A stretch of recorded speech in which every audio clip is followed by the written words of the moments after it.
Hi there, thanks for listening. If you haven't already, please subscribe to my channel so you never miss a story of romance and redemption. Not Quite Faking It. Book 3 in the Mountain Promise series. By Mallory Ford. Chapter 1. November. Reindeer Pass, Montana. Harper Griffin tossed the soiled linens into the laundry bin, grateful they had the hospital cleaning staff to at least mop up the remnants of her patient's hangover. He'd come in completely strung out on something, but last she heard they hadn't gotten the lab report back to know exactly what. The fluorescent bulbs overhead buzzed softly while tennis shoes squeaked on the linoleum floors. The smell of antiseptic burned her nose, but it was better than the alternative. She smoothed back her bright red hair, the wild curls forever breaking free of the ponytails and braids she restrained them with. Especially in instances where she broke a sweat, like with her previous patient, the shorter parts would pop free as her fair skin pinked on her cheeks. Having to restrain her patient from seeking out another hit before he was even discharged was what had done it, but of course his friends had come to pick him up and likely undid any detoxing he'd managed while admitted. It was another day at County, the hospital where she'd worked for the past 5 years since graduating from nursing school. It was a small hospital, one where she did as many shifts in the emergency room as she did on the inpatient floors. The was always her preference, but there was something nice about being able to serve the same patients day in and day out as well. The automatic doors on the other side of the half-wall they used to separate the waiting room from the curtained-off patient rooms buzzed, and both Val and Gladys at the intake desk glanced up at Harper. They sat behind their dual monitors, the expression on both their faces troubled. "Harper," Val said in the motherly tone she tended to use with vulnerable patients. "Would you come here for a moment?" The patient approaching the desk was a pretty blonde woman, probably in her early 20s, but it was hard to tell with the black eye and large gash on her cheek. She cradled her forearm to her and walked with a slight limp. Harper sighed. She'd seen this enough times in her own mother to know exactly what had happened to this girl, especially with the way she looked over her shoulder at the parking lot every few seconds as she approached the desk. The ring on her finger glistened, a solid 1-carat rock that sent the blood rushing through Harper's veins as she considered how much the girl could get for it at a pawn shop. No, it wasn't time for that yet. First, they'd fix her up. Then, they'd have to convince her to leave whoever put the bruises on her face. It wouldn't be easy, but it had become Harper's mission since she'd begun working at the hospital to help as many battered women leave their abusers as they possibly could. It was one of the things she was most proud of in her life. Between her and the woman who'd become one of her best friends, the hospital social worker named Kayla Mitchell, they'd kept the beds at the Montana Valley Women's Shelter full enough. Hi, the poor girl said as she cleared her throat. Her hands shook, both the injured one and the one cradling it. She clutched her purse to her side, and Harper didn't miss the way her eyes darted around. "I'm Frances Redmond. I fell, and I think I might have broken my arm." Her voice trembled, but she spoke with that high-pitched sweetness so many women just like her did. On some women, it was genuine, but on others it was simply the desire to fit into the mold someone else had forced them into. Harper placed her hand on Gladys's shoulder, silently communicating she'd be taking her back as soon as they had her checked in. There was not much worse than enduring the looks of pity and even disgust as you sat in a hospital waiting room with fresh bruises that overlapped with more aged ones. Everyone with a brain knew exactly what had happened, or at least they thought they did. "Sure honey," Gladys replied. "Have you ever been here before?" "No," Frances said so softly it sounded like a whisper. "No, I haven't." If Harper was a betting woman, she'd put a $5 on the fact Frances was probably a hospital hopper, getting treated for her wounds in multiple places so she didn't raise any red flags. County served multiple towns, but there was no telling where the girl was from. She lifted her right arm, the one swollen and undoubtedly broken from the looks of it. "But I'm right-handed, so if there's paperwork." Gladys smiled kindly at her, the way she was so good at doing until someone crossed her. "That's all right, dear." She passed an intake clipboard to Harper and buzzed the door open. "Why don't you follow Harper here, and she'll help you get the information filled out." "Follow me, we'll take good care of you." Harper took the clipboard and led Frances back to the furthest curtained-off section in the back. Just in case the woman's abuser arrived, she'd have more time to get between them and call security. It didn't happen often, but the times it did always put the department on high alert. They were actually in the process of beefing up security after an audit suggested it, raising the half wall to a full one with only keycard access as they had for the other entrance, but for now this was what they had. A public hospital in the middle of nowhere, Montana wasn't exactly swimming in funds. As Harper gestured for Frances to come back, she spotted Cam Gray, her friend and her church's pastor, sitting in the waiting room. He wore dark jeans and a green t-shirt, a color that always looked good with his blonde hair, and unpretentious brown work boots. His skin was somehow still a little bit olive-toned, looking more like some sort of country clothing model than the Montana pastor he was. He didn't dress up, as some pastors did in the waiting room, but his presence was calming without needing slacks or a tie. Not to mention, Cam wasn't exactly the tie-wearing kind of pastor. They dressed casually on Sunday mornings, though he did generally wear khakis or some kind of dress slacks. Still, polos rather than more dressy options were his go-to, and his easygoing manner put everyone at ease. Cam sat next to Jamie Reynolds' wife and brother, no doubt waiting for the news he'd indeed had a heart attack. Jamie hadn't been Harper's patient, but a cardiac event often spurred all hands on deck, as had his. When she'd left to take care of her hungover patient, he'd been approaching stable. Hopefully, for the family's sake, he'd made it. Jamie Reynolds loved the Lord with everything in him, a burly man born and bred in Montana with a penchant for huckleberries and a sweet tooth to match. He spent more time than he should at the bakery for a man with all his health issues, but Harper couldn't blame him. The concoctions Becca, Sarah, and Hannah whipped up were nothing short of delicious. Glancing up from where he'd been speaking with Mrs. Reynolds, Cam smiled at Harper in a way that never failed to make her heart flutter a little. It didn't matter whether the man was preaching a sermon or helping her out with a project around her house, his wide smile and broad build were surpassed in attractiveness only by his compassion and genuine faith. She'd come home more than once to him fixing something around her rental since her landlord always dragged his feet with repairs, and he'd often text while she was at work to get her keys so he could tune up her car. He did all of it himself, a genius with cars due to growing up in a mechanic family. She smiled back, placing any feelings she had for Cam back in the little box they belonged in, and focused on Frances. Unfortunately, she had enough baggage to fill a luggage carousel and wanted Cam nowhere near it. He didn't deserve it any more than she did. The fresh paper crinkled on the patient bed as Frances sat down, a tear sliding down her cheek. "Thank you for not making me sit out there." Again, she'd spoken so quietly, her eyes cast towards the floor, Harper could barely hear her. "Look at me," Harper said softly as she noticed something about Frances that fractured the bandaged pieces of her heart even further. "Are you pregnant?" Again, the similarities to her own mother landed like a lump in her throat.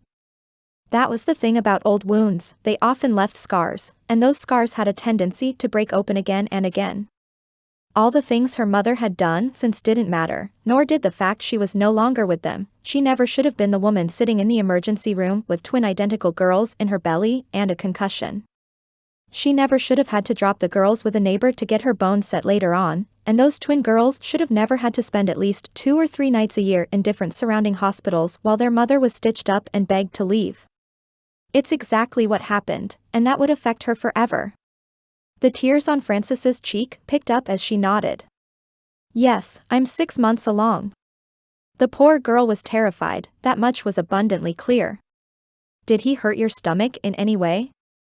Pregnancy and trying to leave were the 2 most dangerous times for a woman in her situation. Harper knew that much very well. I fell, remember? I didn't land on my stomach, no." The girl's eyes cast to the floor again, and Harper gently held out her hand and lifted her chin. Her brown eyes glistened, and Harper knew exactly what blazed in her own. "I'm not even going to pretend I believe that, honey. I grew up in a house just like yours. I recognize the bruises on your arms which are already healing, the ones from at least a week ago. I bet if we did a full body x-ray right now, we'd find bones that've been broken and never properly set. When it rains, those spots probably bother you, don't they? They make you feel old, despite the fact you're nowhere near it, remnants of beatings before." None of it was a question, and Harper didn't ask it as one. "The good news though? We can help you." There's a shelter in the valley which will take you in today. All I have to do is call in the hospital social worker, and we'll have you safely transported there without even going home. Going home would mean she'd likely never come back, an unfortunate truth in the world of fighting for women like Frances. I don't even have a job. I have no money. I have nothing. You do now. You have support, and you have a program that's helped hundreds of women just like you get set up with new lives they love. Do it for you, and do it for your baby. You don't need to live in fear, Frances, you don't have to decide anything right this minute. Take a minute and rest. I'm going to get the doctor, and I'm sure they'll want to do some imaging of your arm and probably your cheek too, but we'll get you some pain meds in the meantime. Lay down, and know you're safe here. Just then, commotion from the front desk erupted down the hallway. Where is she? I know she's here. The man's voice was slurred, and the way Frances' eyes widened, it was clear exactly who'd arrived. I saw her car in the parking lot. Sir, security has been called, Gladys said loudly. Sir, you can't do that, Sir. Knowing good and well he'd probably jumped the half wall, Harper let out a breath. That renovation couldn't come fast enough, you're going to be fine. Stay here. He will not get through me. Trust me. Harper hurried out of Frances's small curtained section, thankfully still out of eyesight of her husband. She rounded the corner to find him tearing curtains open as two other nurses tried to stop him and security rushed into the fray. Micah Kane, a friend and physician who mostly worked at the clinic in Reindeer Pass but had come in due to Jamie's heart attack, jogged forward from another patient's room just as Harper reached the scene. Whether it was liquid courage or pure rage, Harper had no idea, but Frances's husband wrenched himself from the guard's grasp and sprinted forward toward other patients and Frances's room. Nope, absolutely not. Harper planted her feet firmly and placed her arms in an X shape in front of her, similar to how she'd done playing basketball as a kid. With every bit of strength she possessed in her 5-foot-something, sturdy and strong frame, Harper pushed forward just as the man barreled towards her. They collided, and he stumbled backwards. He appeared stunned for the moment, but then the mask of rage came back over him again as he started forward again with a fist raised only to be grabbed by a firm hand and ripped backwards. Within seconds, Cam had him pinned to the wall just as security joined him to cuff the assailant. Cam's face was beet red, and his voice was low and lethal as he spoke. You made your first mistake when you knocked your wife around. The muscles in his arms, shoulders, and back bulged like one of those superheroes who'd break into a new body when angry. Of course, Cam had noticed Frances's entrance and known exactly what had happened as well. You made your second when you lifted your hand to her. He jerked his head towards Harper, his forearm pressed against Mr. Redmond's neck. Security had him cuffed, and they held a taser to his back as the telltale police sirens sounded in the parking lot. I suggest you don't make a third. Cam watched Stuart Redmond be lowered into Jace's police cruiser as the fire still raged in his belly. He'd almost hit Harper, raised his fist as though to mar the face of the one person his wife could count on to help her. If he'd laid a hand on her, there was no way Cam would have been able to simply restrain the guy. Thanks for your help, Jace said as he shut the door and ran a hand down his face. He was tired, that much was clear, as he just arrived back in town a week ago after going to visit his fiancée, Hannah, in France during her 6-week patisserie program. Jet lag was a beast, but he'd been far more successful in getting Redmond out of the hospital quickly than the security guards had. I think I've got everything I need from your statement, yours and Harper's. Jace had also spoken to Gladys at the front desk, but his wife had refused to talk for the moment. That was understandable, she was terrified. The sight of her walking in the waiting room had broken Cam's heart, with the swelling in her face and painful arm despite her lack of tears. Think he'll make bail? I'm sure he will unless the judge revokes it, Jace spat. He didn't want a wife beater free any more than Cam did, but his hands were often tied. The hope now is that Harper and Kayla can convince the wife into a shelter. We can take the rest from there, but there's not a whole lot we can do until she's willing to leave him. It was infuriating, but Cam understood. Harper's mission in the time he'd known her was to help as many abuse victims out of their situations as possible. She'd done it, too, convincing more women than he could count to let Kayla take them to a shelter. Their church did a good bit of ministry with Montana Valley Women's Shelter, but mostly with their job training programs and funding. They had some public funding, but mostly they were supported through donations and the generosity of churches in the area. Harper didn't stop there either. Harper and Kayla spent more than a few off days every month volunteering their time. Often, Harper worked with local doctors to ensure the women and their children were healthy, while Kayla held group therapy sessions. Between leading exercise and nutrition classes, as well as being a healthcare advocate for the women and their families, Harper told him she found the work she did there some of the most fulfilling of her life. The question of how she'd gotten so passionate about the work continued to nag Cam's mind, but he didn't know if he really wanted the answer. As though his thoughts had summoned her, Harper stepped outside the electronic emergency room doors and leaned against the cool brick under the overhang. Her curly red hair, the hair that pulled his attention the very first day he met her, had sprung free from her ponytail, but she didn't seem to care at the moment. It didn't surprise him she'd put herself between Redmond and his wife, and he had no questions she'd have continued to do so. Harper was strong, much stronger than she initially looked due to her passion for fitness, but she also had the strength of rage against men like Stuart on her side. "Go," Jace said as he nodded towards Harper. "Go check on your girl. I'll take care of Redmond." Cam didn't even try to correct Jace that Harper wasn't his girl, especially since she would be if he had anything to say about it. She'd given clear signals for him to never go there, and if he wanted to remain in her life at all, he had to abide by them. Plus, he'd never been able to shake the feeling there was a whole lot more to Harper than she'd shared. If she had her own demons to fight, the only thing he could do was be there for her until she handed him a sword. He'd wield it. For her he'd do just about anything, but not if he didn't know who the enemy was. "Hey, there, Red." Leaning against the wall next to her, Cam reached over to take her hand. "Do you need a friend, or would you rather take some time to yourself?" In seminary, they'd learned assuming someone wanted company wasn't always the best option. Still, it would take every bit of self-control he had to walk away from Harper when the tear rolled down her cheek. "A friend would be nice, thanks." Her voice was a little raspy, though from the night shift she just worked or the emotion, he didn't know. "When do you get off?" The sun had already gotten pretty high in the sky, and a quick glance at his watch told him it was already 7:30. 30 minutes ago, she chuckled. "I don't want to leave my patient until she's taken care of." That was all she'd share, he knew that, but he also knew she meant Francis Redmond. "It's just, I needed a minute." The cold November morning felt good on his skin after all the chaos, and he hoped it calmed her too. "Then you should take one." As she opened her mouth to respond, Harper's phone began to ring, and she pulled it out of her pocket with a groan. Unknown number flashed on the screen, and she clicked the button to ignore it before stuffing it back inside. Placing her thumb and middle finger on the bridge of her nose, Harper sighed deeply. "I could use a vacation." "Are you going home for Thanksgiving?" Colorado was her home, but that's all Cam really knew about her past. He couldn't recall a time she'd gone to visit family, though he'd managed to avoid going back to Alabama as well.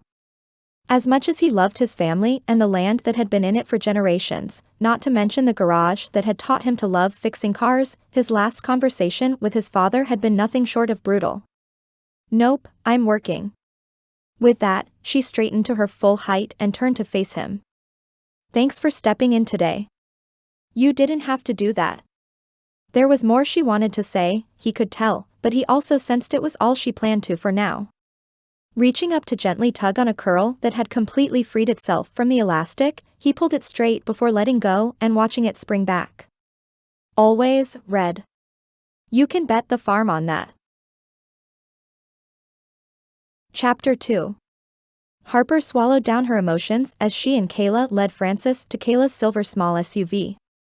The woman had been quiet since she agreed to go with them to check out the Montana Valley Women's Shelter, but her jerky movements and deep breaths told them both exactly how nervous she was about the situation. Her husband had done a night in lockup before making bail, and Francis needed to get somewhere secure before he realized she'd not gone home. "Francis," Harper said softly as Kayla placed the small amount of clothing they kept on hand for situations just like this in the back of the car. "I need you to promise me something." One of her eyes was wide, the other still mostly swollen shut due to her beating the day before. "What's that?" You've been given the gift of a new life for you and your baby. That baby will never begrudge you for needing to take food stamps or living on government assistance, or even needing to stay with a safe neighbor while you work. They'll not be angry for being born while you're still living in a shelter, and they'll be so proud of you for doing what you needed to do to keep them safe. But, Harper swallowed, her own memories crashing down at the images of her past. That baby deserves a life where they don't have to watch their mama get knocked around. They deserve a life in which they feel safe coming home, no matter how humble that home may be. So, I need you to promise me if you are ever tempted to go back to him for any reason, you'll call me or Kayla. That's it. I'm not asking you to promise you won't go back, but I need you to call us first. She'd learned a long time ago that far too many women went back, but usually it was because they'd hit a bump in the road and either needed resources or a reminder that they were stronger than they thought they were. It was easy to be objective as you walked away, it was a whole lot harder when your children were crying because there was no food in the pantry. Sometimes, the devil you knew felt better than the devil you didn't. It was one of the reasons why she'd started the fitness classes at the shelter. Her physical health initiative combined well with Kayla's mental health one, but it went far deeper. Sure, exercise was good for the body, but not a lick of the program was about losing weight. When women felt strong physically, other things followed. When they realized they could lift more, run farther, and even hit harder than they could before, things changed for them. Women who felt weak were much more vulnerable to their abusers, and Harper's goal was to help them find their strength. It was in each and every one of them, they just had to dig for it. Frances nodded, the strap on her sling slipping just a little to reveal the chafing on her shoulder from the device. I will. Thank you both, for everything. Reaching forward, Harper took the hand that wasn't currently in a sling. You're stronger than you think you are and far more capable than you know. You can do this. The tear she'd been holding back slipped down her cheek, and Kayla opened her passenger door. We'll both be around. You won't be getting rid of us that easily. You ready, Frances? It's only about a 30-minute drive to the shelter. It's just outside Reindeer Pass, where Harper and I live. We'll be close if you need us.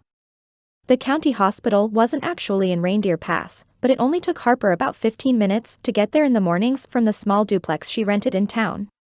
It was convenient, but it served more towns than just hers, so it was more centrally located. Thankfully, Frances and her husband lived in one of the far-flung communities this hospital served, and it was the opposite direction from the shelter. It was actually kind of providential. Jace was the one who responded to the disturbance the day before, as those in the actual jurisdiction had all been called to work a dangerous wreck.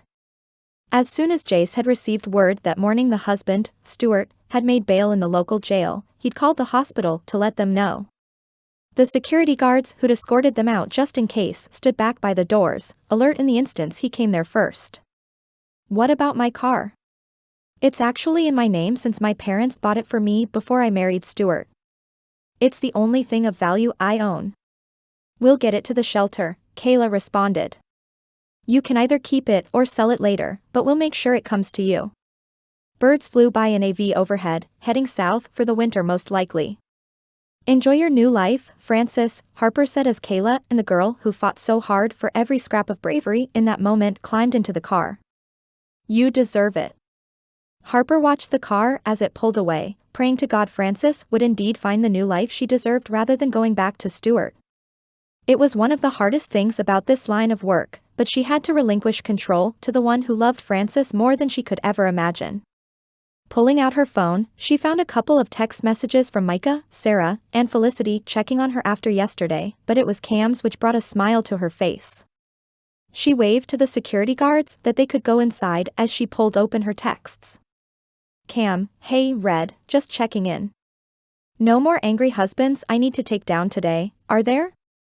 Her fingers flew across the keyboard, checking the time as she was on day shift. Harper, my day's just getting started, but I sure hope not. We got Frances to agree to go to MVWS, and I'm just praying she stays. Cam, I'll add my prayers to yours. You two are doing good work there. Please let me know if you ever need any help getting a woman to safety, even if it's just a bouncer. Wink? Harper, shouldn't you be more focused on turning the other cheek, Pastor? Cam, I think the Lord will forgive me in this case. But seriously, are you okay, after everything? You didn't have any nightmares, did you?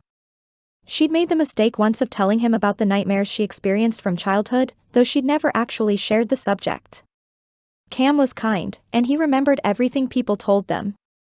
He also had the uncanny ability to see right through any pretense folks tried to put on. Before she could respond, her phone rang and Haley's name flashed across the screen. With a groan, Harper swiped to answer her twin's call, knowing it was never good. "What's up, Haley?" "I'm about to walk into work." Wherever her sister was at 6 o'clock in the morning, it was loud. "Hey, just wanted to give you a heads up that you might be getting a call from some friends of mine." Excuse me?"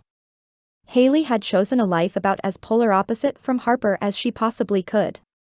She hung out with drug dealers, career criminals, and who knew what else. "Why would any of your friends want to contact me?" The unknown numbers and creditors she'd recently been getting calls from dawned on her, and the realization crashed over her like ice water. "Haley," she growled. "You didn't." Haley's voice slurred, and she had the nerve to giggle. "Come on, it wasn't much. Just pay it with all that money you've got from your fancy job." 4 years ago was the first time Haley had taken out a line of credit in Harper's name. They were twins, and some of her sister's outlaw friends had managed to track down Harper's social security number. Thankfully, it hadn't been much, and Harper had let her sister off with a warning to never do it again. About 6 months ago, she started getting calls from creditors, because of course she'd done it again. Still unwilling to turn her sister into the police, Harper had just frozen her credit and cancelled any and all credit cards in her name. She also paid for a far too expensive credit monitoring company to alert her anytime someone tried. "I don't have a fancy job, Haley. I'm a nurse, and I have student loans up to my ears to pay off. How did you even manage to do this again without me knowing?" "Oh, this isn't some stuffy credit card company," Haley scoffed. "This is a friend of Axe's." Seeing red, Harper ran a hand over her face. "You sold me out to a loan shark? How much, Haley? Who is this guy? You always overreact." "I don't even know the guy at the top," Axe dealt with it. "It's not that much. I just needed money for a new car since mine bit the dust. You don't want me driving around in a hunk of junk, do you?" Harper eyed her own bucket of bolts on wheels in the staff parking lot, the one she refused to replace until the wheels quite literally fell off because she had student loans to pay off. "Honestly, Haley, I don't really care. I'm not paying him, and I think it's time I turn you in for this." "You can't do that." Harper pulled the phone away from her ear at her sister's screech. "There's a 3 strikes law in Colorado. I'll be in jail forever." The twin bond they supposedly shared as children was long gone, replaced by utter disgust at her sister's willingness to sell her out to dangerous men for the sake of a new car. "That's a shame. Neither one of us looks good in orange." Harper hung up and fought the urge to throw her phone across the parking lot. What in the world was she going to do? Cam jerked at the weed that had apparently wrapped its roots around the church's foundation, not quite sure why he was even doing this when it was supposed to snow that week anyway. Montana's weather was quite the change from hot, humid Alabama. It snowed once in a blue moon there, and when it did, folks had a tendency to lose their minds. Granted, folks in Montana lost their minds whenever there was a heat wave, so he figured it was just par for the course with folks and unfamiliar weather. Still, this particular weed had proven to be cold-hardy, an invasive little thing that took over the church's flower beds every year to the point he always promised himself he'd work on clearing it when he got some time. This was that time, as the summer season kept his calendar busy with young professionals' gatherings and outreach to the hiking community in Reindeer Pass, while the winter would be more of the same for those who came to ski. He had a few precious months in the shoulder seasons to work on things like the church's landscaping, and he planned to take advantage of it. Finally, the weed's roots gave way, and he tossed the whole thing into the bucket he'd brought out with him. He'd managed to pressure wash the whole building in September, something it had sorely needed ever since he'd arrived. The Lord didn't care if the church was fancy, but Cam had been raised to steward the things he'd been given well. His phone buzzed in his pocket, and Cam removed his right glove with his teeth to see who was calling. Veronica Gray. Why was his sister calling? Swiping up to answer the call, Cam put it on speaker so he could continue his work. Hey, Ronnie, what's up? His sister worked for the family business, a chain of garages his grandfather started over 50 years before. Since his dad took over, he'd expanded the business to what it was today, though neither of them had ever lost their love for life under the hood of a car. Sounds of metal clanking on metal told him Ronnie was likely at one of their locations, probably the flagship shop in the small town where he'd grown up. Cam, she said in a tone he barely recognized. The sounds faded, and she apparently shut a door behind her. It's Dad. Her normally upbeat tone held the same dread and heartbreak it had when she'd called to tell him about Brandon years ago, and the sound sent every memory he'd buried crashing back. Abandoning his weeding project, Cam sat back and took the phone off speaker. That doesn't sound good. Dad had been fading from lung cancer for 3 years, fighting a good fight as far as Cam knew, but he'd run out of options. The clinical trial his mother had tried to get him into hadn't been accepting any new patients, and even all the money from Gray's Auto wouldn't persuade them to change their minds. It's not. Ronnie sniffed, and Cam wished there was something he could say to make her feel better. He was a pastor, that should be within his wheelhouse. Unfortunately, there wasn't much that could make a 25-year-old woman feel better about losing her father. They'd both had complicated relationships with Dad, as neither had ever lived up to the expectations he'd had of them. It had only gotten worse after Brandon died. He's probably only got a few months left, if that. It was an odd feeling, this grief wrapped in the hurt and anger of how he'd been treated, how Ronnie had been treated as well. Cam was supposed to finish college and take over the family business, while Ronnie became a teacher or a nurse until she married and popped out a couple of kids. At that point, Dad had always figured she'd follow in their mom's footsteps and stay home with them. There wasn't a thing in the world wrong with that, but it had never been what Ronnie wanted to do. The day Cam told his father he'd be taking his business degree and going to seminary, Ronald Gray had made it abundantly clear that path was completely unacceptable. So it's spreading again? The juxtaposition of his family was palpable, a mix of humble ranchers and wealthy business people that proved beyond any doubt that money didn't make someone happy. Yeah. Listen, I know you haven't been home in a while. It's more than that, Ronnie. Dad told me not to come home until I got my head on straight and apologized for something I had nothing to do with. This wasn't my choice. Well, it had been his choice to continue on in seminary despite all the threats from Dad about cutting him off and writing him out of the will, but not seeing his father in nearly a decade had been all Dad. Mom and Ronnie had come out to visit him a few times while he studied, then at his first job outside of Dallas. Neither had made it to Reindeer Pass yet, but he still talked with both of them a few times a month. As for Dad, he'd only stayed up to date on his illness from the two of them, not even receiving so much as a "happy birthday" text since the day he walked away. I know, but I think he really would want to see you. He agreed to let me invite you, and that's huge. Please Cam, Ronnie said in the voice she'd always used as a kid when she wanted something. It's probably the last Thanksgiving we'll have together as a family. The words she didn't say still hung in the air, the ones about the brother who'd be missing. Cam clenched his eyes shut. Lord, is this finally the reconciliation I've prayed for? Are you going to restore our relationship in the 11th hour just as he passes from this world into the next?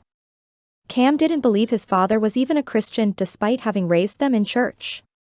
Firmly situated in the Bible Belt of the southern U.S., he'd always gotten the feeling it was just the cultural expectation rather than any real conviction. Not to mention, it had always been important to Mom that they go. That was one of the few things she'd maintained from her childhood on the family ranch, the habit of going to the Lord's house every Sunday. Somehow, it had managed to take in Cam, though how was anyone's guess? Fine, but you have to tell Mom not to invite Natalie. I'm serious, Ronnie. I have no ill will towards her, but I also have no desire to see her. Natalie was his ex, the one who'd broken his heart after she declared she wouldn't be following him to seminary like he'd assumed she'd do. Turned out, the heir to a large chain of auto shops with acres upon acres of family land was far more appealing than the excommunicated preacher boy with no hope of ever amassing any real wealth. Despite all that, Mom had continued to push the idea of rekindling things with Natalie on him, though she'd always done so with good intentions. Ronnie sighed on the other end of the line, clearly relieved he'd agreed to come. Deal. I'll let her know. Hey, if you have some girl you're dating out there, feel free to bring her. It would probably help with the Natalie situation anyway, and Dad's always nicer around guests. Cam chuckled, but his sister was unfortunately right. I'll be coming solo, but Ron, I won't let myself be berated the whole time. If he starts in on me, I'm gone. I want Dad to live a long and happy life, but I won't let the fact that he's not allow me to be his verbal punching bag. Totally fair. They chatted for a few more minutes before Ronnie had to go into a meeting with their marketing department. To his credit, Dad had never wanted a corporate headquarters that separated him from the work they did. There was a small suite of office space attached to their original garage, but he and Ronnie donned their coveralls and worked a shift or two on busy days. It was only after they hung up that Cam realized Harper had never texted him back after his question about her nightmares, but he couldn't bring himself to regret it. That was just one more thing he'd have to surrender to the Lord. If he thought for a second Harper would agree, he'd take her on a date tomorrow. She wouldn't, though, she'd made that abundantly clear. Even though she'd gone on a couple of dates with Micah Kane about a year before, she'd always placed Cam firmly in the friend zone. A more self-respecting man would probably just move on, but he just hadn't yet been able to shake the wild-haired beauty with a backbone of steel and more compassion than any woman he'd ever met. If the only way he could spend time with her was as a friend, that's what he'd do, at least that's what he kept telling himself. Chapter 3.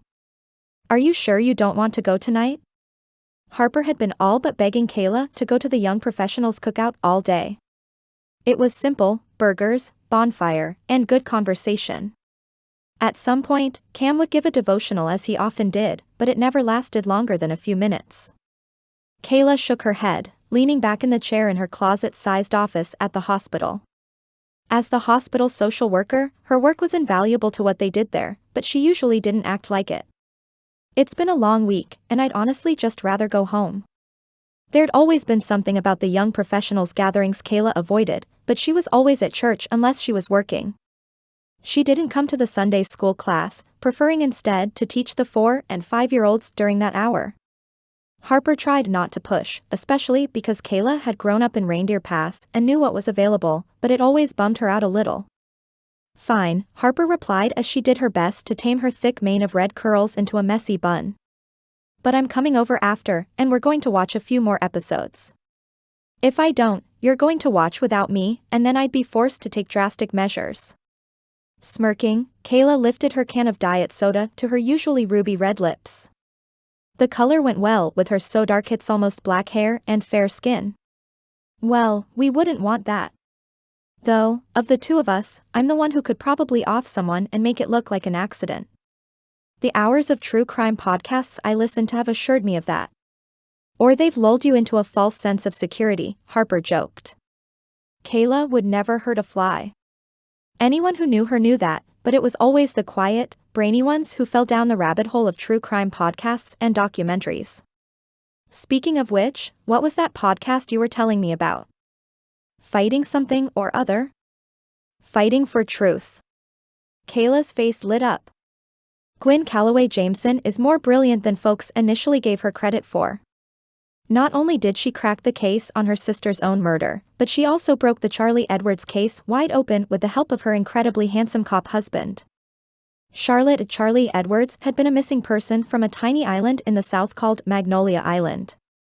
She'd actually taken refuge under the pseudonym Bev Jameson in Reindeer Pass, working for the bakery and honing her skills under the owner Becca.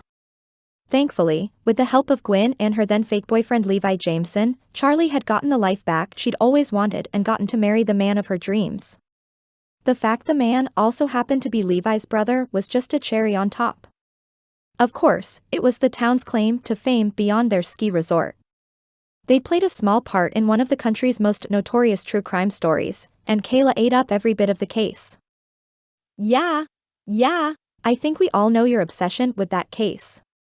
Kayla shrugged, grinning as she plopped a piece of fruit candy from the dish on her desk into her mouth. What can I say? It's a guilty pleasure. But switching gears, she said as she turned serious, the shelter called today and said Francis has been settling in nicely. I'm going out for a group session on Saturday. Do you want to come? Sure, just text me the time. That reminded her to check her own watch, and her brows jumped up at the realization of how long she'd been there. Oh man, speaking of time, I've got to go. I'll see you after dinner sometime. Kayla had already shifted her focus back to her work computer, mock saluting as she did. See you then. Hurrying through the motions of grabbing her things out of her locker and stuffing them in her backpack before hustling to the parking lot, Harper almost missed the man standing beside her car until she was almost to it. Oh, she said. You scared me, sir. Excuse me. The guy was tall, probably 6 feet 3 inches at least, and he was built thick. His dark hair was buzzed, but he had a 5 o'clock shadow which only served to make him look more menacing. A shiver ran down Harper's spine as she took a step back, wondering how long it would take her to get the pepper spray out of her backpack. As she backed up, the man took a step towards her, terrifyingly relaxed at the whole exchange. I'm not here to hurt you, Haley. Not today. I'm just here to issue a warning. Haley. Of course. You've got the wrong girl. I'm Harper, Haley's twin sister. I can show you my badge if you don't believe me. The guy narrowed his eyes, then looked her up and down. Nice try, but I was there when you and Axe came in. I saw you waiting in the club while your boy toy went and talked to Dave. He placed his hand on his heart as his lip curled. I'm a little hurt you don't remember. I don't remember because I wasn't there. See? She jerked her badge forward on its retractable clip. Harper. Not Haley. Haley is my sister, like I said. If you want someone to pay your boss back, go talk to her. The guy chuckled, somehow even more menacing as he did so. I don't really care, to be honest. You're the one I was told to follow, so it'll be you who pays up. Next time I see you, you better have at least the first payment. Dave's being generous to let you pay in installments. Don't let him down. In the most cliché movie move he possibly could, the guy cracked his knuckles. In any other moment, she'd have thought that would be played out and cheesy, but in person it was indeed terrifying. If I don't? Her voice shook a little as he took another step toward her, towering over her. Talk to Axe about what happens when people don't pay their debts. He's even got some souvenirs from the time he tried to pull one over on Dave. Waving his fingers in the air, the guy roughly bumped Harper's shoulder with his as he got in a black SUV and rolled away. Despite her trembling fingers, Harper banged out an angry text to her sister. Haley, what have you done? With that, Harper swung open the door of her car and laid her head down on the steering wheel. She allowed herself 1 minute to fall apart before taking a deep breath and trying to calm her racing heart. Part of her wanted to skip the gathering and go straight home, but the other part was terrified the guy would be waiting for her when she arrived. Decision made, Harper jammed her key in the ignition and prayed no one was following her as she made her way towards the site at the park where they usually did cookouts. Just as she pulled into the gravel lot and exited her car, the trill of her phone pulled her attention to her sister's name flashing across the screen. Of course, Haley would respond now.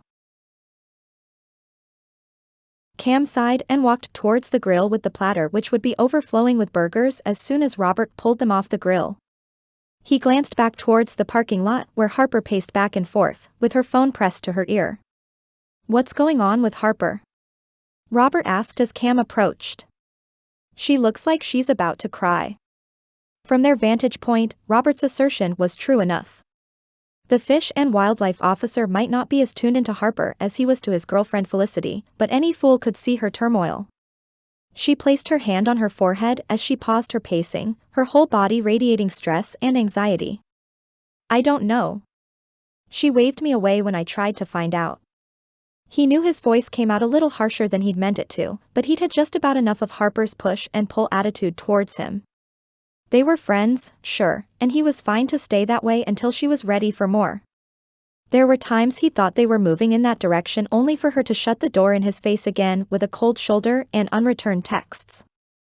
Her hand fell to her side, and Harper's normally pale skin went even paler. I just wish she'd tell me what's going on so I could fix it. Maybe you're not meant to fix it, Felicity said from her spot beside Robert. Maybe you're just supposed to be her friend and pray the Lord fixes it for her. I don't mean to preach, especially not to a preacher. I just know I have a tendency to push people away when I need them the most. Robert nodded, though his compassion was clear as he spoke. It's the hardest thing in the world to accept, brother, but sometimes it's not your battle to fight. With another big sigh, Cam shook his head. I'm sure you're both right. The three of them watched as Harper shoved her phone in her scrub pocket and ran towards the park bathrooms. He knows what he's doing better than I do. It's probably better if I just leave it alone, but this may just be one of those parts in me the Lord still has to refine. Knowing good and well it was probably a mistake, Cam left the grill in Robert's capable hands and followed Harper towards the bathrooms. He wouldn't go in the wooden structure, but he could wait until Harper left to see what was going on. This was far more than a pastor-slash-flock relationship, and as much as he understood some might frown on his actions, he knew exactly what he wanted out of his relationship with Harper Griffin. Before he could reach the bathrooms, however, Cam heard the heart-wrenching sound of sobs coming from the other side of the building. It was the side that faced the woods, and rounding the corner tore his heart out even further when he spotted Harper leaned over with her arms wrapped around her stomach as though she might be sick. In the meantime, tears dripped from her eyes, and her face had gone from pale to beet red. Harper, Cam breathed as closed the distance between them in one stride. Kneeling in front of her, Cam held her cheeks gently. Talk to me, honey.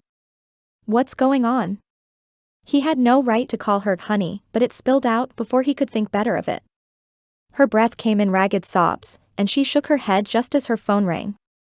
Still, the stubborn glint in her eye that both drew him in and infuriated him returned as she straightened to her full height.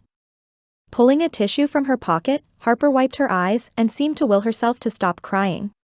Her phone continued ringing, and she pulled it from her pocket only to see unknown number before hanging up. Sorry, it's just been a really tough day. I can't share about it. HIPAA, you know. Knowing a lie when he saw one, Cam grit his teeth. That's not what has you so upset, Harp. Tell me the truth. Let me help. Her phone trilled again, and Cam jerked it from her grasp in a move that could only be called equal parts desperation and stupidity. Harper Griffin's phone, he answered with narrowed eyes. She'd been on the phone before she came over here. Was someone harassing her? If they were, they wouldn't be for long. Hello, this is a courtesy call from Title Credit Corporation. Mrs. Griffin's outstanding account is significant, and we'd like to speak with her before we take legal action against her. We've been trying to reach her. Harper had apparently heard the words on the other end of the line, as her eyes widened, and she reached out to snatch the phone. Give me that. You had no right. She was right, that much was clear, but his patience was gone. Clicking the button to hang up the phone, Cam worked to steady his breathing. You have an account in collections, and you didn't think to ask for help? From the church? From me? He'd thought they were better friends than that, but apparently not. How much do you owe? Grabbing her phone and shoving it back into her pocket, Harper growled at him. Honest to goodness, she growled. Were the situation not so serious, he might have laughed as he watched the fire blaze in her eyes. It's none of your business, Cam. That was out of line. With that, she turned on her heel and stomped back to the parking lot, but Cam was past the point of reason. Following as closely as he could while still being out of swinging range, he spoke softly enough the young professionals in the distance couldn't hear. You're right, it was out of line, and I don't regret it for a second. If you need help, Harper, just say so. Tell me what's going on so I can try and fix this. Debt happened. In his line of work, he saw it frequently. Folks got behind on their bills but kept themselves afloat for a while, only to be sideswiped by a car accident or a broken appliance. Health issues, mistakes on taxes, student loans, he'd walked with folks through all those things and helped encourage them and even utilized whatever church resources he could to help them crawl out of the hole. When Debbie and Randall Gaines had their car totaled in an accident and insurance only paid out a small amount, he'd helped them find a car with good bones but could use a little work. Doing the work himself and using the church benevolence fund for the parts, they'd been able to keep driving themselves to and from work. Their food pantry had helped fill in gaps for a number of townsfolk who'd fallen on hard times, as had their bill program to help create margin in otherwise tight months. Harper knew this, maybe not the specifics, but she'd volunteered in the food pantry herself. Then again, it was often those very people who refused help when they needed it, preferring to be on the other side of the coin. He could do nothing if she didn't let him in. Chapter 4. Harper's patience evaporated at Cam's arrogance. Whipping around, heedless of the fact there were probably others in earshot, there wasn't a force on earth to keep her from speaking her mind. Fix this? You think you can fix this? Shrinking back a little, the determination in his eyes still flashing, Cam shrugged his shoulders. I don't know for sure, but I can't even try if you don't tell me what's happening. He was trying to help, that much she knew. Cam's heart was big, and his fix-it attitude in life was as natural to him as any sermon he preached on Sunday morning. Still, he couldn't fix this. Crossing her arms over her chest, Harper at least lowered her voice as she spoke. Drawing curious eyes wasn't exactly her goal at the moment. Fine. My twin sister, Haley, learned from our mother that scamming people and even taking out loans and credit cards in my name was a fun way to get what they wanted without actually having to work. Before our mom died, Mom put me in debt for $20,000 to crawl my way out in addition to my student loan payments, which came due 6 months after I graduated nursing school.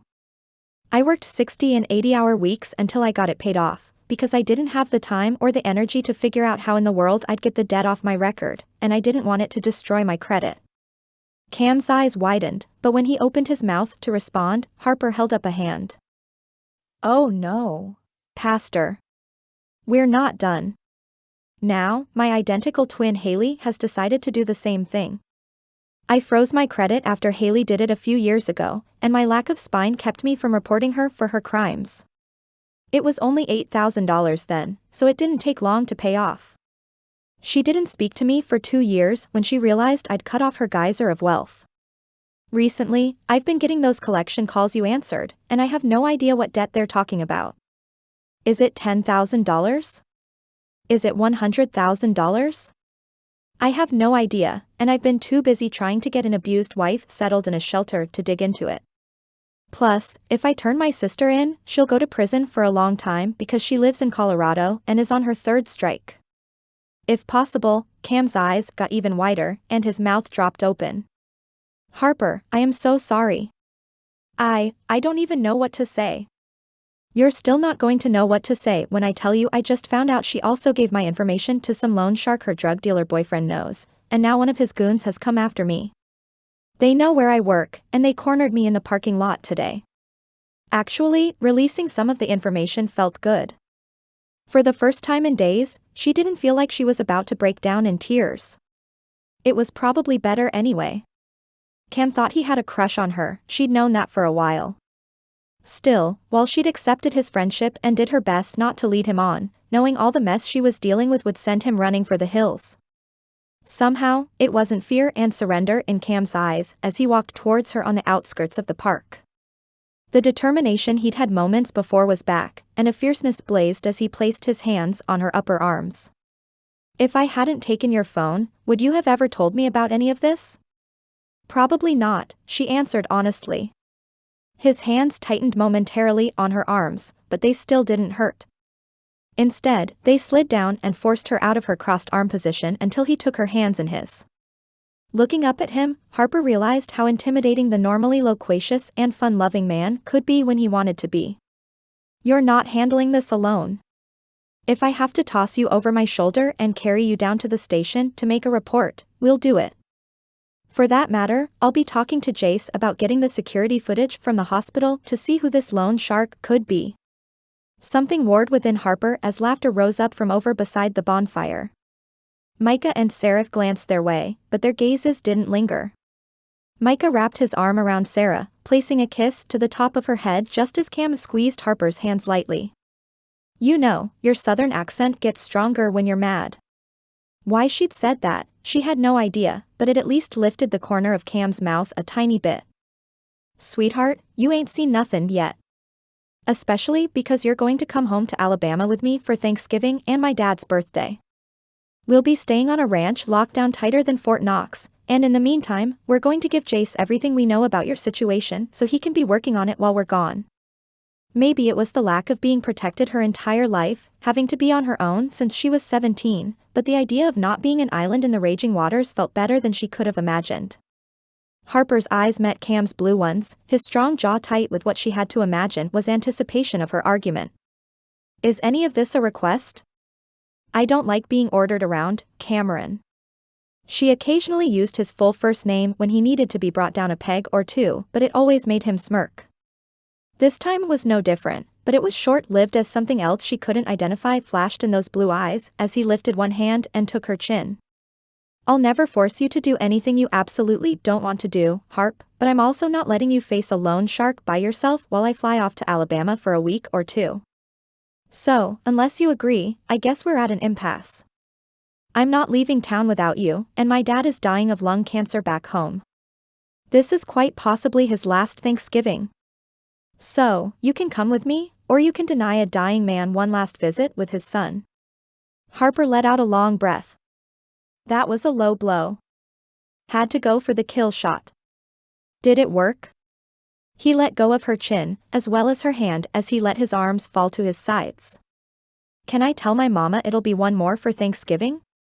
It was indeed a low blow, but Harper couldn't help but think this might have been divine intervention all along. Fine. You win. I get the window seat on the plane. Thanks for dropping us off at the airport, Jace. It hadn't exactly been the send-off he'd planned when Cam convinced Harper to go home to Alabama with him, but Jace brought up the idea the guys harassing Harper might try and prevent her from leaving.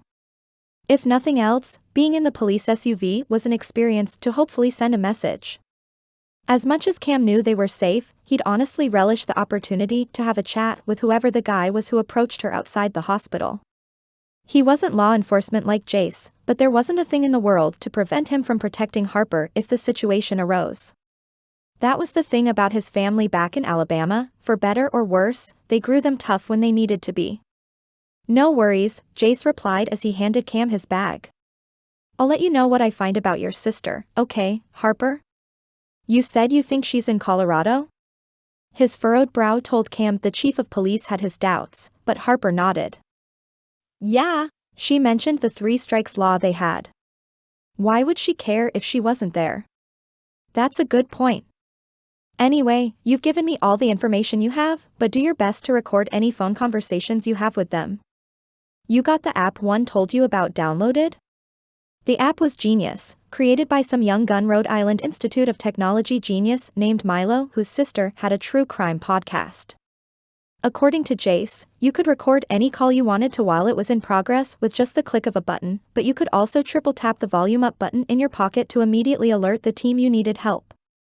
They'd call to double check, but if you didn't answer, it served as a panic button of sorts to send authorities to the location your phone recorded. Honestly, it made him feel better to know Harper wasn't without easy access to help if she needed it, though his goal was she'd never need it. Still, as he mulled it over in his mind, Harper wrung her hands next to him. You're sure there's no way to do this without pressing charges against her? I know what she did was wrong, but she's still my sister. I don't know. It was kind of us against the world as kids, so I have a hard time tossing her to the wolves. That part, the part about setting boundaries and allowing people you love to reap the consequences of their actions, was one he knew far too well. Placing his free hand on the small of her back, Cam gently shifted to face her. You're not throwing her to the wolves, but she threw you to the wolves when she gave your name to a loan shark who apparently has no interest in actually going after the right girl. It doesn't just hurt you when she does this stuff, it hurts her too. If only he'd realized that about Brandon earlier. As angry as Dad had been about his abandoning the family business and going off to seminary, it wasn't until his little brother took a drunk joyride off a bridge and into a lake that his role as the family black sheep was cemented. He wasn't even in the state, far away at seminary by then, but Dad had needed someone to blame. Harper took a shuddering breath, nodding her head as her red curls had already begun to spring free from her clip. Yeah, you're right. Who knows? Maybe prison would actually be good for her. Maybe it would help her get on some sort of productive path. They have Bible studies and stuff on the inside, right? She glanced from Cam to Jace and back again. If anyone needs something like that, it's Haley. They sure do, Cam replied. Quite a few inmates end up really clinging to those sessions in prison. Virtually no one ends up there without a laundry list of things in their life which broke them. Maybe it's family related, maybe it's mental health, maybe it's addiction, and maybe that list includes a few things of their own making, but all of us need Jesus at our lowest points. There's just sometimes look and feel a little lower than ours. Of course, often it meant bringing a family along for the pain and suffering. That had certainly been the case with his brother, and for the first time, Cam wondered if he was bringing a lamb into a den of lions with his father so unpredictably volatile and his mother unwilling to put her foot down. You may have to tell me another 100 times or so, Harper sighed. They didn't speak for a few moments as they made their way through the ticket counter and past security, the small regional airport, not one that took long thanks to its size. Once they took their seats in one of the 4 terminals, the smell of breakfast biscuits from one of the 2 airport quick-serve places had Cam's mouth watering. I'm going to get some breakfast. Ham and cheese good for you? As many times as they'd camped with the young professionals crew and the smaller group of their friends, he knew her typical order, but the way she almost vibrated with nerves at the moment meant she may not be hungry. Glancing towards the security gate again and biting her lip, Harper nodded. With a water, please. I don't think I need any caffeine right now. Placing his hand on her knee, Cam stared into Harper's brown eyes. I know you're scared.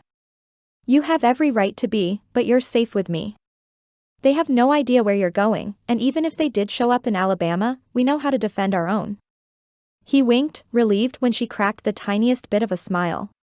Her freckles stood out against her ivory skin, her fiery curls loose save for the clip that held back pieces from her face. I have just enough redneck in me to be dangerous. She grinned fully then, and the sight lifted the weight on his shoulders just a little. Oh, you do you? Speaking of which, you said we'll be staying on your family ranch in Alabama, but I thought they owned a car shop. The biscuits would have to wait for the moment, and Cam ran a hand down his face as he tried to think of how to explain. I don't share this with folks in Reindeer Pass much, but I guess you're about to find out anyway. There are complications in my family I walked away from many years ago, but a thing to know is they're very wealthy. The land is family land from my mother's side, an 800-acre cattle ranch that has been in operation for 3 generations. My uncle runs it, but my parents built their house on it as well. Harper's brows furrowed. Okay, that sounds really nice. Why don't you share that? Because the ranch is self-sufficient on its own, but my father owns a company called Gray's Auto. You wouldn't know it all the way up here, but if you lived anywhere in the southeast, you would. It's a large chain of auto repair shops, which even has a couple of locations specializing in high-end restorations. Eyes narrowing, Cam watched as Harper put the pieces together. So, your family's rich? It was the objective truth by anyone's standards, and he wouldn't deny it. Particularly since she was about to see the 5,000-square-foot mansion his parents built when he was a child. In material wealth, yes. There's more to it, but honestly, I'll need a full stomach for that conversation. She nodded, curious but apparently satisfied for the moment. Okay, so do they know I'm coming? They know. I'm sorry about this part, but I just told them you are my girlfriend to make things easier. My dad has his faults, but he also likes to help where he can. Unfortunately, his version of helping was often steamrolling the situation, something he had no doubt would end up hurting Harper and her sister in the long run. It's not always as helpful as he thinks. This had been the part he was dreading, telling Harper they'd have to pretend to be dating. His mother had been thrilled when he told her, as had Ronnie, but he had no doubt Harper would probably regret coming once she was met with the full force of his highly eclectic family. Dad was a businessman who still retained his blue-collar roots, but both he and Mom lived a life of luxury. Unfortunately, their life had also taken hold of their priorities and shifted them all around. So much of what they'd done in the last 2 decades had more to do with their image than character, and it was devastating to watch how miserable they both were. Uncle Tate, on the other hand, was a born and bred cowboy who lived in the house he and Mom had grown up in with his wife, Aunt Sally. It was a much more modest farmhouse, but one Cam had always preferred growing up because of the genuine love the two of them shared. Uncle Tate adored Aunt Sally, and the kids would often catch the two of them sneaking kisses whenever they got the chance. They'd all act completely disgusted, but the truth was Cam had always been a little jealous of his cousins. His parents provided him, Ronnie, and Brandon with every material good known to man, but it wasn't nearly as fulfilling as they'd thought it was. Despite the falling out Cam had with his father over Brandon, he remained close to Uncle Tate, Aunt Sally, and their 4 children who'd all grown up and become adults in their own rights since Cam first left for college. If he was being honest, he'd wished more than once that theirs was the branch of the family he'd been born into. God had a plan to work all things for the good of those who followed him, and Cam could either dwell on things he couldn't change or try and find the purpose within them. I hate asking you to lie, and I promise I'll tell them the truth when we leave. There's just no way Dad would leave well enough alone if we told him the truth. It was true, even if Dad was as sick as Ronnie said. The man was a force of nature, living far longer than the original prognosis his doctors had given him. Still, it appeared his time had run out. He's sick, as I think I've told you, and he probably won't be around for much longer. It's just better this way. Placing her hand atop his, Harper's touch brought him peace in a way that helped him breathe deeper than he had since Ronnie had called. I'm sorry about your dad, she said softly. It's never easy to lose a parent, even if the relationship is strained. Of course, she'd gathered that much in the time she'd known him. Harper was nothing if not keenly observant of those around her. She wasn't chatty like Natalie had been, but when she spoke it meant something. Then again, Natalie had always seemed to talk solely for the purpose of hearing her own voice. It's not, and I'm hoping we might at least come to some sort of understanding before his time comes. He should probably tell her about Natalie, but the fake dating conversation was awkward enough. He really didn't want to bring the ex he may not even see into it. If it's easier, Harper replied. I'll be the best fake girlfriend you've ever had. This time, it was her turn to wink, and Cam couldn't help but wish it could all be real. He'd had feelings for Harper for most of the time they'd known each other, her brilliant mind and quiet compassion attractive to him in a way he'd never experienced before. Not to mention, she had a spine of steel and the kind of beauty a man would be honored to come home to every day. She'd been on a couple of dates he knew about, a few even with Micah Kane, who worked as a physician at the hospital and was a good friend of his. It had gutted him a little when she told him they were going out, but the time had been short-lived as Harper quickly realized Micah only really had eyes for Sarah, Micah's best friend. She hadn't been hurt, and she'd been the one who cheered the hardest when the two of them had finally gotten together. Whether it was because she'd never been interested in him or she was simply kind, he didn't know, but he'd be lying if he said he didn't hope it was the former. Chapter 5. Cam pulled Harper's bag off the luggage carousel as though it weighed nothing, though she knew the thing barely made the 50-pound cutoff. What do you have in here? He lifted it a time or two with a good-natured smile. Bricks? It has wheels, you know, she replied as she pulled the handle up. Most of that's my hair care products. They all had to be checked, and you don't want to see this mane in the Alabama humidity without at least something to tame them. She looked more like a chia pet than a woman when that happened, and her hair was something that helped bring her confidence. Maybe it was vain, but it was the one feature she splurged on. Other women had their nails done regularly or bought lots of clothes or makeup, which was all fine, it just wasn't her. Most days, she didn't even wear makeup, and having her nails long at the hospital would make everything more difficult. No, the first thing she'd done as a college student was research how to actually take care of her hair, and she'd used a small amount of the money she'd made from her 3 jobs to buy good products and find a hairdresser who actually knew how to cut it. It had taken months and plenty of trial and error, but she'd managed. Cam grinned wider, his gaze going to her hair with what she could only term admiration. Then we wouldn't want to mess with that, would we? Lifting his hand, he tugged gently on one of her curls and let it pop back into place. Have I ever told you how much I love your hair? A sudden jolt of awareness sluiced through her as the look in his eyes made her brain jumble, but a loud squeal pulled her back to the present. Cam. A young woman on the other side of the divider which separated the luggage carousel from the pickup point jumped up and down, standing next to another woman who waved as well. The one who'd squealed looked to be in her early 20s, a cute brunette with her hair tied into a messy bun and an oversized Auburn University sweatshirt over her leggings. The other, a few years older it seemed, was one of those women who could pull off a pixie cut and did so as though no other hairstyle would do. Both were tall and slender, but the one with the pixie had Cam's blonde hair and a self-assuredness about her which permeated even in her own jeans and t-shirt. Cam's grin widened as he took them in, and he took Harper's hand as he guided them both towards the exit of the luggage area. The blonde took in their joined hands with a small smile on her face, but there was nothing small about the younger woman's reaction as she rushed towards Cam and nearly bowled him over with a hug. "Sorry," she said as she squeezed him tight. "I've just missed you so much." Releasing Harper's hand long enough to pat the woman's back, Cam chuckled. "Harper, this is my cousin Elizabeth. She's the baby of the family, so we spoil her rotten." The blonde approached then, holding out her hand for a shake. "I'm his much cooler sibling, Veronica. You can call me Ronnie." "It's nice to meet you, Harper." The woman's grip was strong, and it reminded Harper of what Cam had told her about his sister being a more gifted mechanic than he was. "It's nice to meet you, too." The circumstances weren't ideal, and Ronnie thought she was Cam's girlfriend. If there was one thing Harper had learned to do in her life, it was compartmentalize. As a kid, when her mother and stepfathers fought, she'd run outside to the shed and pretend it was a fairy cottage in the woods.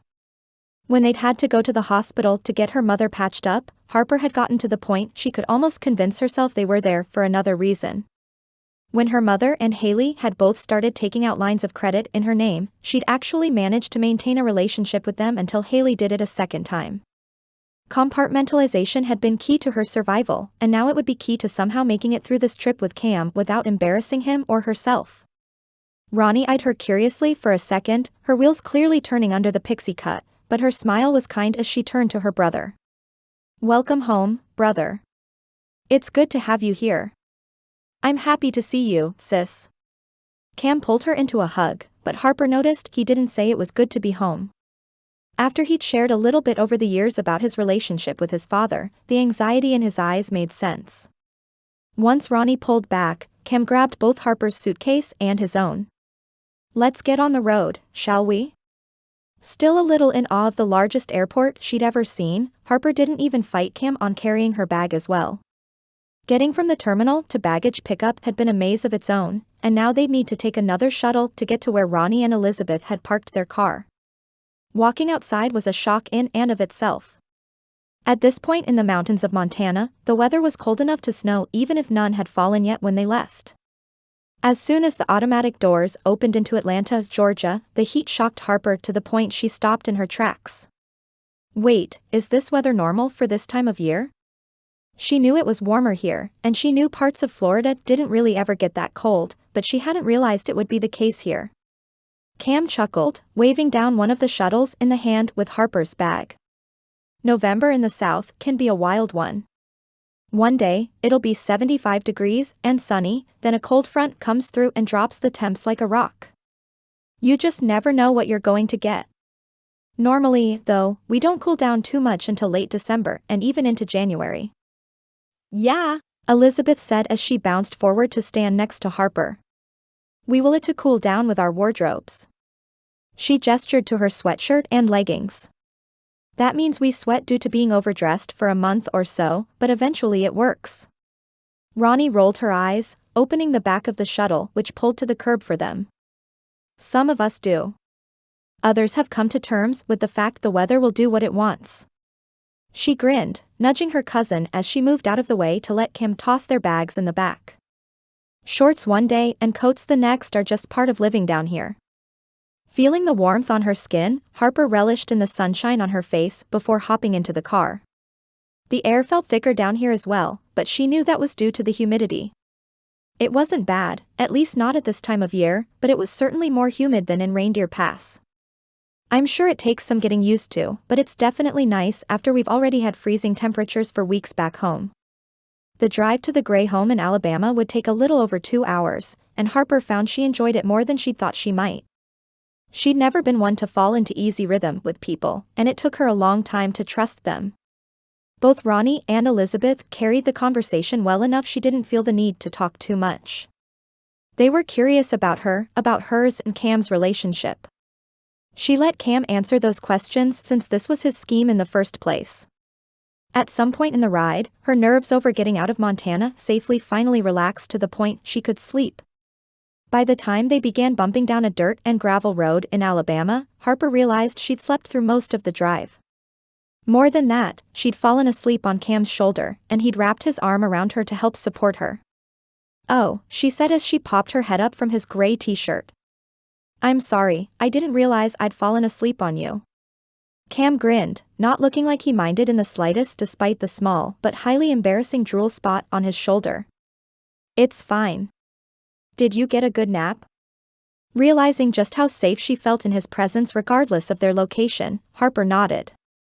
"I guess I was more tired than I realized." Glancing up to the front of the SUV, she noticed Ronnie eyeing her in the mirror with both curiosity and happiness in her expression. It was hard to explain, maybe a little wary. Honestly, it wouldn't surprise Harper if Cam's sister suspected something, especially when he'd sprung her presence on them so quickly before coming. Elizabeth, on the other hand, seemed none the wiser. "Oh, that's precious. I'm so glad he's finally found a nice girl to settle down with." Her grin fell as she pursed her lips. Quite literally anyone would be better than Natalie. Who was Natalie? It wasn't really any of her business, but the smallest hint of jealousy ran through Harper at the realization of another woman in Cam's life. Her expression must have betrayed her thoughts, as Cam leaned over to whisper quietly in her ear. "Later," he said softly. The feel of his breath on her skin sent tingles down her spine, something she really shouldn't be feeling for a fake boyfriend. Thankfully, the dirt road they jostled down quickly turned into the driveway for a massive ranch. He'd said it was 800 acres, and it was easy to believe. The land here was much flatter than in Montana, but it was no less beautiful with its rolling green pastures and the stream flowing through the center. Ponds dotted the landscape as well, and the road was enclosed on both sides with cattle fencing in impeccable condition. As they passed a charming white farmhouse with a wraparound porch, Elizabeth pointed out to it. "That's where my parents live. Dad manages the ranch along with my oldest brother Nick. There's the barn just over there." The barn was a huge red structure which looked like it came out of some sort of painting. "The top floor has 3 studio apartments where one of our horse trainers and 2 of the full-time hands live. It's not quite a bunkhouse, but it's the same idea." In awe of the setup, Harper loved the look of the farmhouse with the barn just a stone's throw away. The shutters were dark green with holly bushes blooming out front interspersed with what looked to be roses and azaleas which would bloom in the spring. Ferns hung from the ceiling of the porch, and a white rail enclosed the space which looked out over the pastures. An older woman in jeans and a t-shirt rounded the side of the house as they drove slowly by and waved, a cup of coffee in her hand. "That's my mom," Elizabeth explained. "She'll probably come up to the big house for dinner, if I had to guess." The farmhouse looked warm and inviting, something Harper had never experienced in a family home. They'd floated from house to house growing up, mostly staying with her mother's boyfriends until they'd finally found a small rental when she was a teen. "It's beautiful out here. What a lovely place to grow up." Cam still hadn't moved his arm from around her, and she felt his body tense a little before he masked it. "This land has been in our family for generations, and we're blessed to have it." After passing a few more small buildings, cottages, and what looked to be a workshop, Ronnie came to a large gated compound with manicured green grass mowed in perfect diagonal lines. The landscaping by the house was pristine as well, with a circular drive leading to stone steps that somehow felt cold in contrast to the farmhouse they'd seen earlier. The architecture was beautiful, with large white columns rising to the covering above the second-floor balcony, the brick house with white trim imposing due to its sheer size. A concrete water feature with a koi pond and statue of an eagle stood nearby. The driveway extended towards the back of the house, and Ronnie followed it to pull into a massive garage which held at least 6 cars if not more. Beyond the garage, a pool was covered for the winter, and Harper realized the fence extended all the way around the property for roughly 3 acres along with its perfect landscaping. The contrast to the wild and more realistic green of the pasture was stark, as was the feel this house would have a markedly different atmosphere than the one she'd seen first. "Wow. This house is..." Wow." Cam tensed again, unbuckling his seatbelt as Ronnie brought the car to a stop. It's something. That's for sure. All Harper knew about Cam's family and his strained relationship with them made a little more sense in light of the mansion he seemed to have grown up in. It didn't fit the Cam she knew at all, but she'd never begrudge someone the family they came from. If folks did that to her, it wouldn't go well for her. Without thinking too much about it, Harper reached up and kissed Cam's cheek just as he placed his hand on the latch to open the door. "Thank you for bringing me here," she said in a softly spoken hope he would understand her gratitude. His eyes widened for just a moment, but then his whole body relaxed just a fraction. He tipped an imaginary cowboy hat in her direction, and a grin spread across his handsome face. "It's my pleasure, ma'am." By the time they'd gotten their luggage from Ronnie's SUV, the door to the house opened, and Mom hurried outside. "Cam, I'm so glad you were able to come." Her words felt awkward, the product of so many years of limited contact, but she was making an effort. As always, her outfit of matching pantsuit and sweater that probably cost more than most people's car payment were impeccably pressed and her hair blown out the way she always kept it. It was interesting, as Patricia Gray hadn't grown up in the lap of luxury, but she'd embraced it as soon as she and Dad started earning more and more money. Even as a child, Cam remembered her cooking many of their meals from scratch, wearing jeans, and even getting out on the ranch and helping with the chores, but it had been decades since he'd seen any of those things. She still cooked on occasion, but they'd hired a chef years ago who prepared their dinners 4 nights a week. "Hey, Mom," Cam said as he pulled her in for a hug. She'd lost weight, that much was clear in the sharp angles of her face and shoulder blades. "I'm glad to see you, though I wish it were under better circumstances." Dropping his arms from her, he placed a hand on the small of Harper's back and gently guided her forward. "This is Harper." "It's nice to meet you, Mrs. Gray," Harper said with a quiet confidence Cam had always liked about her. She put out her hand for a shake, and his mother took it a little hesitantly. "Your home is beautiful." Of course, if there was one surefire way to Mom's heart, it was to compliment her home. "Oh, thank you, dear. I'll give you the tour later, if you like." "That would be lovely." The contrast between Harper and his mother was just as stark as the one between Ronnie and Mom always had been. Despite Mom's best efforts, his sister had always marched to the beat of her own drum and rejected the country club culture of cotillion, special dances, and balls which seemed to happen multiple times a year. Cam and Brandon had done a few of those things, but they both lost interest somewhere around their senior year of high school. Cam had continued to go simply because he could tell how much his mother wanted him to, but it had never been something he looked forward to. "Let me show you to your rooms, and I'll let your father know you've arrived." Over the next half hour, Mom showed them up the stairs to the immaculately decorated rooms that would be theirs for the time being. Cam's room was the same one it had been when he was growing up, but it was now decorated in the same ornate style as the rest of the house with thick, scratchy comforters and light fixtures which looked like they'd never seen a speck of dust. Harper's was down the hall, one of the 4 guest rooms the house boasted. During the house tour, Cam could see Harper getting more and more overwhelmed at the sheer size of the place, but walking past the door to Brandon's room, the only bedroom whose door was shut, distracted him enough he didn't say anything. Ronnie had told him the room was still just as it had been when Brandon went off to college, university pennants and all. Mom refused to change it, and Dad refused to go in. It was all too painful. Just as Cam's presence in the home had more or less been erased save a few photos he'd seen downstairs, Brandon's had been enshrined but kept out of sight, a metaphor for their family life if he'd ever seen one. He didn't regret getting Harper out of Reindeer Pass. He'd be lying if he said it hadn't eased some of the nerves he had being back here just having her beside him, but a part of him felt guilty for bringing her into his mess of a family. "Lord," he prayed quietly. "Only a miracle from you will fix the brokenness which exists here.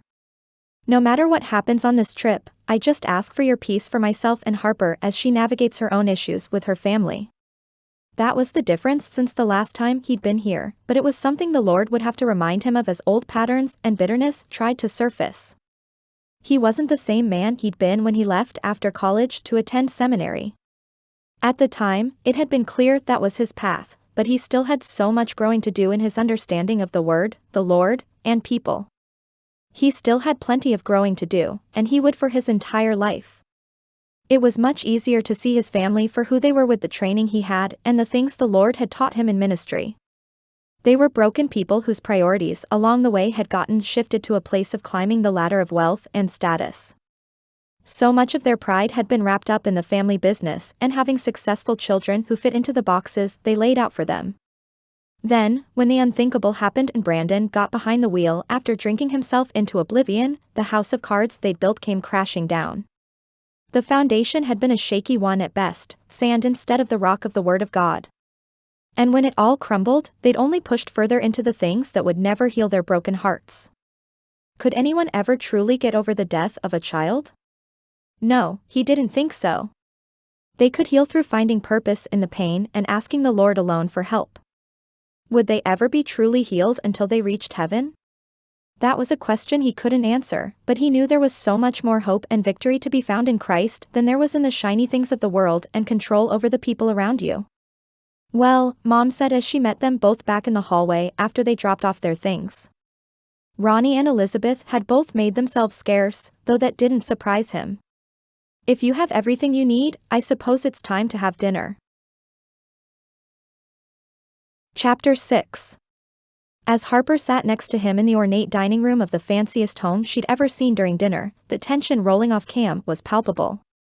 Ronald Gray was already in his seat at the dining room table when they came downstairs, something she'd initially found curious until she spotted the cylinder and nasal cannula which helped deliver much-needed oxygen to a person in the advanced stages of lung disease. From what Cam had told her about his father, he was a proud man, and she had no doubt he'd rather not greet his son for the first time in years with what was undoubtedly a struggle to move from room to room. "Dad," Cam said as he put out his hand formally. "It's good to see you. This is Harper." Ronald grunted, coughing a few times into his handkerchief at the sound. "Finally decided to come home, did you?" His voice held anger, but his eyes told an entirely different story. This was a broken man, one who used the bluff and bluster as a defense mechanism against his own pain. Too bad he brought others down with him. Her own heart breaking a little at the way Cam's shoulders slumped, Harper waved as she took the seat next to the one Ronnie had settled into. "It's nice to meet you, Mr. Gray. You have a beautiful home. I can see you've worked very hard for what you have here." The man's eyes narrowed for a moment, but at least he'd turned his attention on Harper rather than his son. She may be in hot water due to her sister's actions, water Cam was determined to pull her out of, but people were Harper's strong suit. You didn't become a bedside nurse without some semblance of people skills, even when she'd rather sit back and observe most of the time. Diffusing tense situations, even family ones, was part of the job. The formal dining room was painted light gray with white trim that adorned both the molding and the columns which stood sentinel at the entrance to the room. The table itself held spots for 12 people, all of which were filled with people who'd arrived sometime between the time they'd taken their luggage upstairs and the time they'd come back down. "Didn't know Cam was bringing a girl home until a few days ago," Ronald grunted. "He always did fly by the seat of his pants." Cam shifted in his seat beside her, but he didn't speak just yet. "Why haven't I heard about you before now?" He was baiting her, but she refused to give him power. "This is a pretty new thing to us, too." At least that wasn't a lie. Cam's hand on the ornate lace tablecloth tensed, and she placed hers over it in a show of support to hopefully drive home the point. "I've had a tough few weeks, and Cam thought I could use a change of scenery." As the plates arrived, Harper was introduced to a few more members of the family. Elizabeth's parents, Tate and Sally, sat towards the other end of the table. They'd been quiet when she arrived, as had Ronnie and Elizabeth, but both had begun to converse with good-natured curiosity now. "So, Harper," Sally said as she settled back into the seat that didn't at all match her blue cotton dress. "Elizabeth says you're a nurse. That must be incredibly fulfilling work." "It is. Truly, it's all I've ever wanted to do. Well, except for a stint of wanting to be a trick rider at 5 years old after I saw one at a rodeo in Denver. Unfortunately, not being able to ride a horse put a damper on those plans." She chuckled, remembering how she'd sat on the bench of their own kitchen table and tried to lean off like she'd seen the rider do. Cam chuckled beside her, finally relaxing a little. "I can't say we've got a trick saddle, but I can definitely teach you to ride while we're here." He turned his attention back to Sally. "Harper's an incredible nurse. I've seen her in action more than once. She mostly works in the emergency room, but she does inpatient care as well. With all the church folks who end up in the hospital for one reason or another, we cross paths pretty often. Eyes alight, Sally leaned forward. Is that how you two got together? Working at the hospital? It was at that moment Harper really noticed the difference between Sally and her sister-in-law, Patricia. Cam's mom was dressed to the nines, a crisp green wrap dress tied around her trim figure and perfectly styled hair, jewelry, and makeup. Sally wore a dress also, but it was cotton and flowing. Her hair was pulled back in a claw clip, nails unpainted, and not a lick of jewelry save her wedding ring. She'd aged naturally, the laugh lines and evidence of a life of sunshine somehow making her even more endearing. Both women were beautiful, but Sally was the only one who looked happy. How romantic, Sally added. Ronald made a noise deep in his throat, but he didn't speak due to a coughing jag. Harper was about to respond, but Cam cut in then. Yes, we got to know each other better when I was visiting some church members there. I'll never forget the moment I walked into the hospital room of a gentleman who'd attended church for most of his life but could outgrump a grizzly. His children had all moved away, and his wife had passed a few years before. I was afraid he'd be all alone in the hospital, but I arrived to the two of them playing Go Fish with a deck of cards he always kept on him. Mr. Leonard was indeed a grumpy old man, but unlike Cam's dad, it was all a front. It happened to be a rare slow night, and I had some time. He seemed like he could use some company, and I won anyway. She winked at that end of the table before taking a bite of her roasted chicken the chef had seasoned to perfection. I was a goner then, Cam said a little too convincingly for comfort. Since then, seeing her compassion and strength has only driven home the knowledge she's a special one. Daring to turn and face him, Harper found Cam studying her intently. His mother eyed them from her spot across from them, as did Ronald, but it was Cam's earnestness that held her attention. She'd known he'd wanted to explore their relationship further for a while, but had his feelings really been that strong? Or was he just pretending? Harper, Cam's mother said, effectively diffusing the moment. I trust you found your room to your liking. If there's anything you need brought to you, just let Cam or me know, and we'll be happy to get it. It's perfect, thank you so much. The rest of the dining room was just as fancy as the columns, with cream-colored wingback chairs with intricately curved arms and light gray velvet cushions affixed to the seats with copper-colored tacks. The chandelier over the table looked to be crystal, and fresh-cut white roses sat in a white vase in the middle of the table. The conversation turned to other things, with Ronald only cutting in occasionally in short, breathless comments. She was far more interested in the ranch than Patricia's duties on the board at the country club they belonged to, but the whole table listened dutifully as she vented her frustrations regarding the staining on some of the tablecloths from their last luncheon. It's as though they've never heard of a dry cleaner, Cam's mom said as she speared a green bean with her fork. Truly, I'm not sure why we even bother to try. Because no one cares except you and your friends, Ronald grunted. It's just a tablecloth. Despite the fact she silently agreed with him, the way Patricia deflated at her husband's disregard for things which mattered to her only had Harper's stomach sinking to the floor. Ronnie, for as much of a spitfire as she'd been on the ride from the airport, remained silent at the jab.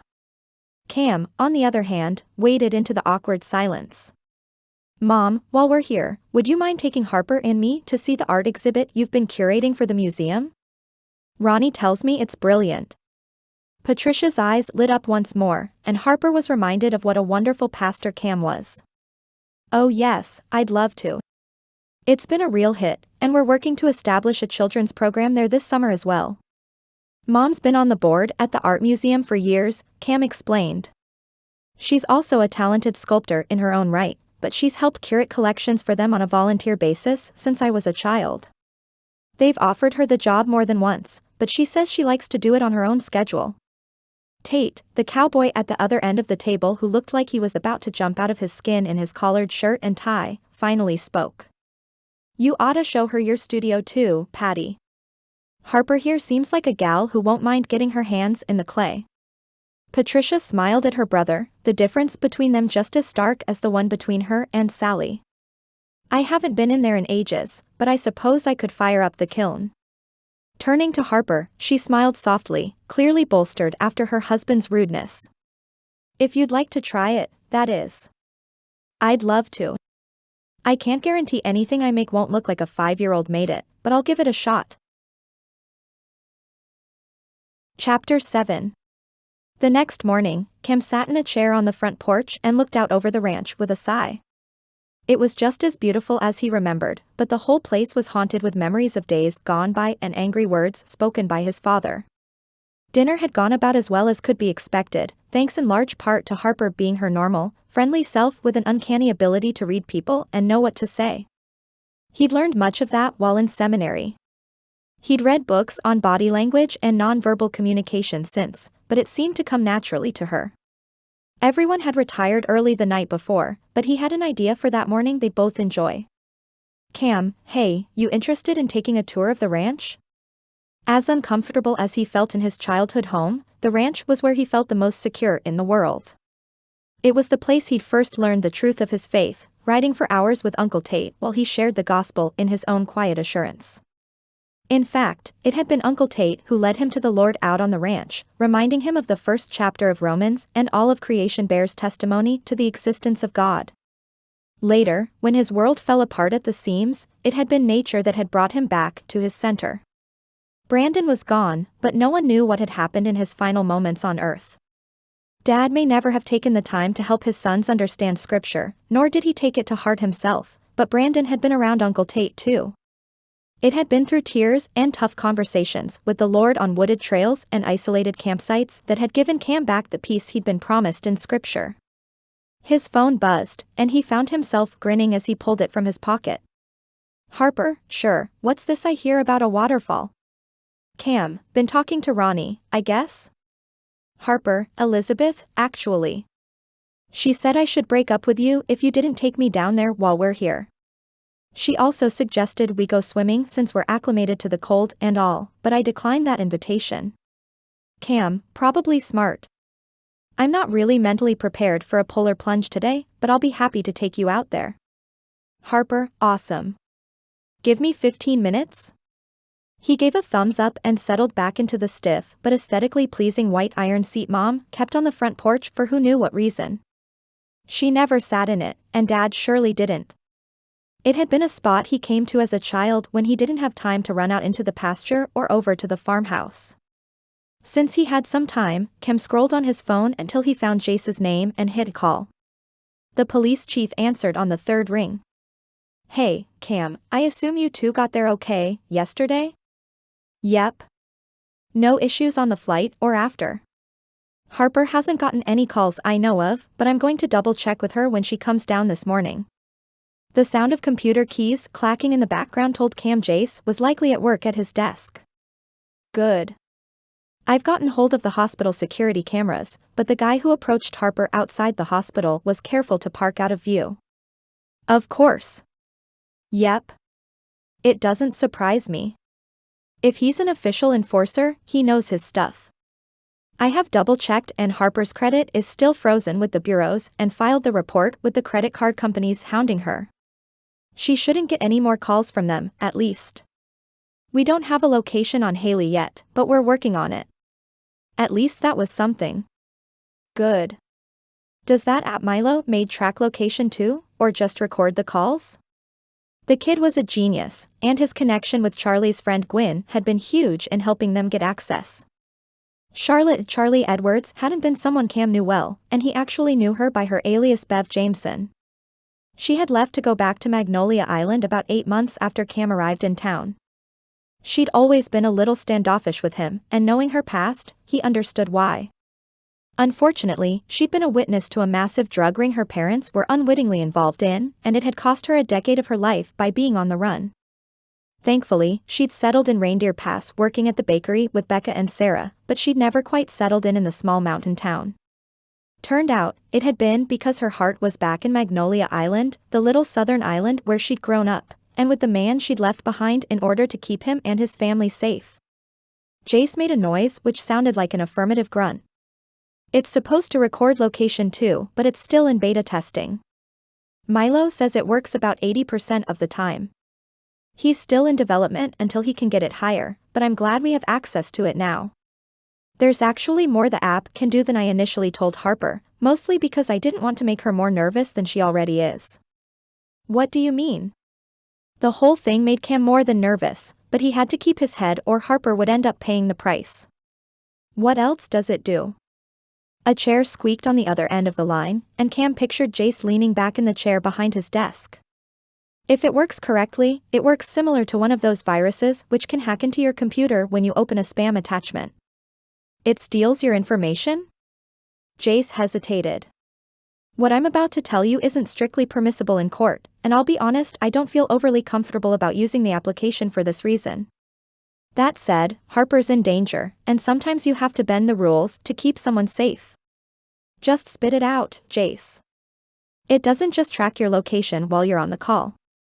It is supposed to also be able to hack into the audio and video capabilities of a phone to listen in on conversations they're having when you're not actively using the phone. Like I said, it's not necessarily permissible in court, but it will give us a better idea of what Haley's next move will be and just how dangerous these loan sharks are. For some reason, despite the legal gray area, that made Cam feel better. At least when they got back to Montana, they'd potentially have a heads up if Haley decided to escalate the situation further. Before he had a chance to respond, the sound of footsteps approaching the door had him sitting up straighter. Thanks for all your work on this, Jace. I've got to go for now, but keep me posted with anything you find. Will do. As they hung up, Cam did his best to put the conversation with Jace from his mind. The front door opened, and Harper stepped out in a pair of jeans, boots, and a thin black sweater which only seemed to make her hair's vivid color more radiant. Good morning, she said as she took the seat next to his. Now, your text said you wanted to show me the ranch, but I meant what I said last night about not ever riding a horse in my life.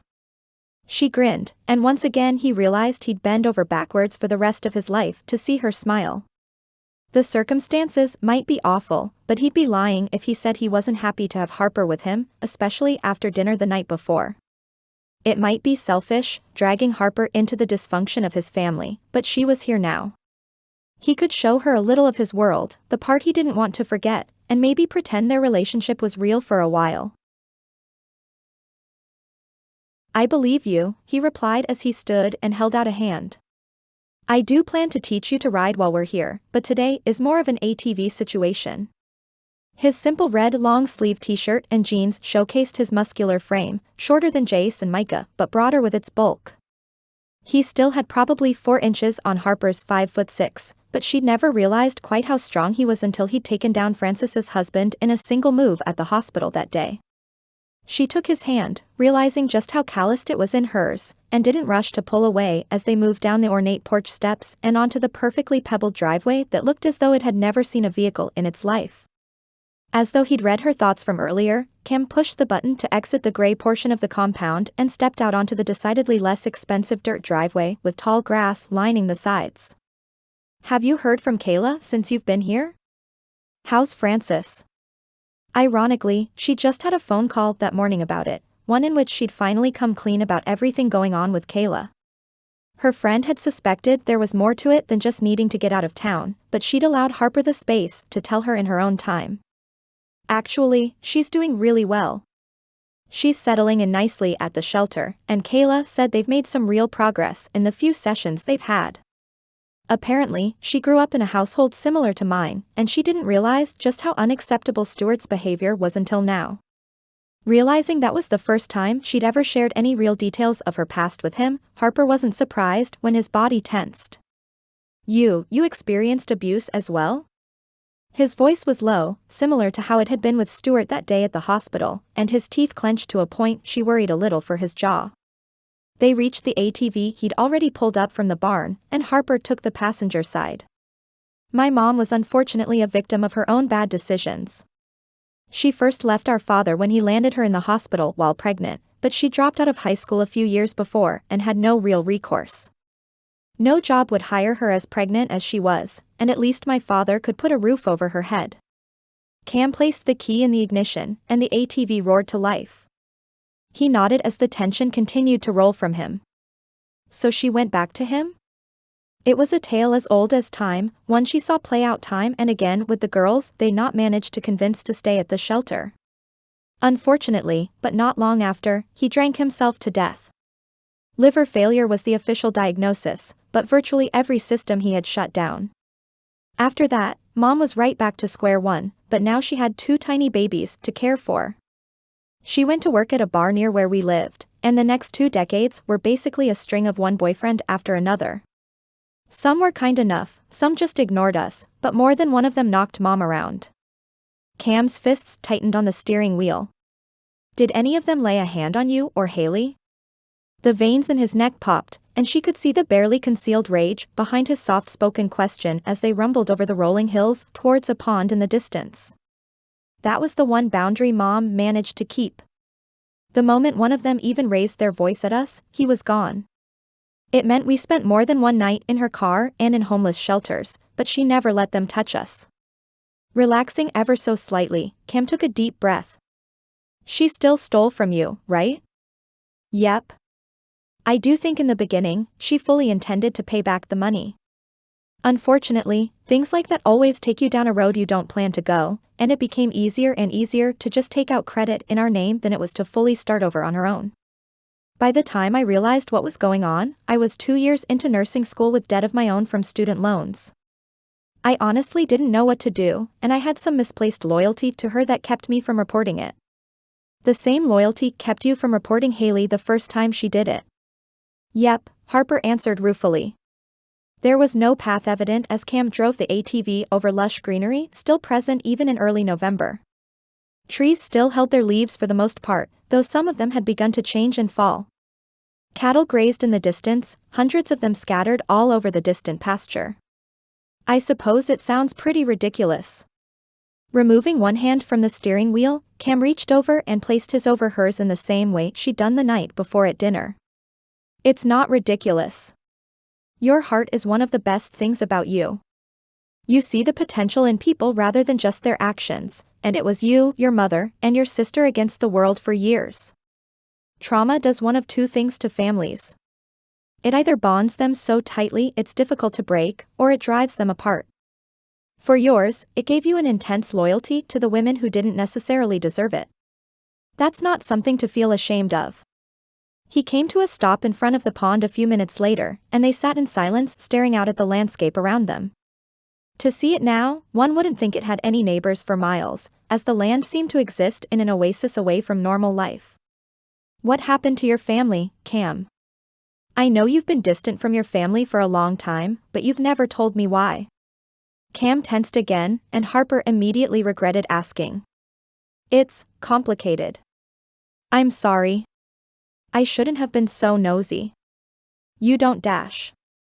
No, he said as he straightened on the bench seat of the ATV.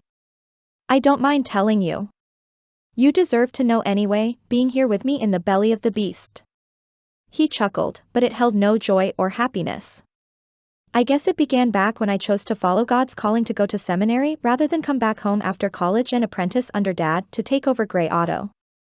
Before he could say anything else, Harper's phone rang. Unknown number flashed across the screen, and her blood ran cold in her veins. I need to dash. Answer it, Kim said with a light squeeze to her hand. And whatever they say, I'm here with you. No one's going to hurt you. With trembling hands, Harper swiped up on her phone to answer. Hello, this is Harper Griffin. Sure it is, the man on the other line said as she pressed the button from Milo's app to record the call. Still on that, are we Haley? Honestly, were she not terrified out of her mind, Harper would be annoyed. Surely, with all the resources of a lone shark, one of you could do enough research to realize Haley does indeed have a twin sister and that's who this phone is registered to. Where in the world that sass had come from, she had no idea, but something in her had started to unravel. Looking over her shoulder every moment had started to wear on her, and fear gave way to anger in her belly. The voice let out a bark. There's the spirit Axe bragged about. Look, we went to his apartment, and we know the 2 of you packed up and left. So, let's pretend you really are this Harper you keep saying you are. Prove it. I can do that, Harper said in an admittedly exasperated tone. I can send you photos of the 2 of us together so you'll leave me alone. Hopefully, if they could locate Haley, Jace would have beaten them to it, and she'd be safely in jail. His laughter came across sinister, and it sent chills down her spine. Nice try, but photos are too easy to doctor. For Dave to believe this story, he's going to have to lay eyes on both of you at the same time.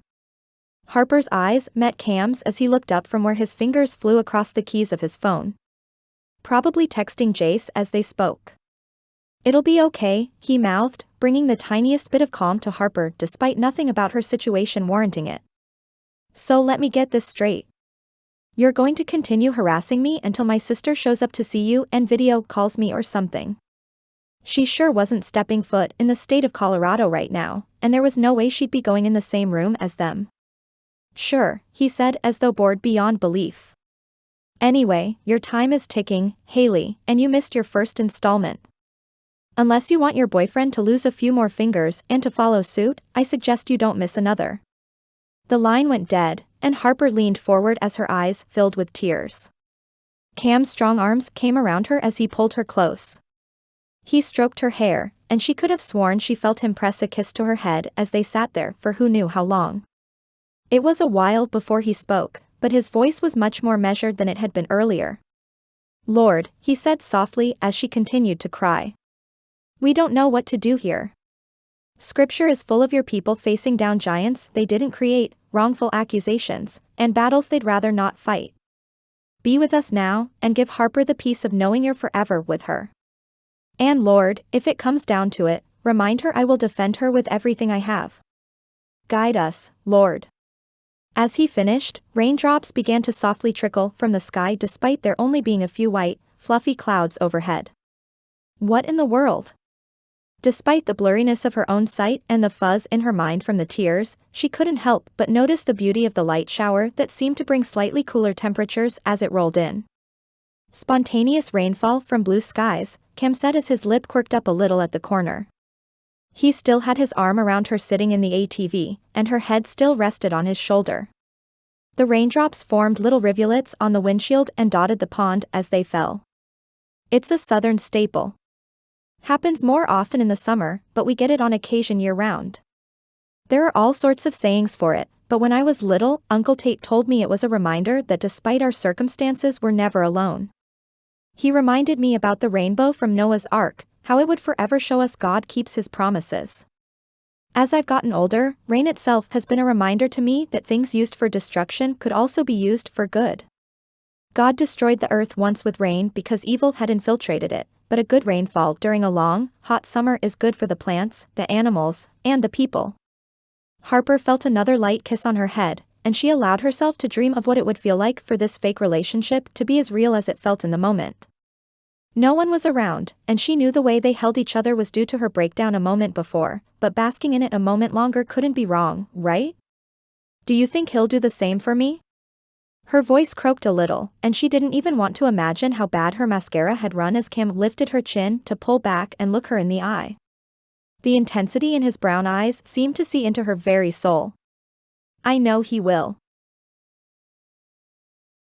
Chapter 8. Wait, Harper said as she toured the pottery studio with Patricia that afternoon. You made this?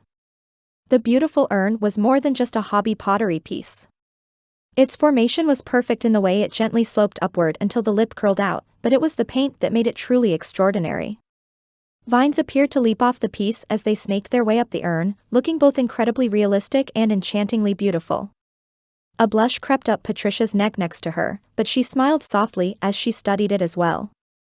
That was one of the last pieces I made before I took a break from pottery. It'll always be special to me.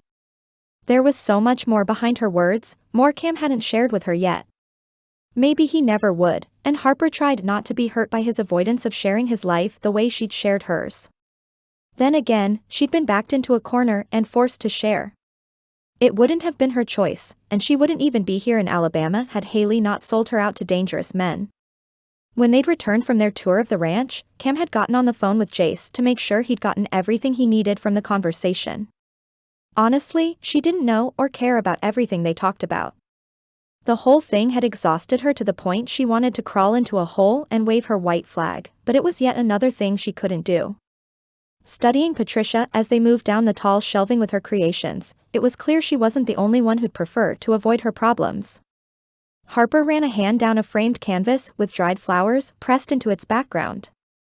How do you think it's going in there? Cam had gone into his father's study where the man had a recliner and his oxygen tank. He'd said he was going to get some work done, but Harper had seen right through that.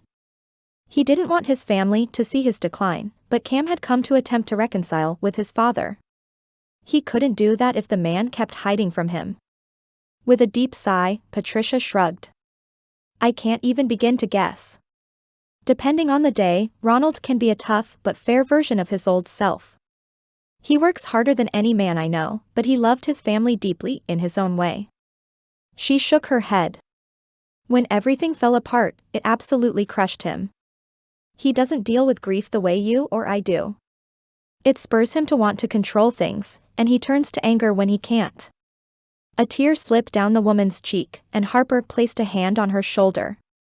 I'm so sorry for all your family's been through. She didn't know the details, but she knew enough to know it wasn't pretty. In some ways, it was easier to deal with fractures you knew weren't your fault. It felt powerless, sure, but at least Harper didn't blame herself for all that had transpired with her mother and Haley. Looking at Patricia now, she could see the guilt she clung to. For what, she had no idea, but it didn't really matter.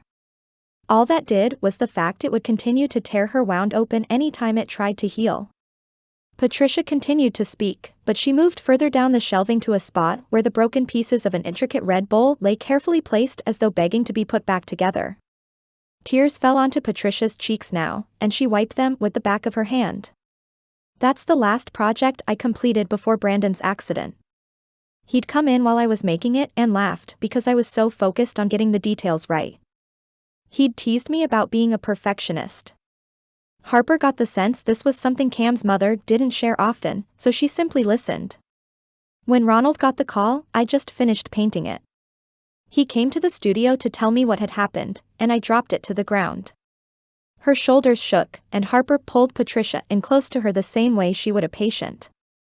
The fact she still wore her jeans and casual sweater from earlier while Cam's mom wore a crisp and perfectly pressed pantsuit didn't seem to matter. I can't bring myself to throw it away. Of course she couldn't. How long the two women stood like that, Harper couldn't begin to say, but she had a hunch Patricia Gray had held back these tears for a long time. She presented perfection to the world, but behind the perfectly blown-out hair and expensive clothing was a broken heart. Never throw it away.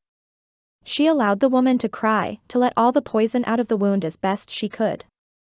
Sometimes, that was necessary before a body could heal. Somehow, the Gray family's heartache brought her own into perspective the way nursing often did. She didn't play the hardship Olympics, no one won those, but she did allow it to spur her into gratitude for the way the Lord had held her up in the midst of the pain. Something she'd seen on social media from Charlie Edwards Jameson, the woman she'd once known as Bev, sprang to mind. Patricia, this may be an overstep, but have you heard of the Japanese art of kintsugi? It was a recent post of Charlie's, one that had touched Harper deeply as she researched its meaning. Patricia straightened, pulling a handkerchief from her pocket and wiping her eyes. I don't believe I have. Her confusion was clear as Harper continued. It's essentially a celebration of the beauty from piecing something broken back together. They use a gold lacquer to repair cracks in broken pottery, making them more beautiful and even stronger than they once would have been. My friend Charlie posted a photo of a vase her mother-in-law made a few months back. Would you like to see it? Yes, that sounds lovely. She sniffed again, but it was clear art was Patricia's safe place.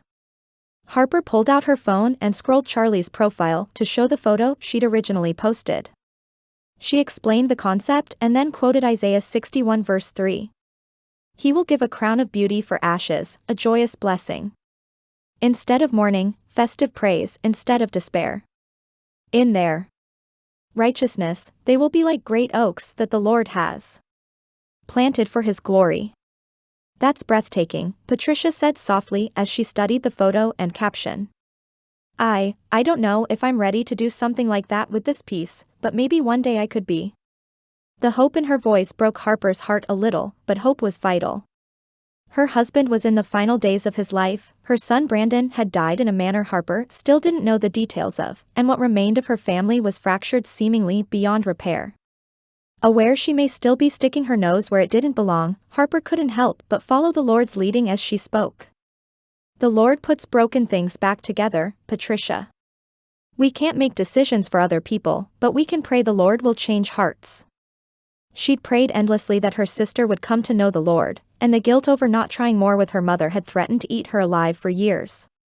Before Patricia could respond, the door to the studio opened, and Cam walked through looking frustrated and hurt. His shoulders slumped forward, markedly different from the confident way he normally moved through life. "Hey, ladies," he said in a tired voice. "Dad's got some work to do, so I figured I'd come find you too." As though noticing them truly for the first time, his brow furrowed. "Everything okay?" "I have hope it will be," Patricia said sadly. "Harper was just telling me about the Japanese art of kintsugi. I think I'll go read on the porch for a little while," Harper said as her attentive gaze bounced between Cam and his mother. She wore the softest smile, one which seemed to hold joy, pain, and hope all in one. Pulling Cam into a hug, one that didn't feel at all fake for the purpose of fooling his mother, Harper wrapped her arms around him. "Come find me when you two finish," she said. It had been years since he'd been in his mother's studio, and it wouldn't surprise him if she could say the same. Harper smiled softly one last time as she moved through the door, leaving the two of them alone. "Did you two have a nice time?" "We did," Mom replied through a slightly hoarse voice. "She's a lovely woman, Cameron. She helped me realize something I think I've been burying for a long time." Taking a seat on one of the stools Mom kept in front of her work table, Cam lifted a brow. "What's that?" "I owe you an apology, a big one.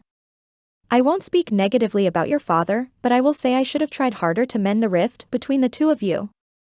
I was devastated after Brandon's accident, a shell of my former self.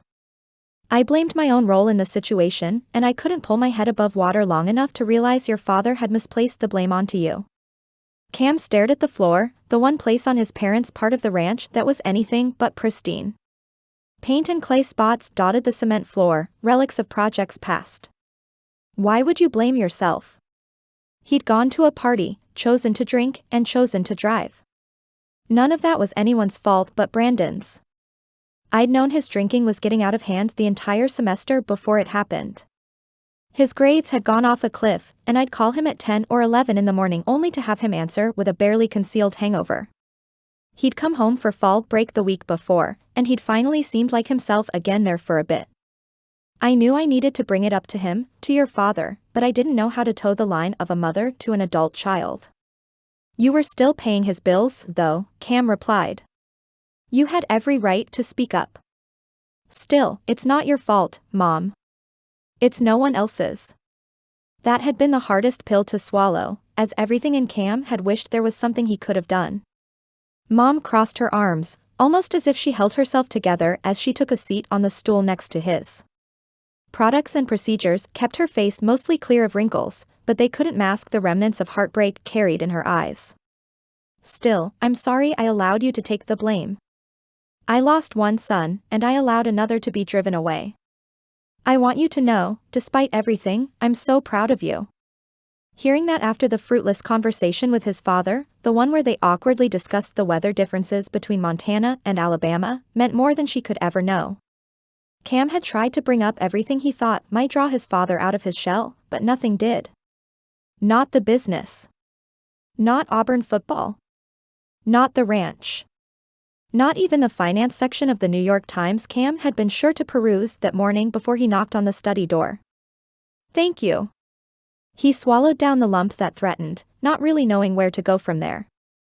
His mother stood again, moving over to the shelf where shattered pieces of pottery lay awaiting their fate. "Harper told me about something called kintsugi. Have you heard of it?" "Kintsugi? No, I don't think so." She pulled up a photo on her phone before handing it to him, the gold lining the cracks of a bowl breathtaking in their imperfection. "It's a method of repairing broken pottery the Japanese developed, apparently. They use a lacquer filled with gold specks to reform the item, making it more beautiful in the process."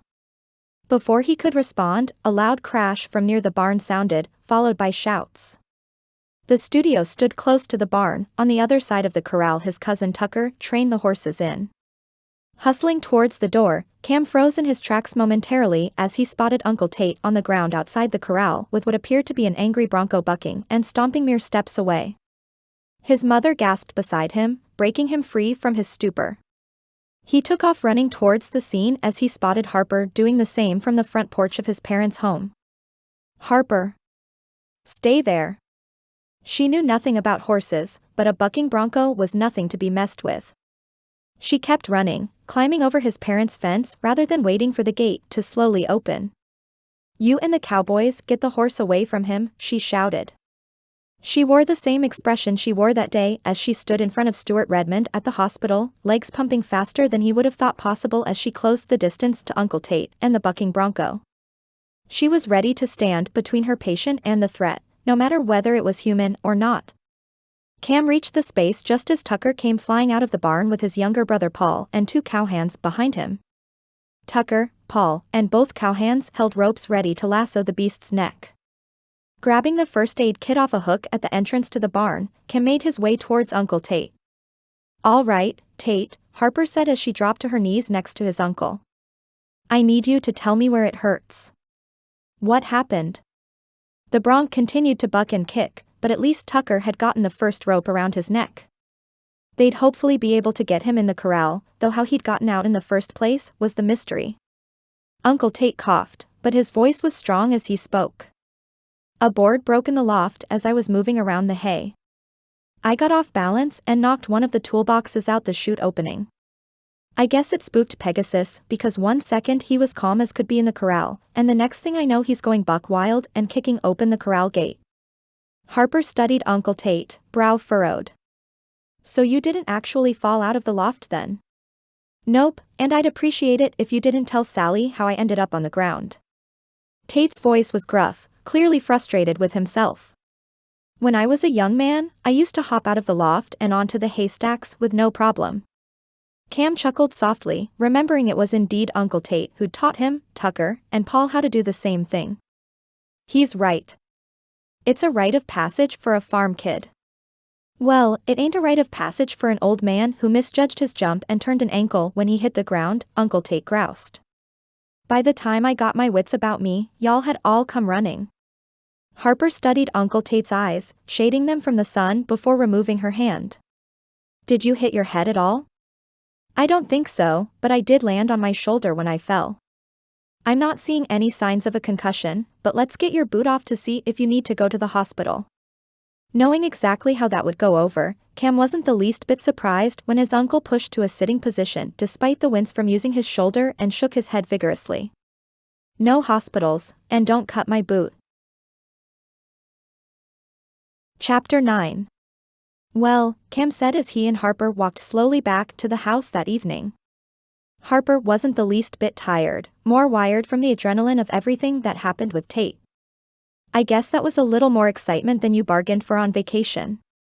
The slight rolling hills and dark green pines dotted with orange, red, and purple foliage falling at the tree line relaxed her frayed nerves. The gentle breeze led the grasses, still very much alive this far south, in a dance as it rolled across the field. "Honestly, nursing is where I feel most comfortable in the world. Even on my worst day, I still wouldn't want to be doing anything else. I don't mind doing it, even on vacation." She winked, grateful the outcome was as mild as it had been. Tucker and Paul had gotten Pegasus back in the corral before he did any damage to himself or anyone else, and they'd reinforced the locks so he hopefully wouldn't be able to kick it open again. As for Tate, he had what was probably a badly sprained ankle, but he wouldn't go to the hospital to make sure it wasn't broken. His shoulder would be bruised, but there was minimal swelling with full range of motion, so without imaging the best she could recommend was ice and rest. The sun had long set, but the moon was bright enough Harper could still see Cam well enough. "How was your conversation with your mom?" He sighed, shoving his hands in his pockets as they walked around the back of the house to sit by the currently empty fire pit. Cam turned on the switch, and small flames fueled by the gas canister below began to flicker in the chilly evening. Tufts of smoke rose even higher, dissolving into the rapidly darkening air. Sitting in one of the Adirondack chairs around it, he patted the one next to him. "It was completely unexpected, but I think I have you to thank for it." This Cam, the one who sat in his own vulnerability rather than shouldering all the burdens of others, was a new side of him. I think the Lord's been working in your mom's heart for a long time. She just needed a push. She apologized for letting me get blamed for everything, he said as he stared at the fire. Harper would have been content to let the subject lie, as he still hadn't shared his version of what had happened with his brother, but he continued. Brandon was 2 years younger than me, and he was always the rebel. I kept him out of trouble for the most part, but when he went to college, his drinking and partying got worse. Harper reached over and took his hand. It wasn't your fault. You know that, I know that, and my mom knows that, but Dad's a different story. When Brandon's drinking got worse, he had a few brushes with the law, but Dad always paid his bail and leveled all sorts of threats he never followed through on. He'd bring him home from college, he'd cut him off, but he never actually did it. Then, in my second year at seminary, I got a call from Ronnie that Brandon had been in an accident. I flew home immediately, and what my dad said to me in the waiting room is something I'll never forget. His head dipped, shoulders shaking with sobs, but he continued speaking through shuttered breaths. I arrived just as the doctors told them Brandon didn't make it. He'd been high as a kite and probably drunk too, driving off a bridge and never regaining consciousness after the firefighters pulled him out. He was under for 8 minutes, long enough for his brain to completely shut down. I'm so sorry, Harper breathed as she scooted her chair closer and wrapped her arm around his broad shoulders.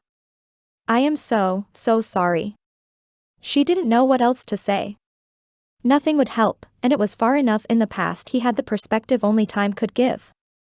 Still, it was a raw wound, and probably always would be. He cleared his throat, leaning into her the same way she'd done earlier that day in the ATV. Dad turned around and shoved me as soon as he heard me say his name. He was shattered, and he needed somewhere to direct the grief. He started shouting if I'd stayed closer to home, none of this would have happened. I was the older brother, and it was my job to make sure Brandon stayed out of trouble. Ronnie tried to pull him back.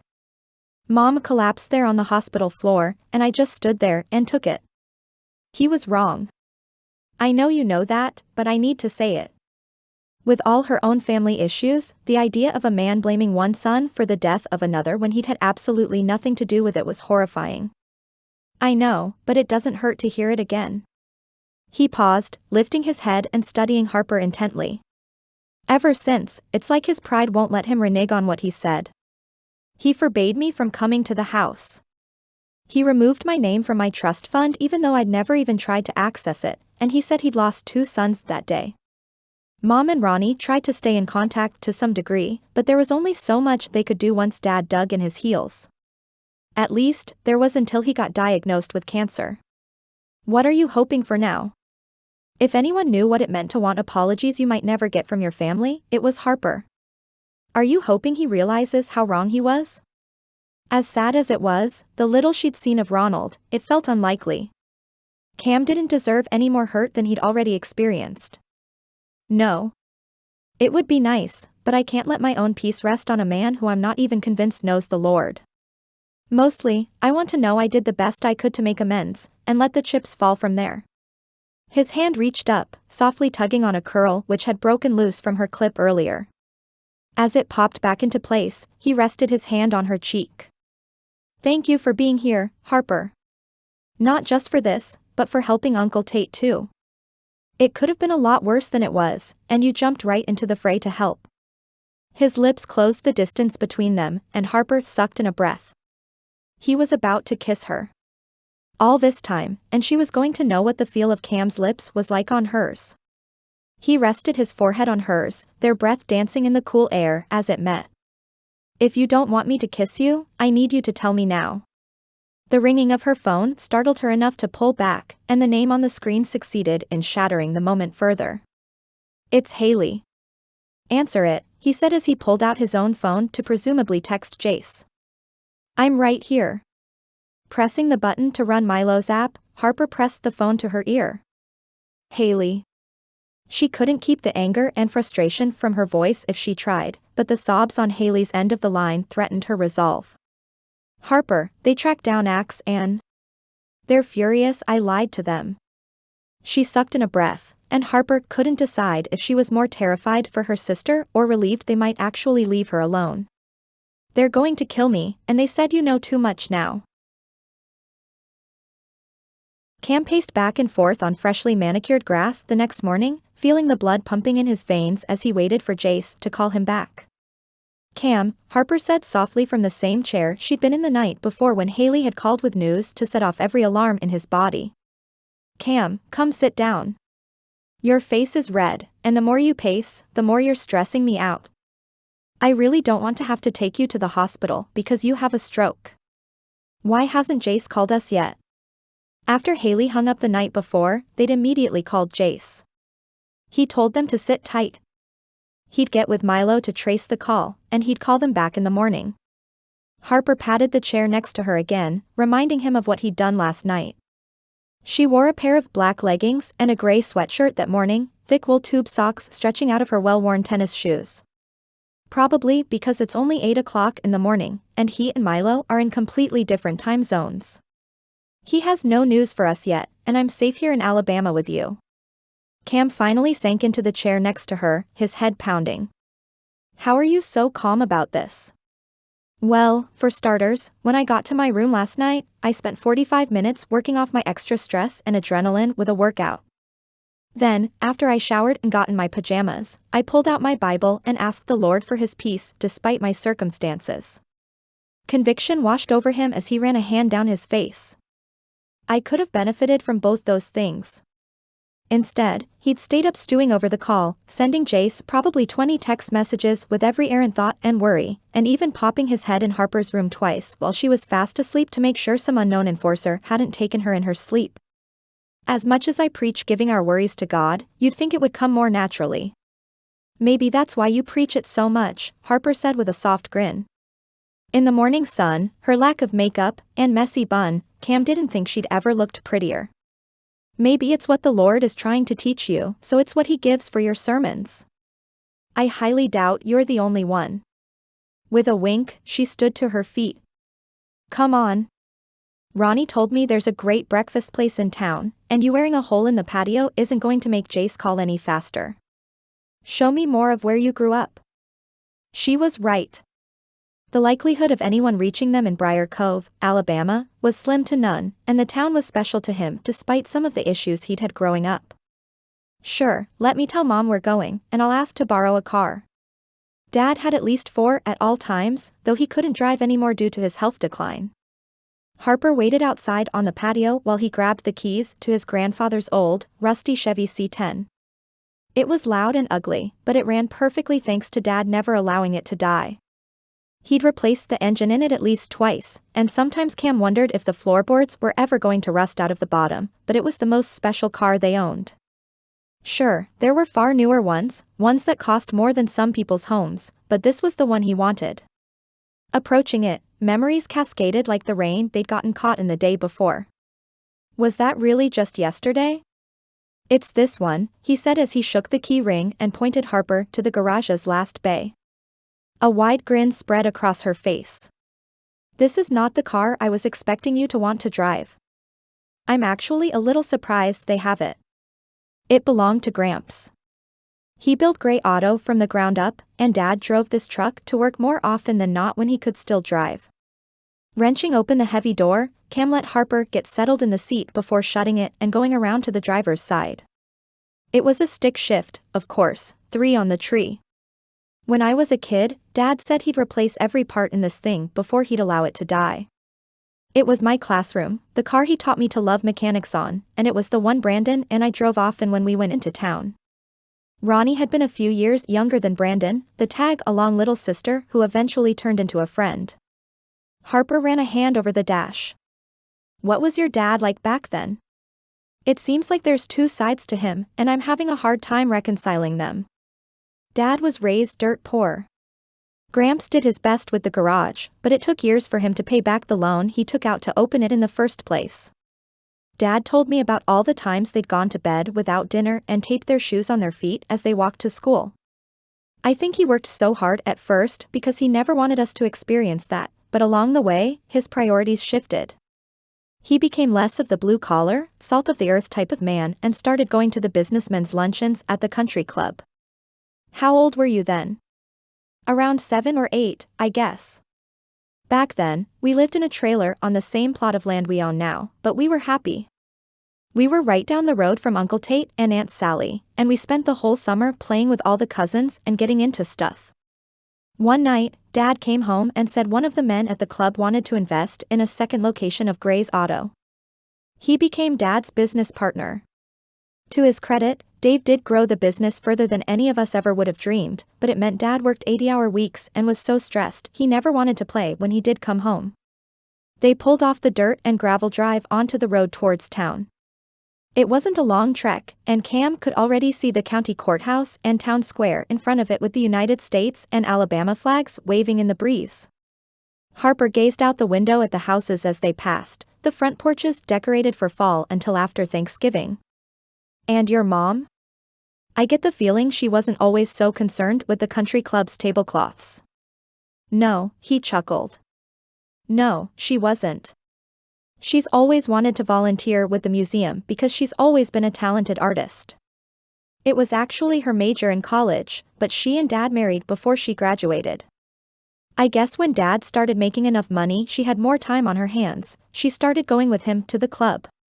There's not anything wrong with it, just so I'm clear, but it was like their priorities shifted to a point there was no going back. By the time they built the house when I was 10 or so, our family had transformed into something I didn't recognize anymore. It was also at that time Dad had stopped leading family devotions and prayer time. Making money, and more money had become his focus, and after dinner, he'd go into his study and shut the door most nights. It was only then he realized how silly all this must seem to someone who had Harper's upbringing, and he straightened on the bench seat. Oh man, you must think I'm whining over nothing. Her brow furrowed. Why?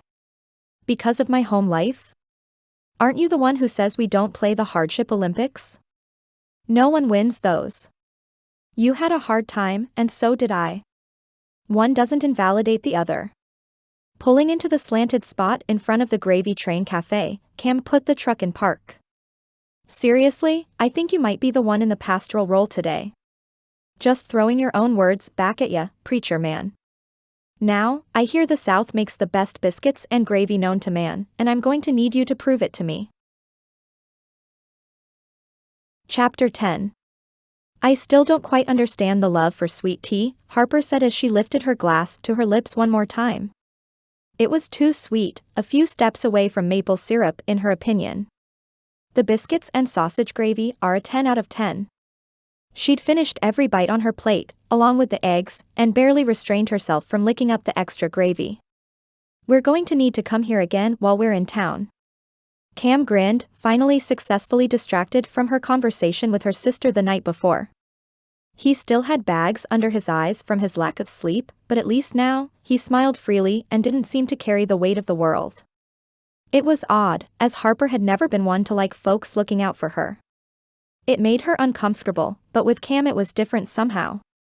I think we can arrange that, though we may have to bring my sister and cousins next time. Cam downed the last of his tea, clearly not as overwhelmed by the sweetness as she was. He opened his mouth to speak when he caught a look at something over her shoulder, and the smile dropped from his face. Cam, a woman's voice exclaimed as a dark-haired beauty all but skidded to a stop in front of their table. You came home for Thanksgiving. I know your mother must be thrilled. The woman was in her 20s, her black hair lush, thick, and shiny as it swept below her shoulders. Everything from her makeup to her tennis dress and matching jacket to the pearls she wore in her ears and around her neck were perfect. Her shoes were stark white, her nails perfectly manicured with a deep purple hue to match her dress. Hey, Natalie, Cam said as he stood and patted her shoulder in the world's most awkward hug. So this was Natalie, the ex. Cam hadn't said much about her, but seeing her in person, it wasn't difficult to see why a man might fall for her. Still, she didn't exactly seem Cam's type, but Harper didn't have a chance to dwell on it before Cam sat back down and gestured to her. Natalie, this is Harper, my girlfriend from Montana. Harper, this is Natalie. The look of shock and dismay on Natalie's face was quickly replaced with an overly polite smile as she turned back to Cam.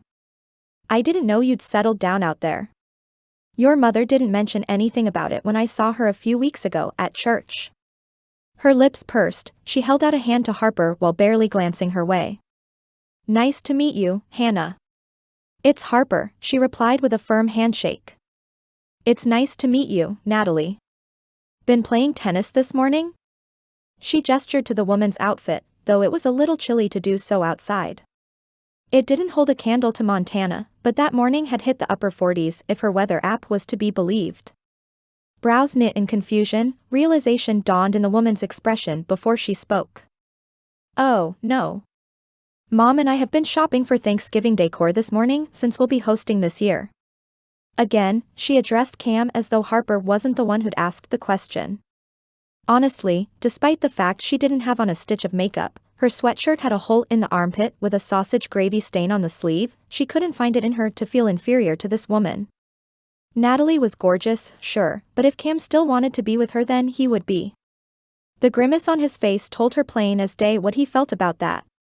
Then again, she really shouldn't be having those thoughts about a fake boyfriend at all, despite how naturally they came. That's nice. I'm sure the meal will be delicious. Deciding to have a little fun with the situation, Harper reached across the table and took Cam's hand. We get so much snow in Montana, Cam, and I haven't had much time to play tennis, so I'm afraid I'm pretty atrocious at it.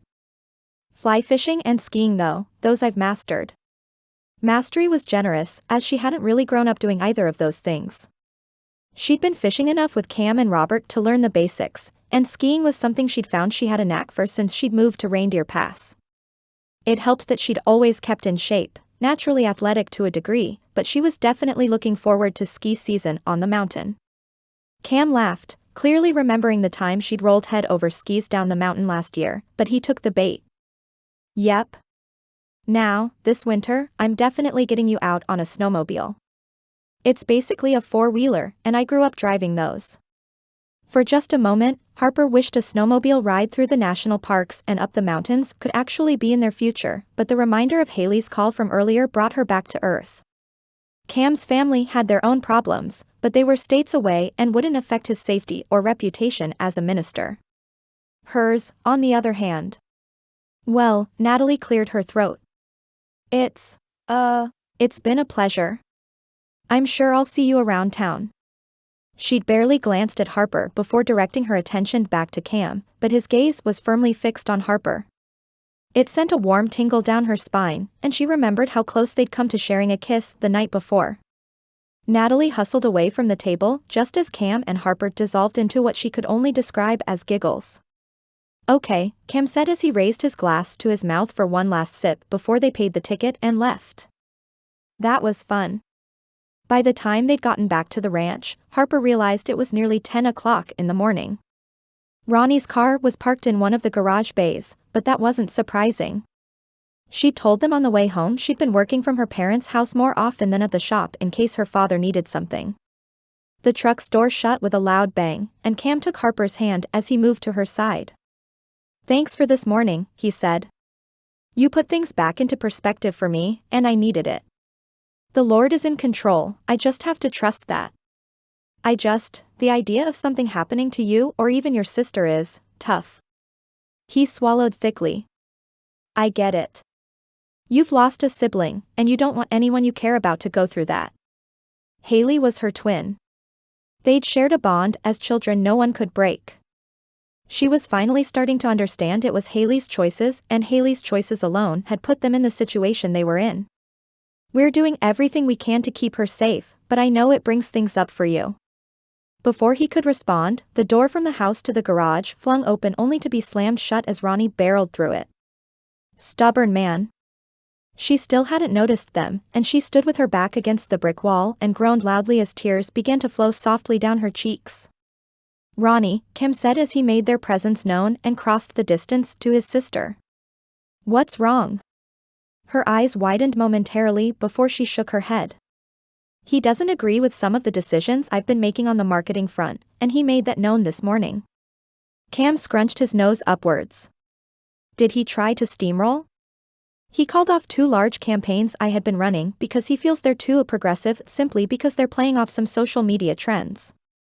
He's been doing this more and more recently, talking over me in meetings, disrespecting me in front of colleagues, and now this. He's not going to be able to work at all much longer, she said as her voice caught. All he's doing is undermining me at every turn, and it's just going to make things harder after he passes. Tears flowed faster, and Cam pulled his sister into his arms. I'll let you two have some time, Harper said softly. Let me know if you need anything. If there was something she understood with every fiber of her being, it was the complicated feelings of grief around a parent passing when they'd both given you life and made it more difficult. Cam's eyes met hers over Ronnie's head, and he nodded his thanks. The house was cold and dark as she stepped through the door, more like a museum than a comfortable home. The tension of Ronnie's anger still hung in the air, and passing Ronald's study revealed the man with his head in his hands, elbows propped on the desk. Ronnie?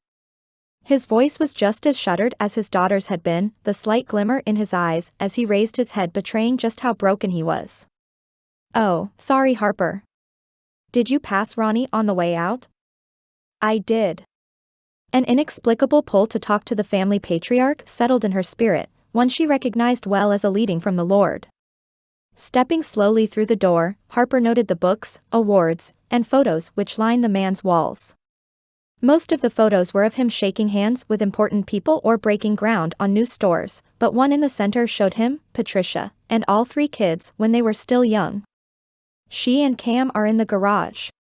Cam, clearly no older than 10 or 11, had his arm slung over the shoulder of another boy who looked to be a few years younger than him. Ronnie, probably 5 or 6, held his other hand. Both parents stood behind them in front of a Gray's Auto sign, all 5 wearing smiles she'd seen on neither of the parents since she arrived. I guess you think I'm the world's worst parent, Ronald said as he dropped his hands to the desk. The oxygen tank whirred softly in the background, the occasional click from it signaling it was doing its job. Taking a seat in one of the fancy leather chairs Ronald kept in front of his desk, Harper crossed one leg over the other. No, my mother would probably give you a run for your money, stealing my identity and taking out tens of thousands of dollars of debt in my name. I've never actually met my father since he walked out on my mom when she was pregnant with me and my twin sister before drinking himself to death later. So no, definitely not the worst. It was a gamble, whether her frankness would endear her to Ronald or have him kicking her out of his house, but thankfully it appeared to be the former. He chuckled softly, closing his eyes in his own fancy leather office chair. A straight shooter, I respect it. Leveling his gaze on her once again, Harper silently prayed the Lord would direct her. So you're a nurse, huh?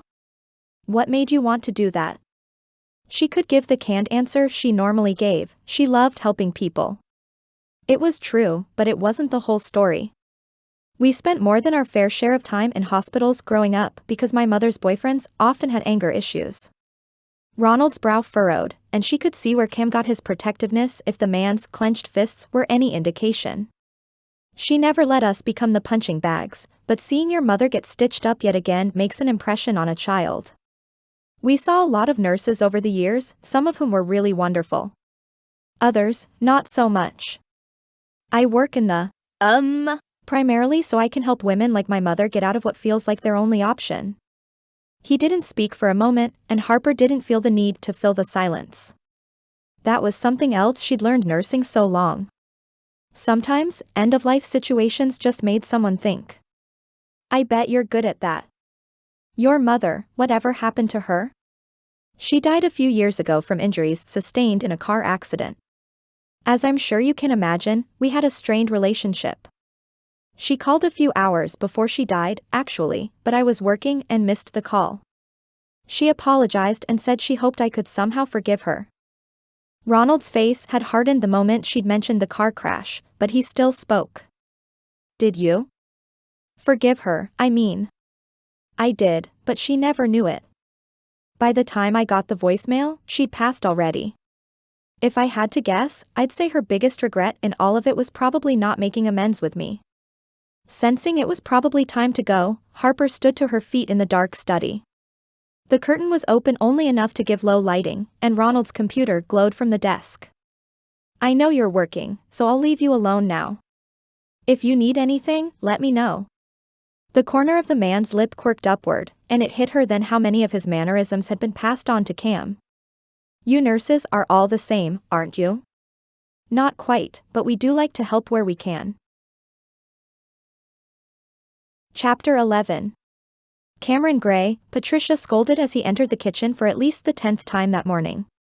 If you do not stop coming in here and trying to steal food, I'm going to make you go outside and pick your switch. Harper burst into laughter. Pick his switch.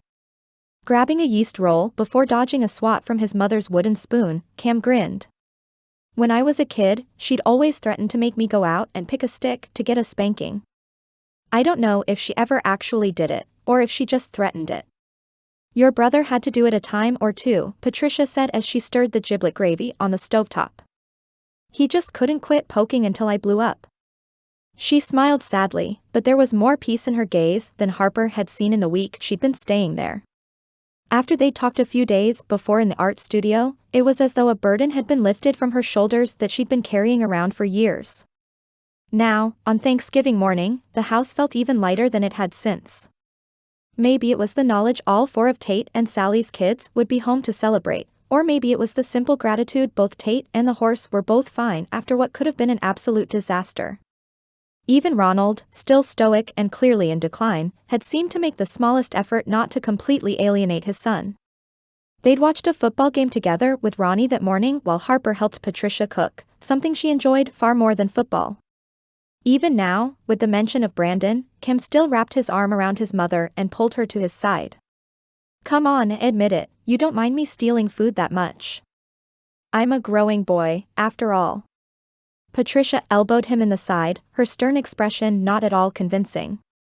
Growing boy, my foot. Now get, or I'll put you to work. It was odd, but entirely amusing. Patricia seemed to fall back into her more country accent and word choice as she scolded her son. She was still dressed to the nines that morning, even down to her perfectly styled hair despite being up since the wee hours of the morning to get the turkey in the oven, but she was certainly more at ease. Now, Harper, where were we? You were telling me the next thing to do with the dressing. It was called stuffing where Harper came from, but that wasn't technically correct in the South because it wasn't cooked inside the turkey. I just added the broth, chicken livers, and hard-boiled eggs. Right, next up is the bread. I've got some bags over there of different types of bread I've let go a little stale so it soaks up all the liquid. The bag held what looked to be 2 loaves of cornbread, 3 yeast rolls, and a few pieces of sandwich bread. There was a biscuit or 2 in there as well. Crumble those up and put them in the mixing bowl, then add the sage and salt. As Harper did all that, she wondered whether this concoction could possibly be any good, but Cam had raved about his grandmother's recipe for dressing. She'd try it, if for no other reason than she made it. Patricia kept an eye on the giblet gravy while mixing up the most delicious-looking macaroni and cheese Harper had ever seen. She crumbled bacon and cracker pieces on the top before putting it in the oven to bake for a while. After a while, Ronnie ambled into the kitchen along with Cam, and the 4 of them had a blast cooking and teasing each other. Ronald even made his way to one of the chairs in the breakfast nook, taking in the scene before him with the slightest twinkle in his eye. Harper, Ronnie said as she spread butter on another batch of yeast rolls destined for the oven. Has Cam told you about the time I saved his life? Eyes wide, Harper's attention swung to her fake boyfriend whose smile did decidedly non-fake things to her stomach as it spread. No, he hasn't. That's not exactly what happened, Cam said with a mock scowl. Go ahead, Ronnie. Tell me your version. Did you or did you not fall into the pond because you and Brandon made a bet the one who could go the furthest out when it was frozen would get out of dish duty for a week?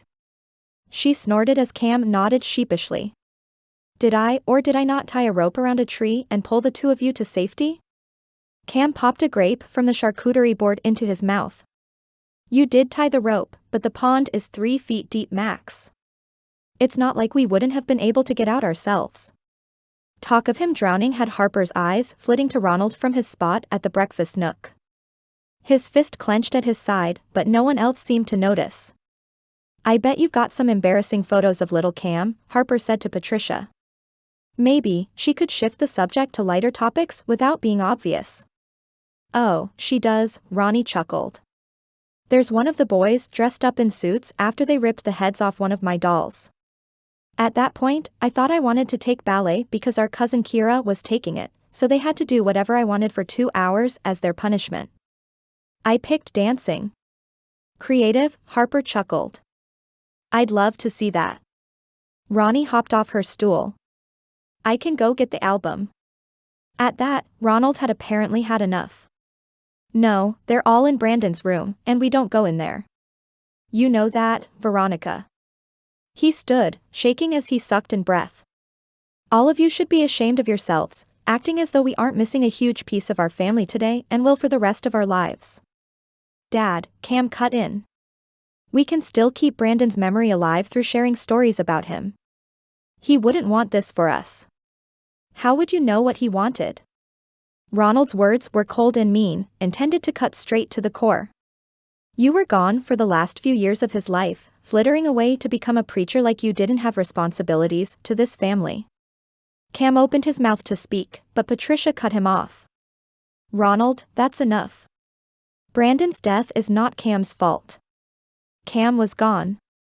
I knew Brandon was drinking too much but didn't know how to handle it, and you were putting far too much pressure on him to shape up and prepare for his place in the business before he was ready. Not to mention, Ronnie was right there with her M.B.A. and all but begging to learn at your side. Clearly, this was the first time she'd stood up to her husband, because both Cam and Ronnie's mouth fell agape. Ronald, on the other hand, narrowed his eyes at his wife. You're going to turn on me, too? After all these years? In that moment, Harper saw the flickers of grief on the man's face she'd seen in his office. Never, Patricia stood firm. But I will not allow you to treat my children like this anymore. If you don't want to hear Brandon's name or see his image, you may go back in the living room and wait until it's time to eat. She pointed towards the living room where football still played on the television, though her finger shook as she did so. Now, Harper, if you'll come out to the garage freezer with me, those icebox pies we made yesterday can come inside. Cam had never seen his mother stand up to his father before, and Dad was clearly as surprised as he was. Without saying another word, Dad shuffled from the kitchen, pulling his oxygen tank behind him, leaving just Cam and Ronnie alone in the kitchen. Well, Ronnie said as she plucked a cheese cube from the same board he'd been sneaking food from. That was something. A tear glistened in his sister's eye, and Cam moved around the kitchen island to pull her into a hug. We've never deserved how he's treated us, Ronnie. You didn't deserve to be treated like the consolation prize for the business, and I didn't deserve to be blamed for Brandon's bad decisions. Mom knows that, and telling him so was something she needed to do for her own self-respect. Ronnie breathed deep, her normally tough exterior falling as he felt the shuddering. You're right. I want us all to be happy this year. It's probably his last. No, Cam said as he dropped his arms. He kept his voice low, but Ronnie needed to understand something he'd come to realize years before. What we've done hasn't been happiness or joy, it's been placating an angry and broken man, allowing us all to break in the process. That's no life to live, and it's also no way to die. She didn't speak for a moment, apparently mulling over his words. I guess you're right. I just feel like I need to try and keep him happy. All this time you were gone, he hasn't been all bad. He never was. He was a good father when we were younger, and he's always been a good protector and provider. I don't hate him, Ron, but what Dad needs more than anything is to surrender his life to the Lord. He won't be able to let go of his bitterness until he does. Pretending everything is fine doesn't call anyone to repentance, and it just takes everyone else down with you in the process. You can love him while still not allowing him to treat you poorly. The door to the garage opened again, and Harper and Mom stepped through with a basket full of icebox pies. Seeing Harper, her bright red hair barely held at bay by a headband, and her simple dark purple dress, it took his breath just a little. This whole time, they'd been faking a relationship which hadn't felt fake at all, and he'd gone and done exactly what he knew he'd do the second he wrapped his arms around her. He'd fallen hard for her. He was halfway gone before they even left Reindeer Pass, but seeing her with his family had only driven home the point Harper Griffin was everything he'd ever wanted in a woman. She had her own issues with her family, but he already planned to walk through fire with her every step of the way. Even when they went home Saturday, he'd stay as close as she'd let him to keep her safe while they did their best to locate Haley and Axe. As though sensing exactly what he needed, Harper put the basket on the island and came in for one of those hugs which felt like home even 1,000 miles away. She pulled her face back just enough to look him in the eye. "Are you okay?" It had been a few years since he'd made peace with the fact he may never reconcile with his father. He'd done everything he could, and now he just had to live his life. It hurt, and it would hurt if he died still holding Brandon's death against him, but that was on Dad. As much as he'd like to, Cam couldn't control the outcome. His heavenly father would never fail him, even when his earthly one did. "I am, and I'll be even better when I get a piece of that lemon meringue." Cameron Gray, Mom all but growled. "Don't you dare." Chapter 12.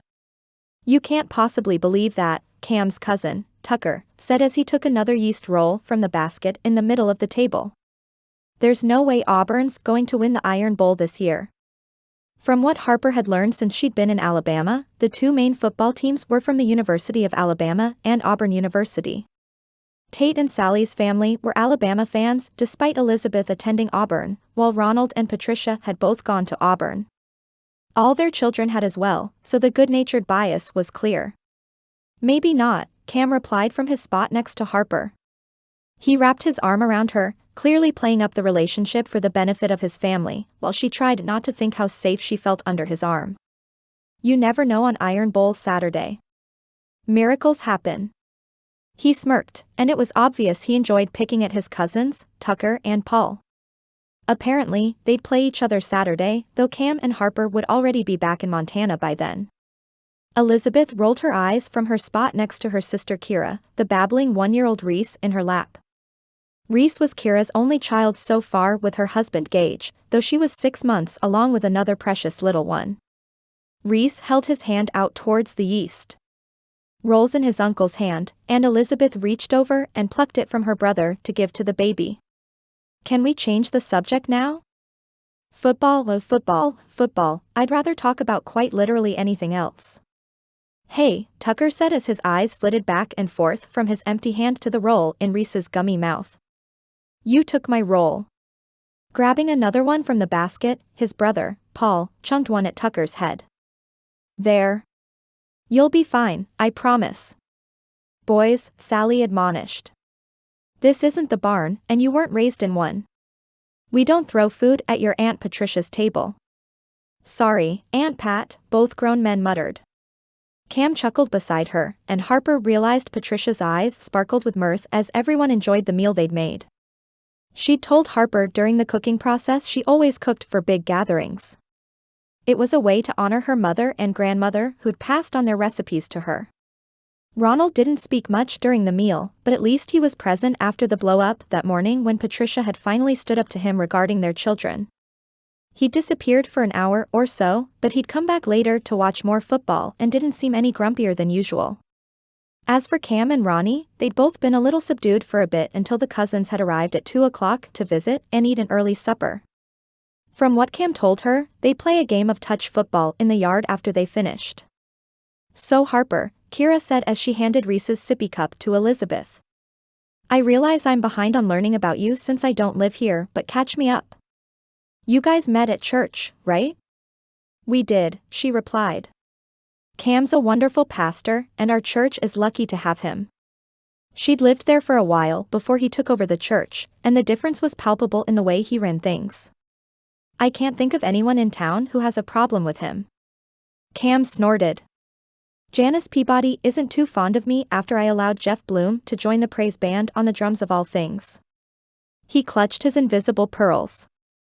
She apparently didn't appreciate his tattoos, long hair, or his choice of instrument. "Can't imagine what she'd say if she found out Jesus likely had long hair," Harper said with a snicker. Janice Peabody complained often about things, and Jeff Bloom was a self-proclaimed reformed biker bad boy who came to know the Lord at his rock bottom. His testimony was incredible, and not one person who spoke to him for 5 minutes would doubt his sincerity. He still rode his bike, and he used it as an opportunity to share the love of God with men still entrenched in his previous lifestyle. He'd also fallen in love with a young single mom in town named Rebecca, and they'd married the year before in the sweetest ceremony. Jeff's great, and Janice has more than her share of opinions. Kira chuckled then. You two are adorable. I don't think I've heard. How long have you two been dating? What could she tell them? This was the part of the fake relationship she hated. Lying to Cam's family felt so icky, but at the same time things felt so real to her despite her knowing good and well things would never work out long term. Thankfully, Cam saved her from responding. We've been friends for a long time, and I've wanted to take Harper on a date for over a year. This part of our relationship is still pretty new. That was brave, son, Ronald said as he placed his napkin on his plate and settled back into his chair. Bringing her home to meet this crew without having her well and truly hooked. Harper, I hope we've not scared you off. There was both the tiniest bit of humor and clear sincerity in the man's eyes, and Harper wasn't the only one at the table having to mask her surprise that he'd actually cracked a joke. I still say it was in bounds, Paul said as he playfully shoved Cam just before the last play of their touch football game. We don't even need to press it. We've still got plenty of time to do it again. Whatever you say, Cam chuckled. They were in the last few minutes of their annual Thanksgiving game, with Cam, Elizabeth, Ronnie, Sally, and Tucker on one team and Paul, Harper, Kira, Tate, and Kira's husband, Gage, on the other. Mom stood off the field as referee holding baby Reese, while Dad watched from his chair by the fire pit. Team, let's huddle. As they talked through their play, Cam couldn't help but catch a glimpse of Harper as she stood in the other team's huddle and listened intently to what Paul had to say. She didn't know much about football, but she was so naturally athletic she'd been impressive out there as a receiver.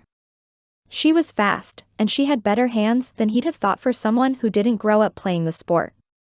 She'd changed into leggings and a t-shirt after they'd eaten and pulled her hair up into a wild bun. As pretty as she'd looked all dolled up, he had to admit he preferred her like this. Hey, lover boy, Ronnie said as she snapped at him. Stop staring at your girlfriend and tell us what you want us to do.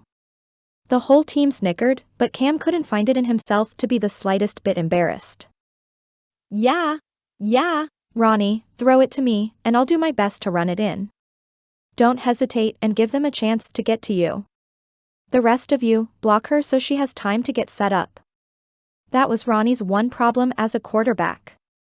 She had a cannon of an arm with excellent accuracy, but she tended to get a little nervous when everyone descended on her and occasionally made mistakes. Team Turkey, on 3. Just as the other team yelled out cheers for team dressing, they took their places on the line. Harper stood in front of Cam, her eyes narrowed as she smiled. This is fun, she said. I'm really going to enjoy holding it over your head that I beat you. You guys are down 1 for now, killer, he replied. Don't get so cocky you make mistakes. Harper's grin only widened, and Cam had to work to focus on Ronnie's voice in the background calling the play. As Tucker snapped the ball back to her, the whole field took off to do their jobs. The line held Paul's team back as best they could while Cam took off in a sprint towards the makeshift end zone. He turned back in plenty of time to see Ronnie launch the ball in a perfect spiral towards him, ready to catch it easily when out of nowhere Harper appeared and jumped at least an 18-inch vertical leap to snatch it out of the air. Her feet had barely touched the ground when she took off in the other direction, dodging anyone who tried to take her down and actually hurdling over Tucker so he and Gage collided at a slightly harder clip than one normally did in touch football. Mom jumped up and down with baby Reese, cheering for Harper in a decidedly biased manner for a referee as Cam tried and failed to chase her down. When she reached the end zone, Harper spiked the football to the ground and did an awkward little sprinkler dance as her team all descended on her to celebrate. Can't even argue with that one, Dad said from his place at the fire pit. He coughed twice, but his coloring was better than it had been since their argument that morning. She's better than any of you boys. Harper broke free from her team's embrace and jaunted towards Cam. Told you, she said with a wide grin. What I lack in experience, I make up for in enthusiasm and competitiveness. Pulling her into a hug and placing a kiss atop her head as though he had every right in the world to do so, Cam barked out a laugh. Noted. Don't be on opposite teams from Harper Griffin. An hour or so later, most everyone had gone inside to have dessert, but Cam and his father happened to be the last two sitting around the fire pit.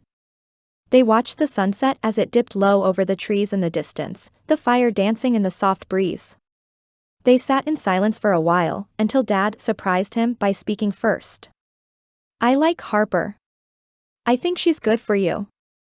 His voice was raspy. Lung cancer might well take him before Christmas. "Thanks. I think she's good for me too." It pricked at him to lie to his father, especially as he may never have the time to tell him the truth, and his conviction won out. "Dad, I have something to confess to you." His father's eyes narrowed, but Cam kept going. "Harper and I aren't really dating. It's not because I don't want to, but she's in some trouble that's not of her own making. I needed to get her out of Reindeer Pass for a bit, and it seemed easier to just say she was my girlfriend." What kind of trouble? For all his faults, Dad was protective of those he cared about. Cam had no doubt that's where he'd inherited it. "How can I help?" With a sigh, Cam decided to come clean to one of the few men who might actually have the resources to help. Hopefully, Harper would forgive him for betraying her trust. Her sister took out loans in her name from credit agencies at first. "We've got the police chief working on those, and she's been cleared of the responsibility for them." Haley also gave her address and information to a loan shark a while back, and now he's wanting his money. "How much?" Dad leaned forward slightly in his seat, clearly ready to pull out his checkbook. "I'll pay it if it makes them leave her alone." His generosity touched Cam, but that would probably just turn the problem into a cycle. "I don't want it to come to that. I think it would just spur Haley on to do it again."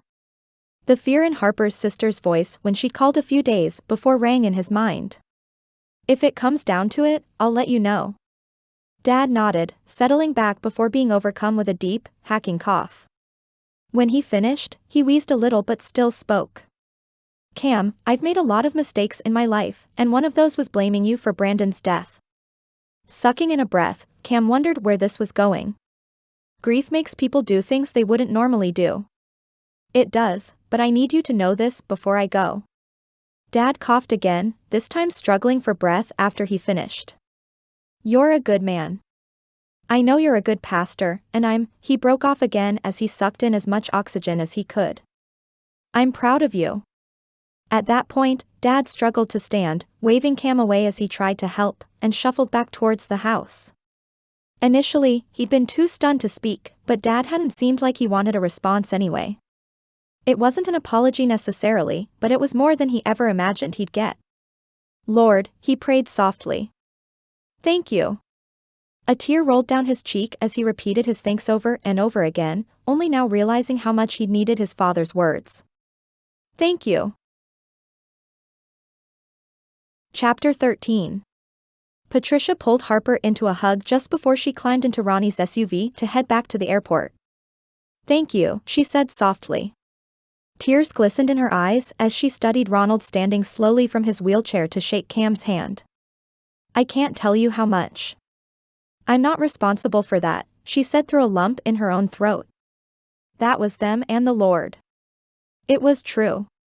Cam had shared with her last night that he and his father had finally reached an understanding, one where he at least admitted he was wrong blaming Cam for Brandon's death. To her knowledge, that was as far as it went, but it was enough that Ronald could hopefully pass peacefully without the knowledge of what could have been hanging over Cam's head for the rest of his life. Harper knew all about that, and it wasn't what she wanted for him. "Maybe, but I believe he used you to do it." Patricia lowered her voice as Tate, Sally, Elizabeth, Paul, and Tucker approached the garage. "Ronald asked me to call our pastor last night. He wants to talk with him about some things. He's coming by Monday. Also, it's because of you I started creating again rather than let my studio continue to collect dust. I ordered the gold dust to mix with the kintsugi lacquer, and I plan to create some beauty from the breakage." That part, as much as anything, had confetti cannons shooting off in Harper's heart. "Please send me a picture when you're done. I can't wait to see it." "I sure will, sweetheart." After their goodbyes with the rest of Cam's family, Harper climbed in the back seat of the SUV next to Cam while Ronnie and Elizabeth rode up front. The ride was definitely quieter that time, as all four of them knew it was likely the last time Cam would ever see his father. Reaching over on the seat, Harper placed a hand on top of Cam's. "How are you feeling?" A deep, shuddering sigh moved through him. I guess I'm not sure right now. There are too many things rolling around in there to narrow down. His hand trembled slightly, and Harper lifted it from the seat to clutch with both of her hands. I get it. I'm here for you, whatever you need. You're not alone out there in Montana. Echoing his words from before they'd left, Harper winked with the tiniest upturn of her lips. The ski resort should be open when we get back, and you did tell me you're going to teach me to snowboard this year. How is it I'm the one who grew up in Alabama and I'm teaching the Colorado girl how to snowboard? His question brought her back to reality, the memory of why they'd even left Reindeer Pass in the first place front and center. She'd not heard from Haley again after she called a few nights before Thanksgiving. Jace had worked with Milo to track the call, but she didn't know what they'd managed to find. Honestly, forgetting about the whole thing the day before and focusing on the preparation and togetherness of Thanksgiving had been a good way to get her mind off of it all. So many questions still hung in the air, questions she had no answers for. Kayla had also sent her precious pictures of the women and children at the shelter enjoying a Thanksgiving meal Frances helped prepare. Turned out, she loved cooking, and helping Mrs. Linda in the kitchen had been affirming for her. Harper would go check on her when they returned, as she was scheduled to have a medical check day there anyway, but mostly she just wanted to lay eyes on the woman to see how she was healing. Hey, Cam said softly. Where'd you go over there?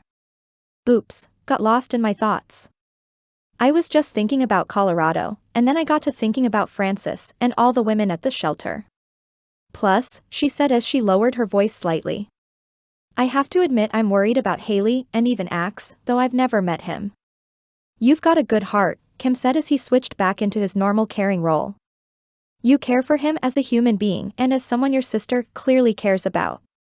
Plus, I think it's only normal for you to be concerned about her after everything that's happened. His eyes shot up to the front where Elizabeth and Ronnie were busy arguing whether a current popular relationship between a pop star and a famous football player was real or just for public relations. You haven't heard any more from them, have you? No, other than those pictures Kayla sent me from the shelter yesterday, and a couple of happy Thanksgiving texts from the girls, my phone has been completely silent. At least they'd given her a pleasant holiday, if nothing else. Cam's jaw tensed, and he nodded. I can't decide if it makes me feel better or worse. The fact they know you're not Haley now, at least that's my assumption from the fact they apparently paid her a visit, could be a good thing. It could also be the calm before the storm. As they pulled up to the drop-off lane at the airport, Harper looked out the window at the intricately orchestrated system the airport had constructed for both efficiency and aesthetics. We trust the planes to keep us in the air and the earth not to fall out of the sky. I guess we trust the Lord will guide this situation too. If she was honest, Ronald and Cam's reconciliation had bolstered her trust that the Lord could work things out more than she'd have thought possible. They'd have bumps when they got back to Reindeer Pass, but she couldn't avoid them any more than she could control her sister or mother. If God could soften the heart of Ronald Gray, he could work there, too. Cam followed Robert down the trail the next morning, back in the woods for a good long hike after being away for a week. Anything exciting happen here while I was gone? Stepping over a log, Robert burst into laughter. Did you hear about Miss Janice and Chris Poplar getting into it over one of his horses pooping on the street outside her antique shop during the parade? The season kickoff parade always took place the Saturday before Thanksgiving, and this was the first year he'd missed it since he'd moved to the area a few years before. Chris, the assistant principal at the high school, was a cowboy through and through. He didn't look at all done up in his dress clothes during the week, but he lived on a small ranch just north of town with over 500 acres of gorgeous land he started as a horse sanctuary and turned into equine therapy. He wasn't the one who did the actual therapy part, as he hired that work out, but he did train and rehabilitate the horses after they came to him. Cam could only imagine how angry Ms. Janice would be about that. It's a parade, and they're animals. What did she expect? The town's work crew always came behind the parade and cleaned up any litter from the candy throne, as well as any gifts the horses left behind. Surely, it's happened before. According to her, Robert said.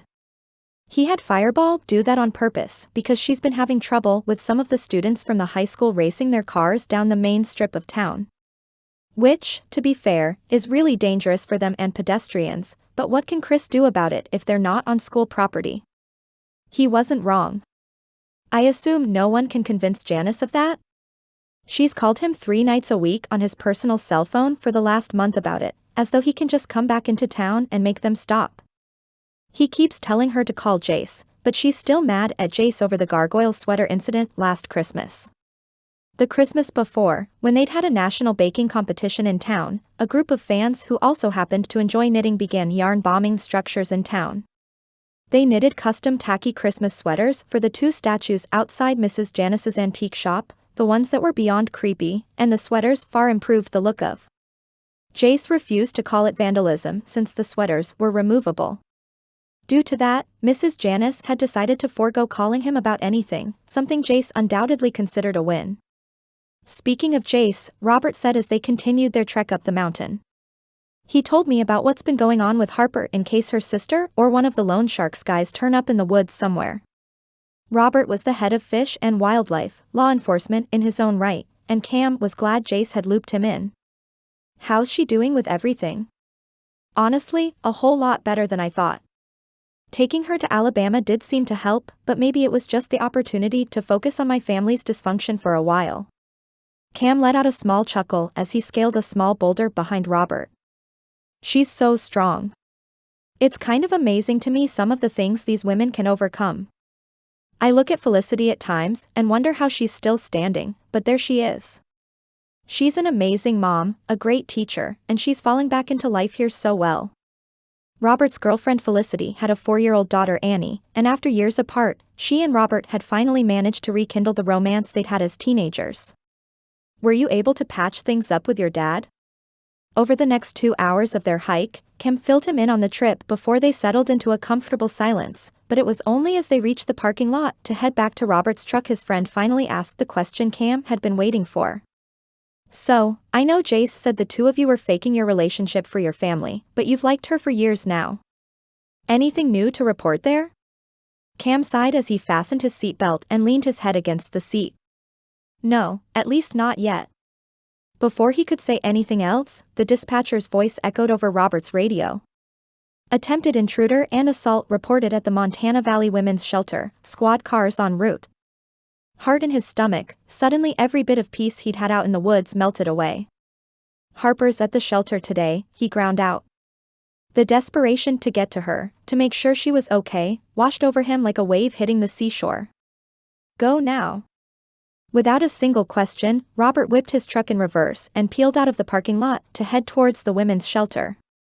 As they flew down the road, Robert pulled out his cell phone and pressed it to his ear. Hey, Cam's with me, and we're headed to the shelter too. Do you know what happened? He listened for a minute, but Cam couldn't hear any voices on the other end. He was tempted to rip Robert's phone from his hand, desperate to talk to whoever on the other end had more information, but clenching the seat with white knuckles would have to do for the moment. Robert hung up, and Cam turned his head in his friend's direction as the sound of the truck's engine told him he'd pressed further down on the gas pedal. That was Jace. Stuart Redmond came for Francis, and somehow got onto the property. He bit his lip and paused. Spit it out, brother. Harper's the one who stopped him. Chapter 14. Harper sat on the edge of the ambulance and winced as the paramedic ran the disinfectant wipe down her face. The woman's face was one she recognized from the emergency department, but she'd never been formally introduced. I'm really fine. It's not deep. That much, she could tell by looking at it in the mirror they kept just inside the rig. The medic whose name tag read Suzanne smiled understandingly. I know you know what you're doing. I just feel better if you at least let us look at it once I get it clean. Before she could answer, Robert's fish and wildlife truck whipped into the shelter's parking lot as if on 2 wheels, and Cam jumped out before it had even gotten fully parked. Harper. He ran towards her, his normally slightly olive skin gray and pale as he drew closer. All but skidding to a stop just in front of her, Cam placed his hand on the side of her cheek that didn't have a road burn from where Stuart Redmond had thrown her to the ground. Harper, he said again, this time much softer. His voice sounded small, pained. Honey, what happened? They were no longer in a fake relationship, as that had ended the moment they left Ronnie and Elizabeth at the airport, but his concern felt very real. "I'm all right. I'm more worried about Francis." Jace approached then, a burgeoning bruise on his own cheek from where Stuart had not gone into cuffs willingly. The man was deranged and drunk within an inch of his life. It was a wonder he hadn't seriously hurt anyone as reckless and enraged as he was. Jace eyed the two of them, but he didn't comment as he sat down on the edge of the ambulance and let out a long sigh. He held a recorder in his hand, a notepad in the other. "Speaking of Francis, do you think you could tell me what happened from your perspective?" She'd known she'd be questioned. It wasn't the first time, and it wasn't even the first time she'd been questioned as part of Francis's case. It might bring back memories of a scared child desperate to stay out of foster care, but she'd swallow the memories time and again for women like Francis. "Sure, where do you want me to start?" Cam brushed her hair back from her good cheek as Suzanne finished ministrations on her scraped one. "Can't it wait?" His voice was a little stronger now, and it came out like a growl directed towards Jace. "She's just been assaulted." "No, I'm fine.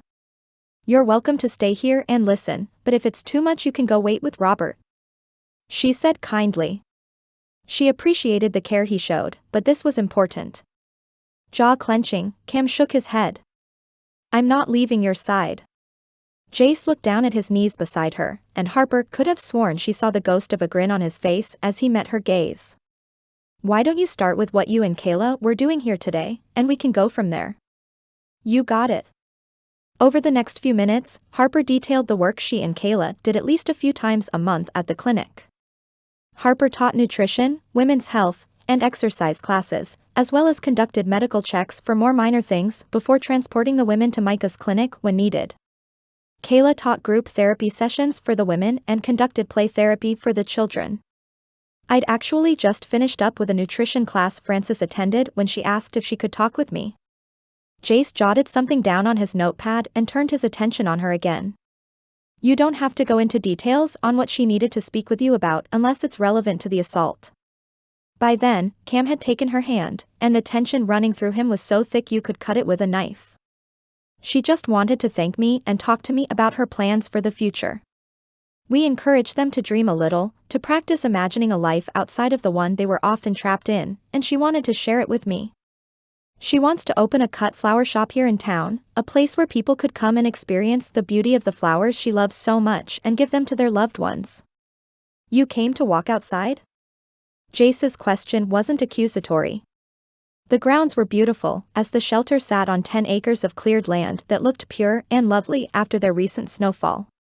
The state-of-the-art building itself had been built from the ground up, but it had the look of a gorgeous Victorian home.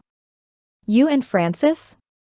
Thinking back to the moment they stepped outside into the refreshing chill in the air, Harper nodded. "Yep. We talked for a few minutes when all of a sudden I felt a jolt of awareness come through me. I can't describe it. It was like something within me was screaming at me something was wrong."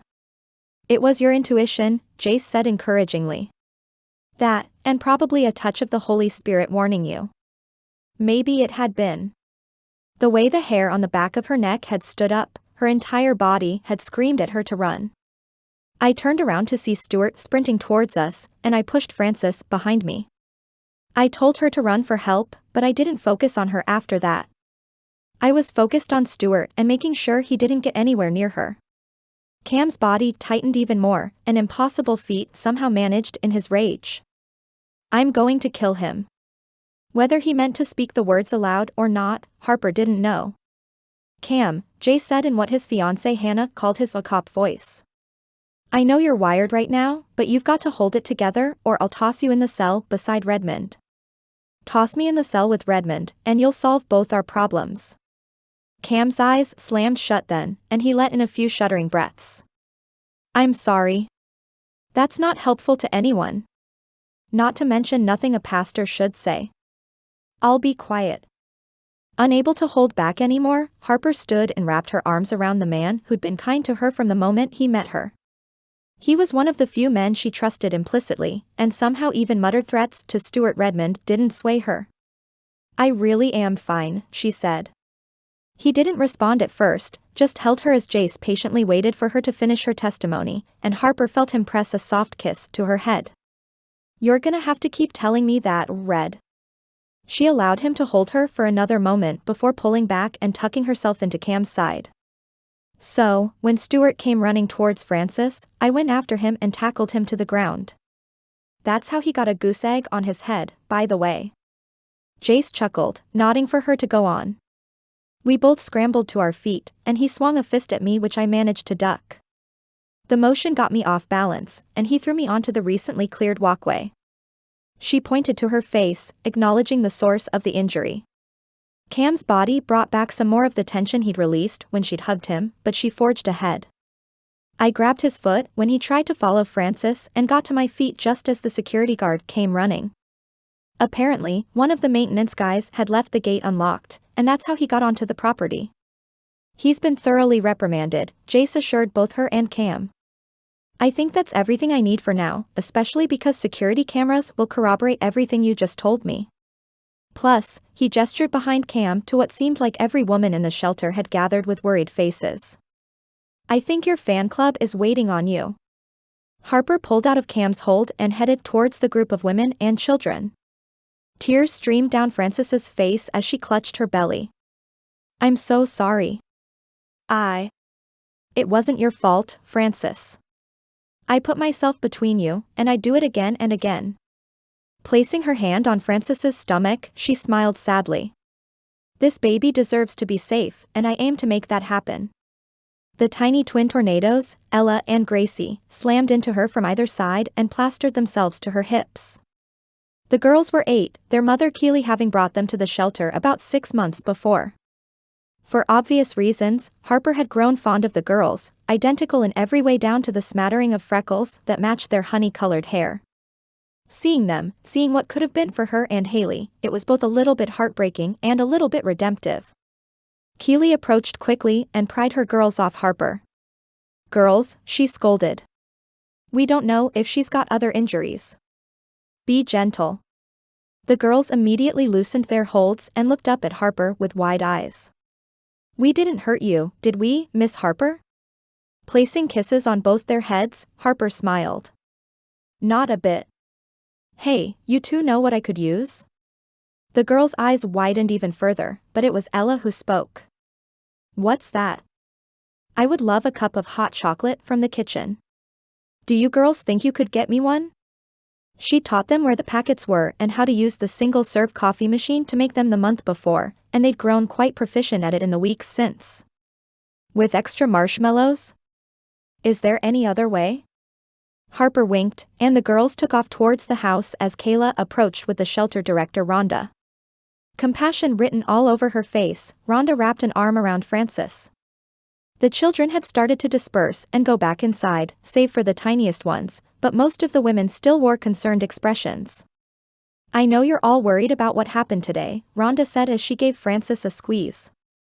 "Not a single one of you doesn't have someone in your life that could have come through that gate, and we don't take the responsibility of your safety lightly. I've just finished talking to Jefferson, our head of security, and he's assured me this will never happen again." Lauren, Keely's best friend and a mother of 3 boys, let out a scoff. "Sure, but how can we believe you?"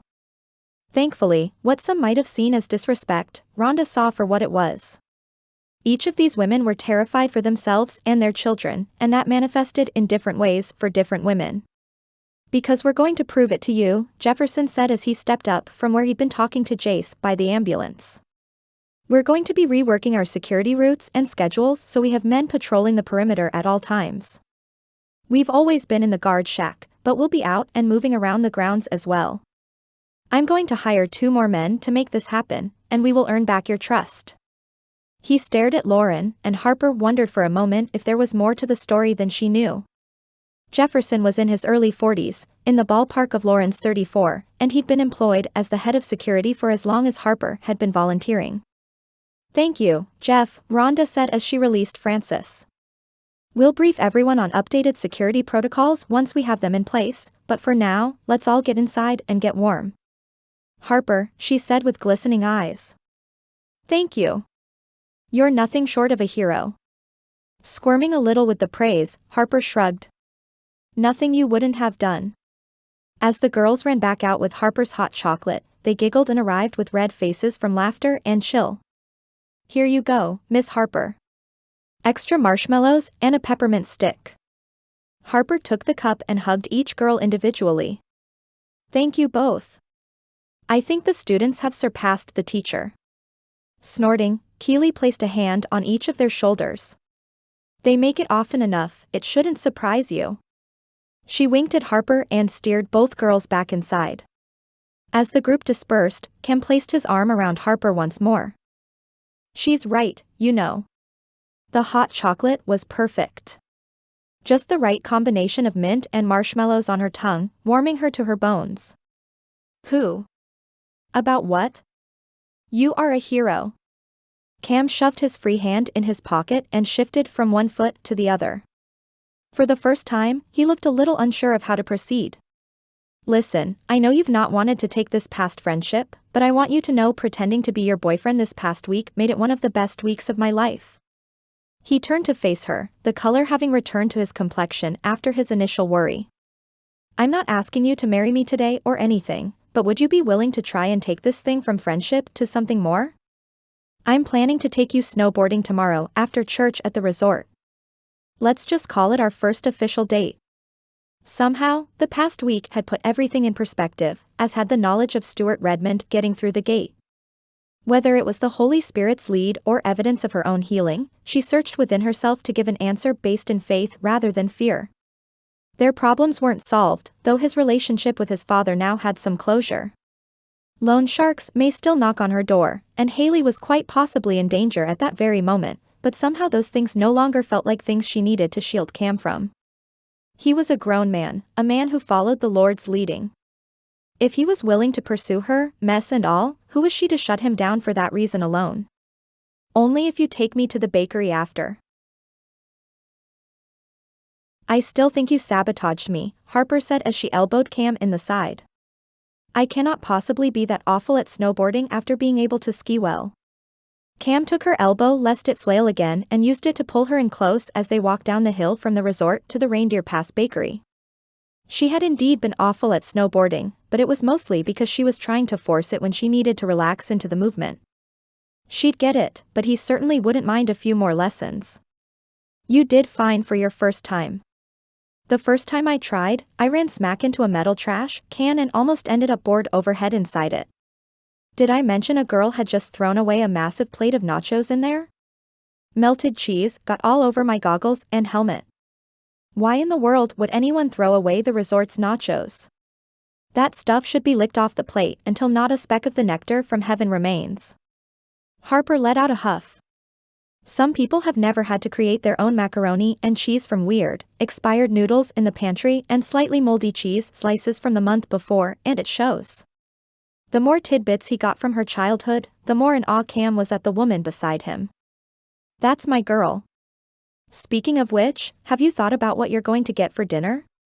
They'd worked up an appetite snowboarding, and the bakery boasted an ever-growing number of savory items for meals.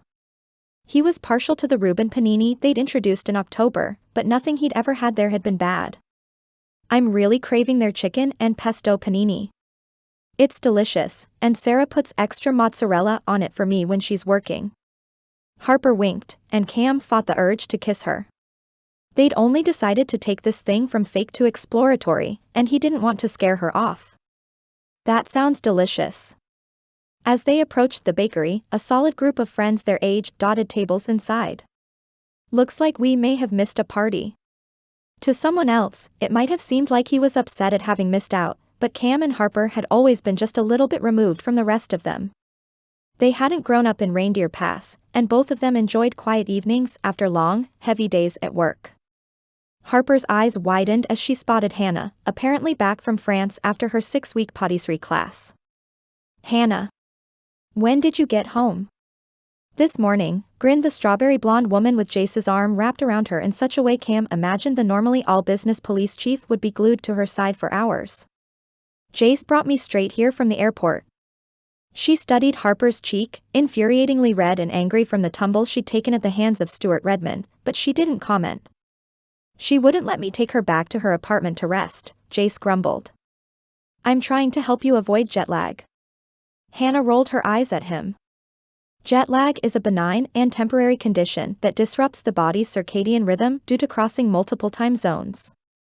It's going to hit either way, and I'll get over it in a few days. Besides, I managed to sleep for a few hours on the plane, so I couldn't sleep even if I went home now. Her lips spread into a grin as she took in Cam's arm around Harper. Now, tell me about this recent development. Micah's girlfriend Sarah, Robert, Felicity, and the bakery owner, Becca, all hurried towards them then. Wait, Becca said as she brought up the rear. I want to hear this, too. Becca was Jace's big sister and one of the kindest women Cam had ever met. The town would never know how much she and her husband did for those in need, and it was just the way Becca wanted it. It's all up to you, Cam said softly in Harper's ear as the group descended. I'll follow your lead. This was her story, and if she didn't want to tell them about Haley and the loan sharks, that was completely her choice. With a deep sigh, Cam felt Harper straighten her shoulders slightly as she eyed the group. Micah was the only one who wasn't present, probably helping with a patient of some sort, but the rest of them were basically family at this point. It's probably best if they know the truth. Turning her attention back to their friends, Harper launched into her story. Something you guys should know for context is I have an identical twin sister named Haley. Chapter 15. Harper plopped into the front seat of her sedan at 8 o'clock in the morning with a tired brain and an even more tired body.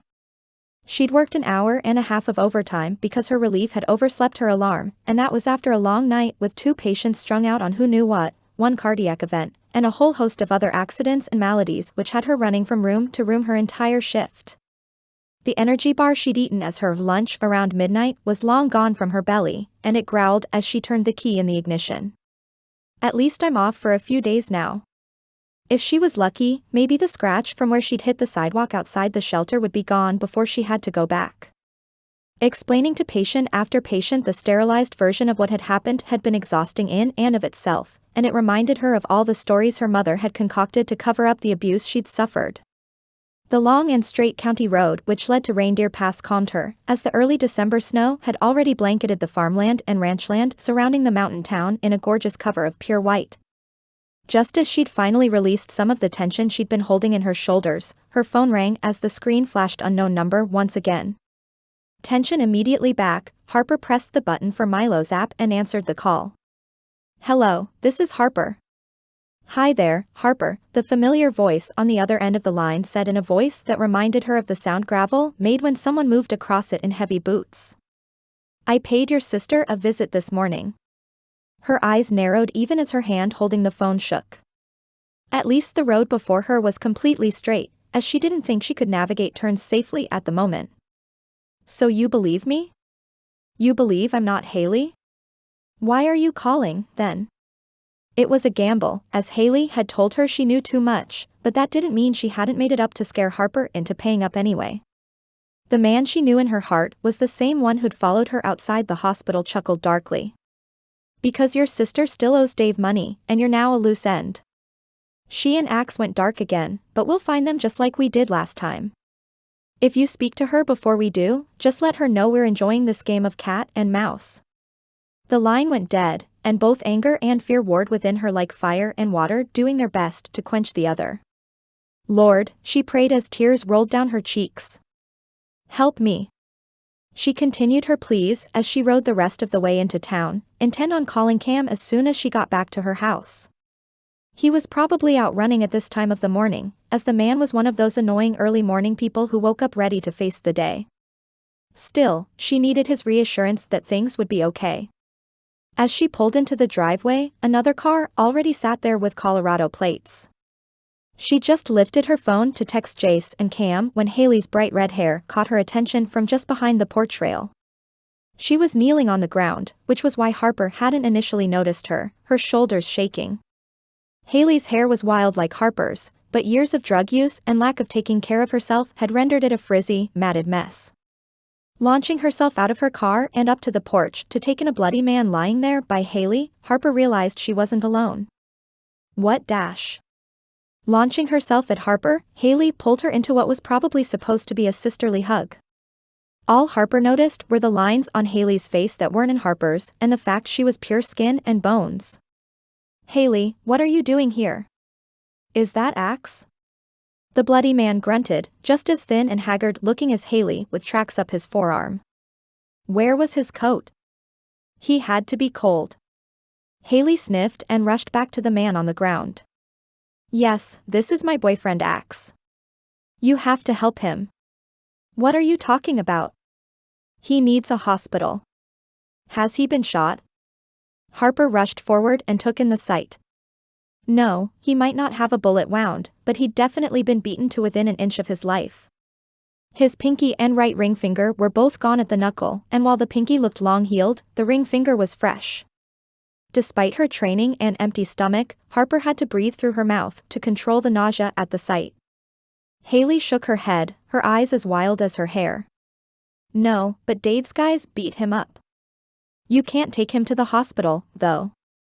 They'll get the police involved." "Why are you even here, Haley? You 2 live hours away. Surely, there's someone else who could have helped him." "We were already on our way here when Dave's men caught up to us at the motel in Vixen. This only happened an hour ago, and I didn't know what else to do." "Please, you have to help him," she pleaded. "But no cops." "Haley, the cops are already involved in this case. In fact, I'm calling an ambulance for Axe and our chief of police right now. This is way beyond what I can help with here on my front porch." For the second time that morning, Haley launched herself at Harper, only this time, it was with a roar of anger. "You turned me in," she screeched as she tackled Harper with far more strength in her frail body than Harper would have thought possible, and Harper lost her balance to crash into the railing. With a sickening snap, the railing gave way, and the two of them went tumbling into the bushes below. "How could you?"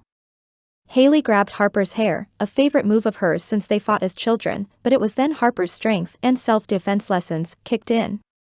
Harper lifted her hand to grab the pressure point on Haley's hand that had her hair in a vice grip and loosened it enough to pull free. She then grabbed her sister's ear and pulled her head away from where she'd bared her teeth to wield the vicious bite, which had also always been a tactic of hers. "Of course I did, you sold me out to a loan shark because you wanted a new car." The two of them rolled in the grass until Haley managed to stop in the dominant position, pinning Harper's hands to the ground as she spit in her face. "You could have just paid it." Roaring expletives Harper knew would make many in Reindeer Pass blush, Haley let go of one hand long enough to slap Harper's already scraped cheek. "Why are you so selfish?" At that, Harper had had enough. To this point, she'd purely been on the defensive to protect herself without hurting her sister, but she was done. Bucking up into a bridge, Harper managed to toss Haley off onto the ground and scrambled to her feet. Just as Haley dove for her again, an arm wrapped around her sister and pulled her backwards. Cam, in his typical running attire of sweats and a thick wool hat, looked between the two of them. "Haley, I'm guessing," he said as the wildcat in his arms screeched and tried to claw at his arms. "I can't believe you haven't introduced me to her yet, Red. She seems like a delight." He jerked his head to the side just as Haley tried to pop her head back to head but him in the nose just as the roar of sirens filled the air. "That's right, I called the police." By that point, Axe had managed to all but crawl from the porch to the passenger door of their car, and he shouted weakly at Haley. "We've gotta go, Hales. Now." Haley twisted and wrenched herself out of Cam's grasp only to dart towards the driver's side of the car. "You're going to regret this, Harper. You could have just paid it and made it all go away." The sirens grew louder as Haley jumped in the car and peeled out of Harper's driveway, treating the street like a drag strip as Harper felt a warm wetness on her cheek. Of course, Haley had opened up her scrape with that slap. Cam lifted his hand to her neck on the side with the scrape, softly brushing his thumb down the side while being careful to avoid any tender spots. He'd finally witnessed the part of Harper she'd never wanted him to see, the family she loved but who disappointed her time and time again. Her cheek smarted as she felt a salty tear spill over onto it, and the police cars came into sight. "That's Haley," she croaked out. "That's my sister." His eyes held no judgment as he studied her, and she felt no hesitation as he pulled her into his arms. She pressed the good side of her face to his chest, allowing herself to be brought back to the ground by his steady heartbeat. You're not your family, Red. They're part of you, but it's our choices who make us who we are. You chose to follow the Lord, chose to be someone who helps others rather than thinks only about themselves. Jace's personal truck pulled into the driveway just as a squad car pulled in behind him. Rather than let her go, Cam merely shifted Harper in his arms as he pressed a kiss to her hair and ran his hand up and down her arm. As Jace approached, she knew this would be the point of no return with Haley, at least barring some incredible work of the Lord in prison. Still, her path forward was clear. "Hey, Harper, Cam," Jace said as he took in the sight of the busted front porch rail, blood stains on the cement and grass, and what was sure to be an angry cheek on Harper's part. "I really hate to keep meeting like this. You and me both, brother." Cam ran his fingers up and down Harper's arm again, doing his best to be strong for her rather than jump to anger at her sister and her deadbeat boyfriend. The two of them were heavily involved in dealing back in Colorado, that much he'd learned from Jace, and she'd once again put Harper in danger due to her own bad choices. Over the next half hour, Harper told Jace everything he needed to know before giving him the login credentials for her video doorbell. She'd also sent him the recording of one of Dave's men calling her on her way home, replaying the call while she trembled at Cam's side. He hated this. She deserved to live peacefully, do her job, and have her friends the way she wanted to rather than thugs calling her and her cheek busted open twice in 1 week. He'd asked if he needed to call Micah to look at her cheek, but she'd refused the help. As much as Cam had wanted to argue, she was the nurse, and she'd know if she needed stitches. So, Cam said as he followed Harper up her front porch stairs and into the little cottage she rented on one of the quiet streets of town.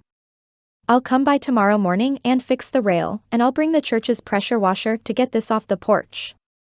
The blood sent a shiver down his spine, thinking how much worse it all could have worked out.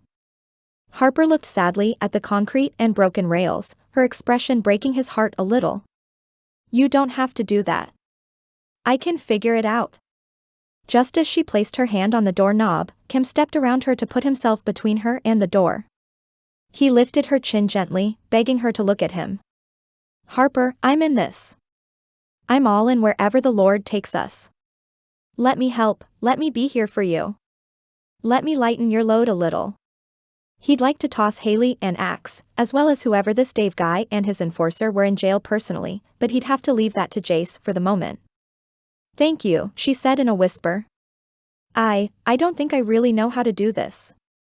Cam slowly lowered his lips toward hers, careful to avoid any of the tender skin on her cheek. "You don't have to know how to do it. All I need is for you to be willing to try. I know all I need to know about who you are, Harper Griffin. I've known for years. Now, I just need to know if you're in this with me, or if I'm out here on your porch all alone." The ghost of a smile lifted her lips, and she nodded. Their lips weren't even an inch apart, but as much as he wanted to close the rest of the distance, it had to be her choice. Thankfully, she seemed to be on the same page, as she lifted her face the rest of the way to press her lips to his. It was soft and sweet just like her.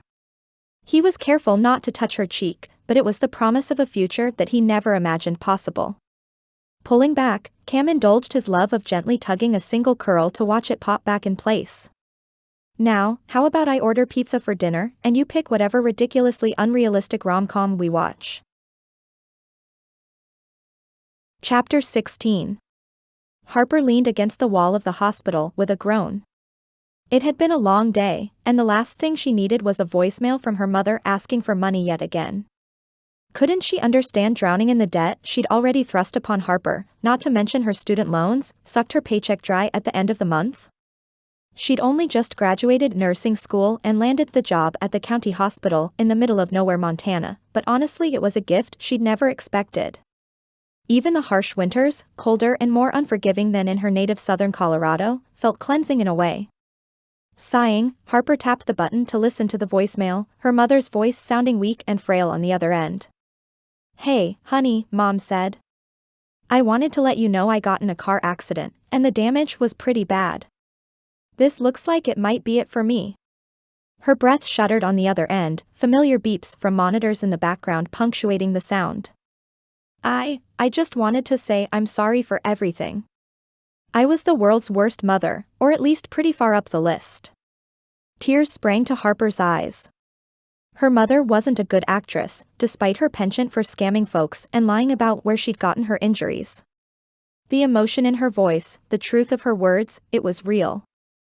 "I'm sorry, baby. I'd tell you to take care of Haley for me, but I won't put that on you. She's into some bad things, in with some bad people, but you knew that already." The sound of a door opening, and a woman's muffled voice on the other end of the line further corroborated Mom's story. "Anyway, be happy, sweetheart. I love you." Harper was Jared from the dream she'd had many times since the day she'd first heard the voicemail, by the sound of glass breaking in her living room. Ripping her thick comforter back, Harper ran towards the front of the house as the pungent tang of smoke filled the air. If nothing else, Harper shifted into emergency mode quickly, and the flaming ball of fire on the ground became her sole focus. Sprinting to the kitchen, Harper opened the cabinet below the sink and pulled out the bright red canister to keep her home from going up in flames. Praise Jesus for Cam insisting I have a fire extinguisher. He'd bought it for her 2 years ago, after he realized she didn't have one of the first glimpses she'd had of his thoughtfulness as a friend. The pin came out quickly, and Harper immediately attacked the blaze on the cream-colored carpet, which had seen far better days.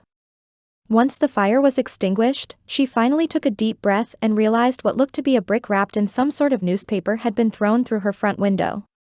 The cool December air wafted through the shattered glass, and Harper grabbed a blanket off her couch to wrap around her shoulders. As quickly as she'd put out the flames, the smoke detectors hadn't even had a chance to go off, but now they registered the haze. "Well, at least there's no one in the other side of the duplex, but I'm definitely getting evicted for this." Her landlord had been mildly understanding about the broken porch rail and blood stain on the concrete, but there was no way he'd feel the same about needing to fumigate the place from the smoke and replacing the living room carpet. Even if she paid for it, she honestly couldn't blame him. She should call Jace, and probably Cam. Resigning herself to getting no more sleep that night, the sleep she desperately needed after the swings her work shift had been doing, Harper pulled her phone from the charger and dialed Jace's number. 3 hours later, not only had Jace thoroughly investigated the crime scene along with representatives from the fire department, but he'd also called his fiancée, Hannah, and asked her to bring as many baked goods as she could from work for breakfast. "Thanks, babe," he said as he hung up and sent a compassionate smile Harper's way. "She says she'll be here with breakfast biscuits and more donuts and muffins than you can eat in a lifetime soon." She still hadn't cried since the crew of first responders had shown up at her house the night before, but her friend's kindness put a lump in her throat. That lump turned to tears less than 5 minutes later when Cam burst through the front door. "Harper," he shouted before he spotted her in the kitchen. "What happened?" "I was going to call you last night, but I figured I'd let you get a full night's sleep.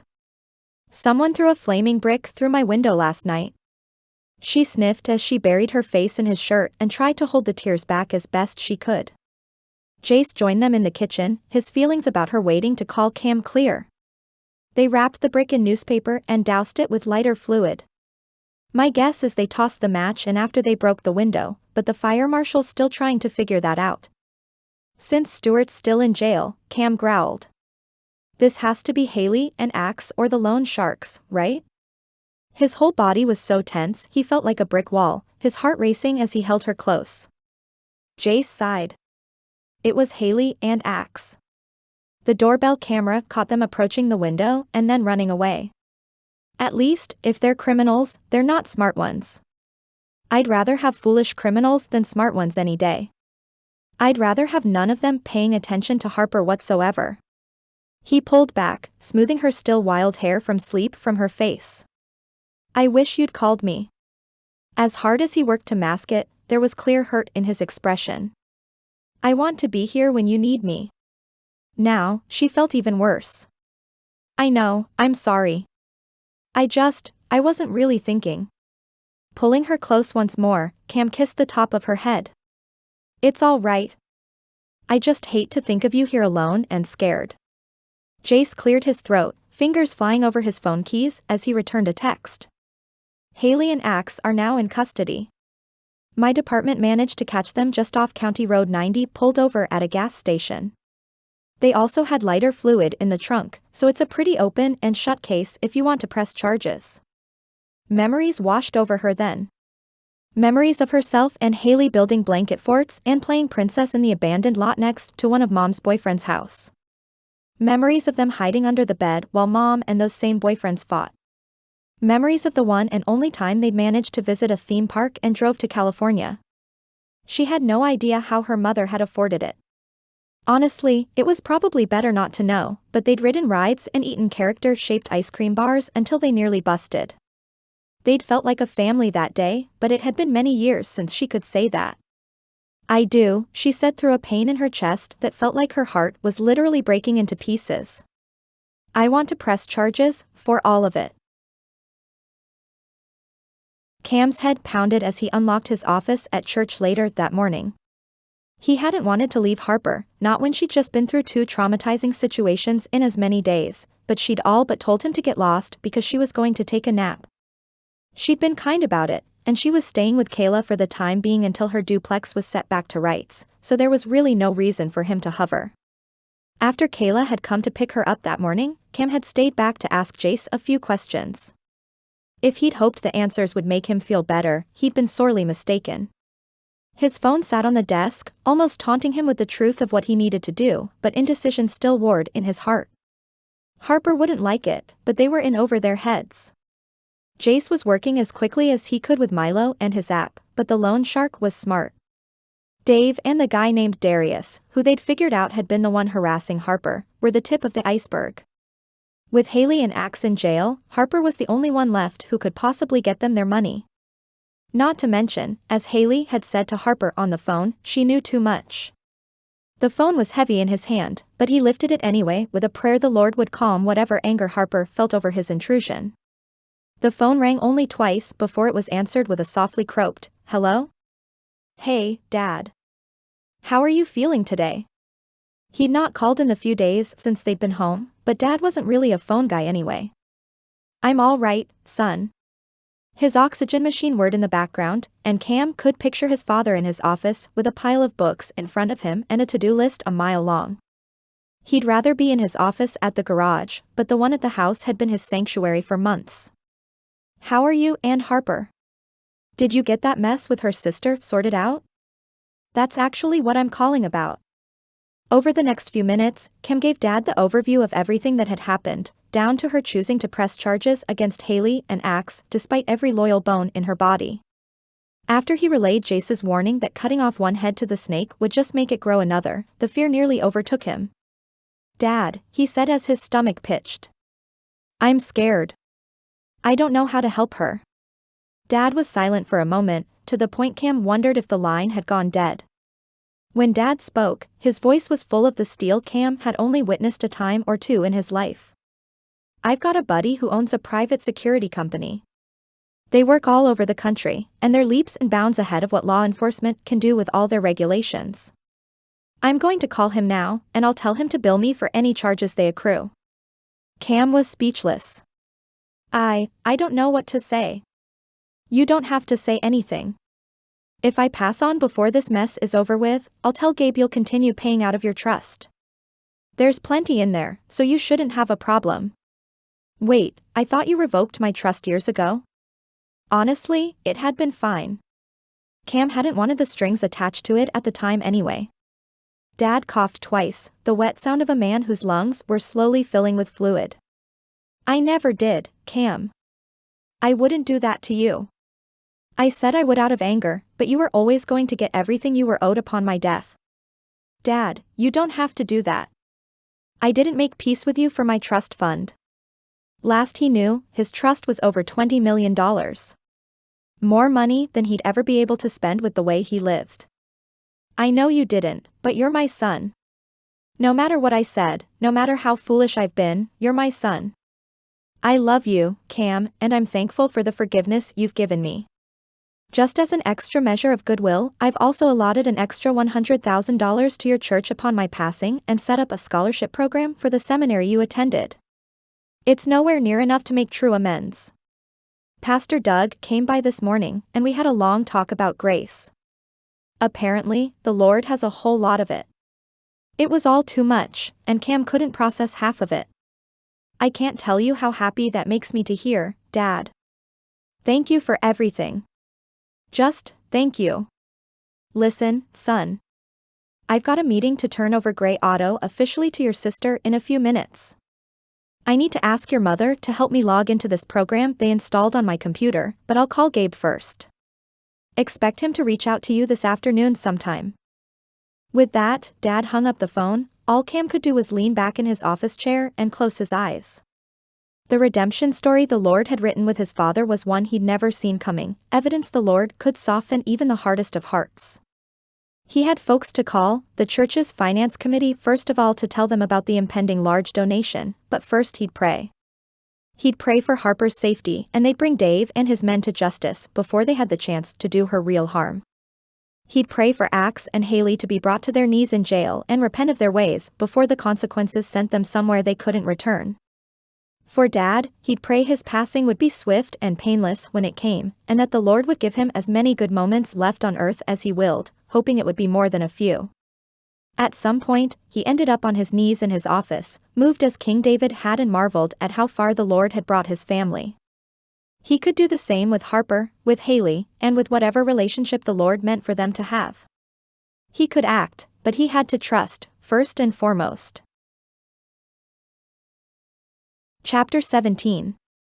So, Cam said as he placed his Bible back on the pulpit 1 week later. I hope what you take away from today's sermon is that God is still in the miracle business. He still softens hearts. He's still changing lives. Whoever it is in your life you think will never surrender and come to know him, I hope today was encouraging.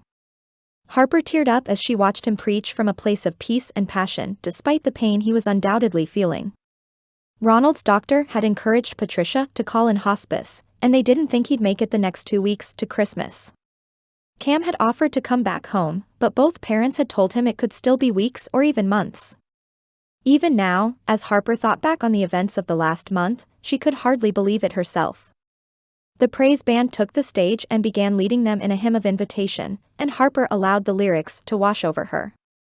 Cam had let her know he and his father had hired a private security firm to launch an investigation of their own into Dave and whatever organization he was running, and she'd been surprisingly okay with it. Somehow, seeing the black vehicles each guard drove making rounds in Kayla's neighborhood, by the hospital, and just generally looking out for her, was incredibly comforting. The fact it had been Ronald's idea touched her as well. Even in his final days, she'd been among his priorities. As Cam wrapped the service with a closing prayer, he got caught talking to Colin and Greta Pratt. That looks like it might take a while, Kayla said as she approached and nodded towards Cam. Do you want to ride with me to lunch? Chris Poplar, the high school assistant principal and Cam's friend, sauntered over with every bit of cowboy swagger he held. It was funny, knowing what she knew about his life outside of school, that he was also incredibly comfortable in a suit and tie. Cam said we're going to get pizza after the service, he said with a glance at Kayla. Figured I'd join. Oh, really, Kayla said with more fire than Harper ever saw from her. Maybe I should just go home. Chris smirked. Whatever you want to do, darlin'. That's your choice. I'm going to get some pizza with my friends. By the way, have you had any more run-ins with the law recently? Better be careful about the company you keep, Harper. This one's wily. Not at all sure what was going on, Harper's gaze darted between the two of them. Thanks for the warning, Chris. Tell Cam I'll meet y'all there, he said as he turned and moved up the aisle with as much confidence as he'd approached with. Kayla Mitchell, I'm going to need you to tell me what happened between you and Chris, and I'm going to need you to tell me right now. For once, it wasn't her with the dramatics, and Harper had to admit she was curious. Rolling her eyes, Kayla shook her head. Chris has been hired by Rhonda to start equine therapy at the shelter, and let's just say our methodologies clash a little bit. Not to mention, he's not even a trained therapist, she grumbled as she trailed off. Anyway, I really do think I'm going to go home. I can't spend a meal in his cocky presence right now. Cocky wasn't a word Harper had ever heard used to describe Chris Poplar, but she let it go. Okay, I'll see you later. There was definitely more to it, but Kayla didn't seem to be in the mood to share. They were still rooming together for the time being, but her duplex should be ready that week. Somehow, she hadn't gotten kicked out, at least not yet. Who knew what the future would hold, but she wasn't nearly as worried as she could have been. The Lord had it well in hand, so moving out into the parking lot on the crisp, cold day had her stopping to take it in. The lot was mostly empty by that point, as they'd waited on Cam for a while before deciding to head to the restaurant with the others. Jace, Hannah, Micah, Sarah, Robert, Felicity, and her 4-year-old daughter Annie were probably already there. Chris was on his way, and Kayla had decided not to go. Pulling out her phone, Harper tapped out a quick text to Cam before heading to her car in the back corner of the lot. Headed to the restaurant.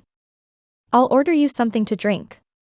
Despite everything being as up in the air as it was with the incredibly scary men Haley had brought into her life, the recent days of her relationship with Cam had been better than she could have imagined. He was kind, sweet, patient, and had just enough country boy in him for her to feel like he could take on the world. She'd almost reached her car when the hair on the back of her neck stood on end. It was the same feeling she'd had when Stuart Redmond had snuck into the shelter grounds, and it had her freezing in place to take in her surroundings. Within a second, a pair of strong arms wrapped around her from behind while one covered her mouth to muffle any screams she might have let loose. Knowing if he took her to a second location, she would have a much harder time getting free, she jerked her head backwards in a slightly cleaner version of what Haley had tried to do to Cam. Harper felt the satisfying crunch of cartilage as the man's hold on her loosened. Just as she took off at a run, a second man came out of nowhere and yanked her backwards by the hair until her body hurtled towards the concrete. Pure instinct had her stick her arm up to shield her head, but the pain that radiated from her shoulder all the way around her back told her she'd not be getting away scot-free. Still, calling on every ounce of strength and self-defense training she had, she flipped to her back and used both legs to kick her dark-haired assailant in the middle. He howled in pain as she scrambled to her feet, only for the first man with blood cascading down his face to barrel towards her again. Could have done this the easy way, he growled as he wrapped his hands around her throat to the point she couldn't suck in even a mouthful of breath. You had to go and fight. That's okay. Dave likes a fighter. The edges of her vision started to cloud as every bit of muscle she had was rendered nearly useless by the lack of oxygen. Lord, help me. Distantly, as though through a tunnel, Harper heard a loud bang before she fell to the ground along with her attacker. Blood pooled below them. Shouts and footsteps were the last thing she heard before the darkness closed in. Oh, goodness, Mrs. Greta Pratt said as she glanced around the sanctuary. I'm afraid we've kept you too long, Pastor. We'll let you get going to lunch. Thanks for speaking with us and praying for our son, Colin said through sad eyes. I guess all we can do is keep hoping he'll come back to the Lord. Cam felt for the couple. Their 25-year-old son had fallen in with a crowd of bad influences in college, but he'd only continued to walk further and further from the Lord after he graduated. He lived in Seattle now, and he barely called his parents anymore. Love him as well as you can, and trust the Lord can change his heart. If, at any point, he's got questions and wants to talk to someone who isn't family, I'd be happy to talk. Unfortunately, there were thousands leaving the church in droves due to failures in leadership, church hurt, and accountability devoid of discipleship. Truth and accountability were important, but it had to come from a place of love and stand on a foundation of grace and relationship rather than judgment and hierarchy. Thank you, Cam. As the couple made their way up the aisle, Cam followed while checking his phone. Harper headed to the restaurant. I'll order you something to drink. A grin he didn't feel the least bit self-conscious about spread over his face, at least until he heard the gunshot. The sound echoed, and Mr. and Mrs. Pratt whirled around with wide eyes. You two stay inside, Cam said as he hustled toward the door. Surely, Harper was gone by now, right? The security guard should at least be in the parking lot. He'd never run so fast in his life, at least until he spotted Harper hit the ground with blood pooling underneath her and the man who had hold of her neck. One of the security team barreled in from another direction as Chris sprinted towards her from his truck. The guard tackled a second man Cam hadn't even noticed as he attempted to run back to a waiting SUV, flipping him on his stomach and cuffing his hands and feet with zip ties. Chris dropped to the ground next to Harper, holstering the pistol he normally carried off school property before ripping the man's arms from around her throat. She rolled off his body, limp in a way that had Cam pumping his legs impossibly faster. Harper. He'd shouted, but the words hadn't come out much above a whisper. Her red hair was caked with blood, her arm twisted at an awkward angle. Chris pulled out his phone, but the security guard already had his phone pressed to his ear. Got the police on the line. Ambulance is on the way too.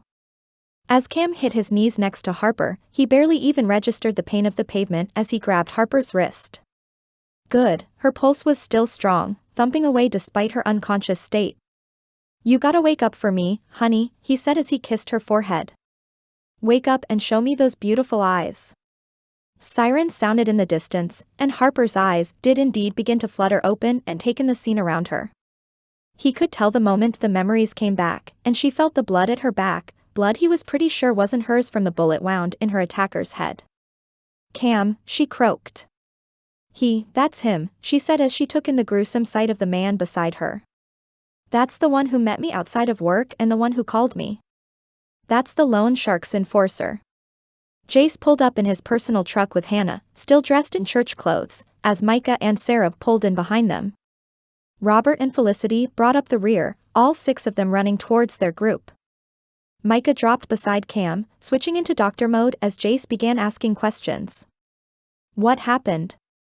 Jace took pictures of the crime scene with his phone, backing away once an on-duty officer made her way over to him with a camera. Who shot him? Chris stood, blood darkening the knees of his khakis from where he'd been kneeling. I'm not sure who they are or what they were after, but I'm the one who pulled the trigger. Chapter 18. I still can't believe Chris is the one who saved you, Kayla said as they hung the last of the Christmas ornaments on the shelter's Christmas tree. It had only been a week since the attack, but so much had happened since that Harper needed the normalcy of simple holiday decor. Dave's enforcers had flipped on him, turning him in for all kinds of illicit behavior in exchange for the potential the judge would look favorably on their cooperation. Jace didn't seem to think he would, but either way he didn't expect them to be a problem for her anymore. Haley and Axe still awaited their trial by jury, but it should be a pretty open and shut case for the both of them. That part still made Harper sad when she thought about it too much, but all she could do is ask the Lord to soften her sister's heart. As for Stuart Redmond, he'd actually gotten a much quicker trial than any of them could have imagined, and he'd gone away for 10 years at a minimum security facility. I told you, Harper said as she used her good arm to hang a snowflake one of the twins had decorated at school on the front and center of the tree. He's a good man. I know you two got off on the wrong foot, but have you considered you might have misjudged him? Taking another ornament, Harper tried to ignore the dull pain that had been her constant companion since she hit the ground outside the church. It was broken in 2 places, and her shoulder dislocated as well, but thankfully she hadn't needed surgery to hold it together. It would heal, and so would the rest of her. Kayla wrapped the last of the lights around the tree and stared out the shelter's front window where Cam and Chris were busy hanging outside Christmas lights, the hot chocolate they'd snagged from the kitchen earlier steaming there on the coffee table. I guess I probably came on too strong at first. I just really want to take this new job seriously. She'd been hired by Rhonda as the head of counseling services for the shelter, as they'd grown to a point that they needed more full-time staff. Chris would just be part-time, the equine therapy more of a summer thing when he was off from school, since the weather would be warmer then. I'm still mad at you for leaving the hospital without my permission, though, Harper said with a wink as she took a sip of her hot chocolate. I know. I was going to tell you about wanting a change, but you had so much going on. There was never a great time. It's not like you'll never see me. We're roomies now, and you're here at least twice a week. Kayla grinned as she stepped down from the step stool. I have to admit, I'm kind of glad you got kicked out of your duplex. If there's anyone I'd want to room with, it's you. Technically, Harper said as she took a bite of her peppermint stick. I wasn't kicked out. My landlord just made it clear he wouldn't be mad if I broke my lease. Cam had been spitting mad about it at first, but he'd calmed quickly once she explained she and Kayla had decided to room together. He hadn't loved the idea of her living alone anyway, so it was kind of a win-win. Semantics, Kayla huffed as the front door opened and the men strode inside. Ah. There's our gracious benefactor now. Should I call you boss man, or will Cam suffice? That was the other part of what had happened in the last week. Ronald Gray had passed peacefully from Earth into heaven, and Cam had actually managed to catch a last-minute flight back to be there with Ronnie and Patricia as he went. Harper had still been in the hospital with her arm, and Cam had been torn about leaving her. Kayla had promised she'd not leave her side for even a minute. She hadn't. In the 48 hours Cam had been gone, Kayla had slept there on the lumpy plastic couch in her hospital room, and they'd binged more bad reality television and classic romantic comedies than Harper would have thought possible. By the time he returned, his sadness was clear, but so was his peace. They'd be going back to Alabama together after Christmas for the family's memorial service, but there was no rush since Ronald had wanted to be cremated.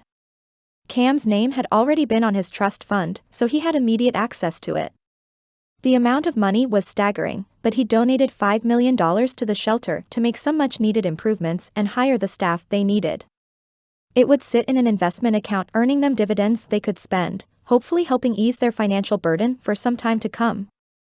If they needed to pull from the lump sum, they could do so as long as the board approved it. Cam was part of the board now, and he said that was mainly for accountability. It was how the church operated with their finance committee, and he'd felt it was a good system to keep everyone honest.